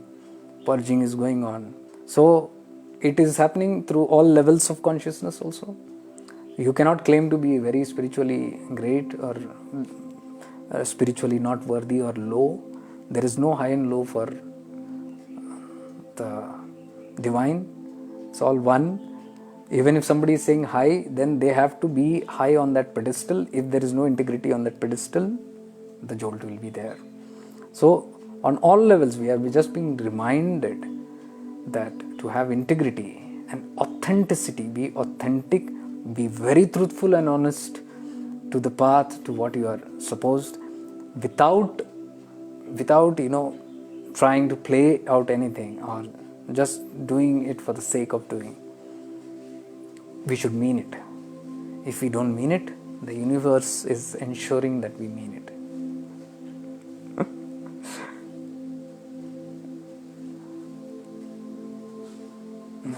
Nirlakanji, this session was looking like timeless. Yes, it is. Sunita ji, okay, next time whenever you are in Kanjangad, you can. Sudhaji, missed earlier half of the live session. For the recorded one, feels so connected and mystical. Yes, you can see the recording. It's a good session today. I feel it's a very nice session today, what happened. Vignaji, gratitude. Sunita ji, wedding anniversary. Okay. Great anniversary. Have a great anniversary. Sandeep ji, nice information. Florence Pinto, thank you. I'm a devotee of Yogananda. Your stories remind me of his account in Autobiography of Yogi. Very grateful to hear from you. Florence, I had spoken about in one of my sessions, I think 2 sessions before, I spoke in much detail about Mahavatar Babaji, Lahiri Mahaseji, Yukteswar Giri Maharaj, and Yoganand Paramahamsa. Their real mission and their connection with Jesus Christ. How Mahavatar Babaji gave the same wisdom to Jesus Christ, and it was spread in the West, the same divine truth, eternal truth, but the language was different, the style was different. So that got interpreted into something called Christianity later, after 300 years after Jesus left. Jesus had nothing to do with Christianity, he was just spreading the eternal message. And when that was done, Mahavatar Baba saw that. 2 bifurcation has happened. One has gone to the west and one has gone to the east, and there are 2 different. One has gone in Bhagavad Gita and one has become the Bible. So it was Mahavatar Babaji's will that he club back these 2 great scriptures and club back the east and west, like what's happening right now. Or even you're from the west, we are from the east here. We're all merging and clubbing into one eternal truth. And this is the play of Mahavatar Baba, and how he designed the whole project to Lahiri Mahaseji, and how Lahiri Mahaseji trained in and brought in Yukteswar Giriji for this project. And for this project, Yukteswar Giri Maharaj wrote the Holy Science, which is nothing but Mahavatar Babaji's plan to bring and club the East and West, and Holy Science was written with only that sole intention that Jesus Christ and Krishna are not different. They are from the same consciousness. So the Holy Science was written there, and the Holy Science had to be propagated very strongly to the masses. For that, the lineage again planned for another person. That person was Yogananda Paramahamsa, who was born to one of the devotees of Lahiri Masaji, and he was initiated, Yogananda Paramahamsa was initiated by Yukteswar Giri as per the divine plan, and the Holy Science was taught to Yogananda Paramahamsa, and he was asked to propagate this knowledge to the West, and Yogananda Paramahamsa brought the knowledge, eternal knowledge of Mahavatar Babaji to the West, and the way he introduced that was Autobiography of a Yogi, a very beautiful piece, masterpiece, and the only book that has awakened millions around the world, a revolution caused by, there is no other book than this book, Autobiography of Yogi. I mean, people have awakened just by this book itself. That shows the precious divine grace of the Mahavatar Baba and the lineage. And the most beautiful work of Yogananda Paramahamsa that I can relate to is because I have been very closely from childhood been clubbing Krishna and Christ very naturally. So that's something that spontaneously happened, and I've always spoken about the oneness of these two giants. There's nothing different. So I often try to quote, and then I came across Yogananda Paramahamsa's work, which is such a divine work, which he did the second coming of Christ. He took out the book in 2 volumes, totaling close to around 1,700 pages, where he has quoted Bhagavad Gita, the Bible, and given commentaries on the similarities of what Jesus spoke was not different than the Bhagavad Gita. Great work that is. So I'm reminded today, Florence, when you said this, very happy that we are all on the same page. Ramakumar, thank you ji, all videos are helpful, and thank you. Simi ji, thank you. Sunita ji, thank you. Isha ji, thank you. Preeti ji, thank you. Sanjay ji, thank you. Falguni ji, thank you. Sanjay ji, thank you. Oh, so I had a good time today. Instead of sitting here and thinking about this and that happening, I had a couple of hours with you guys, and I hope you also enjoyed this session today. And it was a very comfortable session today. I didn't have to do much. Things just happened spontaneously, and I will cherish these moments. So with lots of divine love and light to all of you from the bottom of my heart, Gurudev Sharanam, Guru Mandala Sharanam.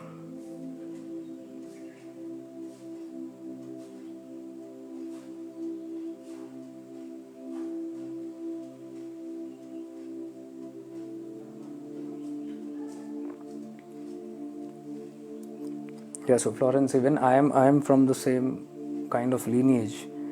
My master Avadhoot Shivanand is the master who blessed me and gave me a lot of insights, and with his grace and blessings I was able to see through even the teachings of Jesus Christ. I have understood Jesus Christ more better from my master than the religious priests.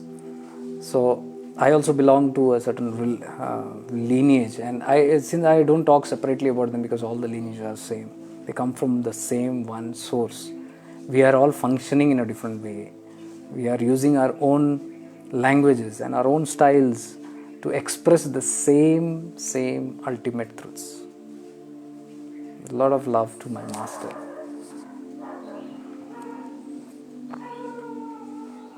Yeah, Florence, take care. Jyoti ji, thank you. Meghna ji, thank you.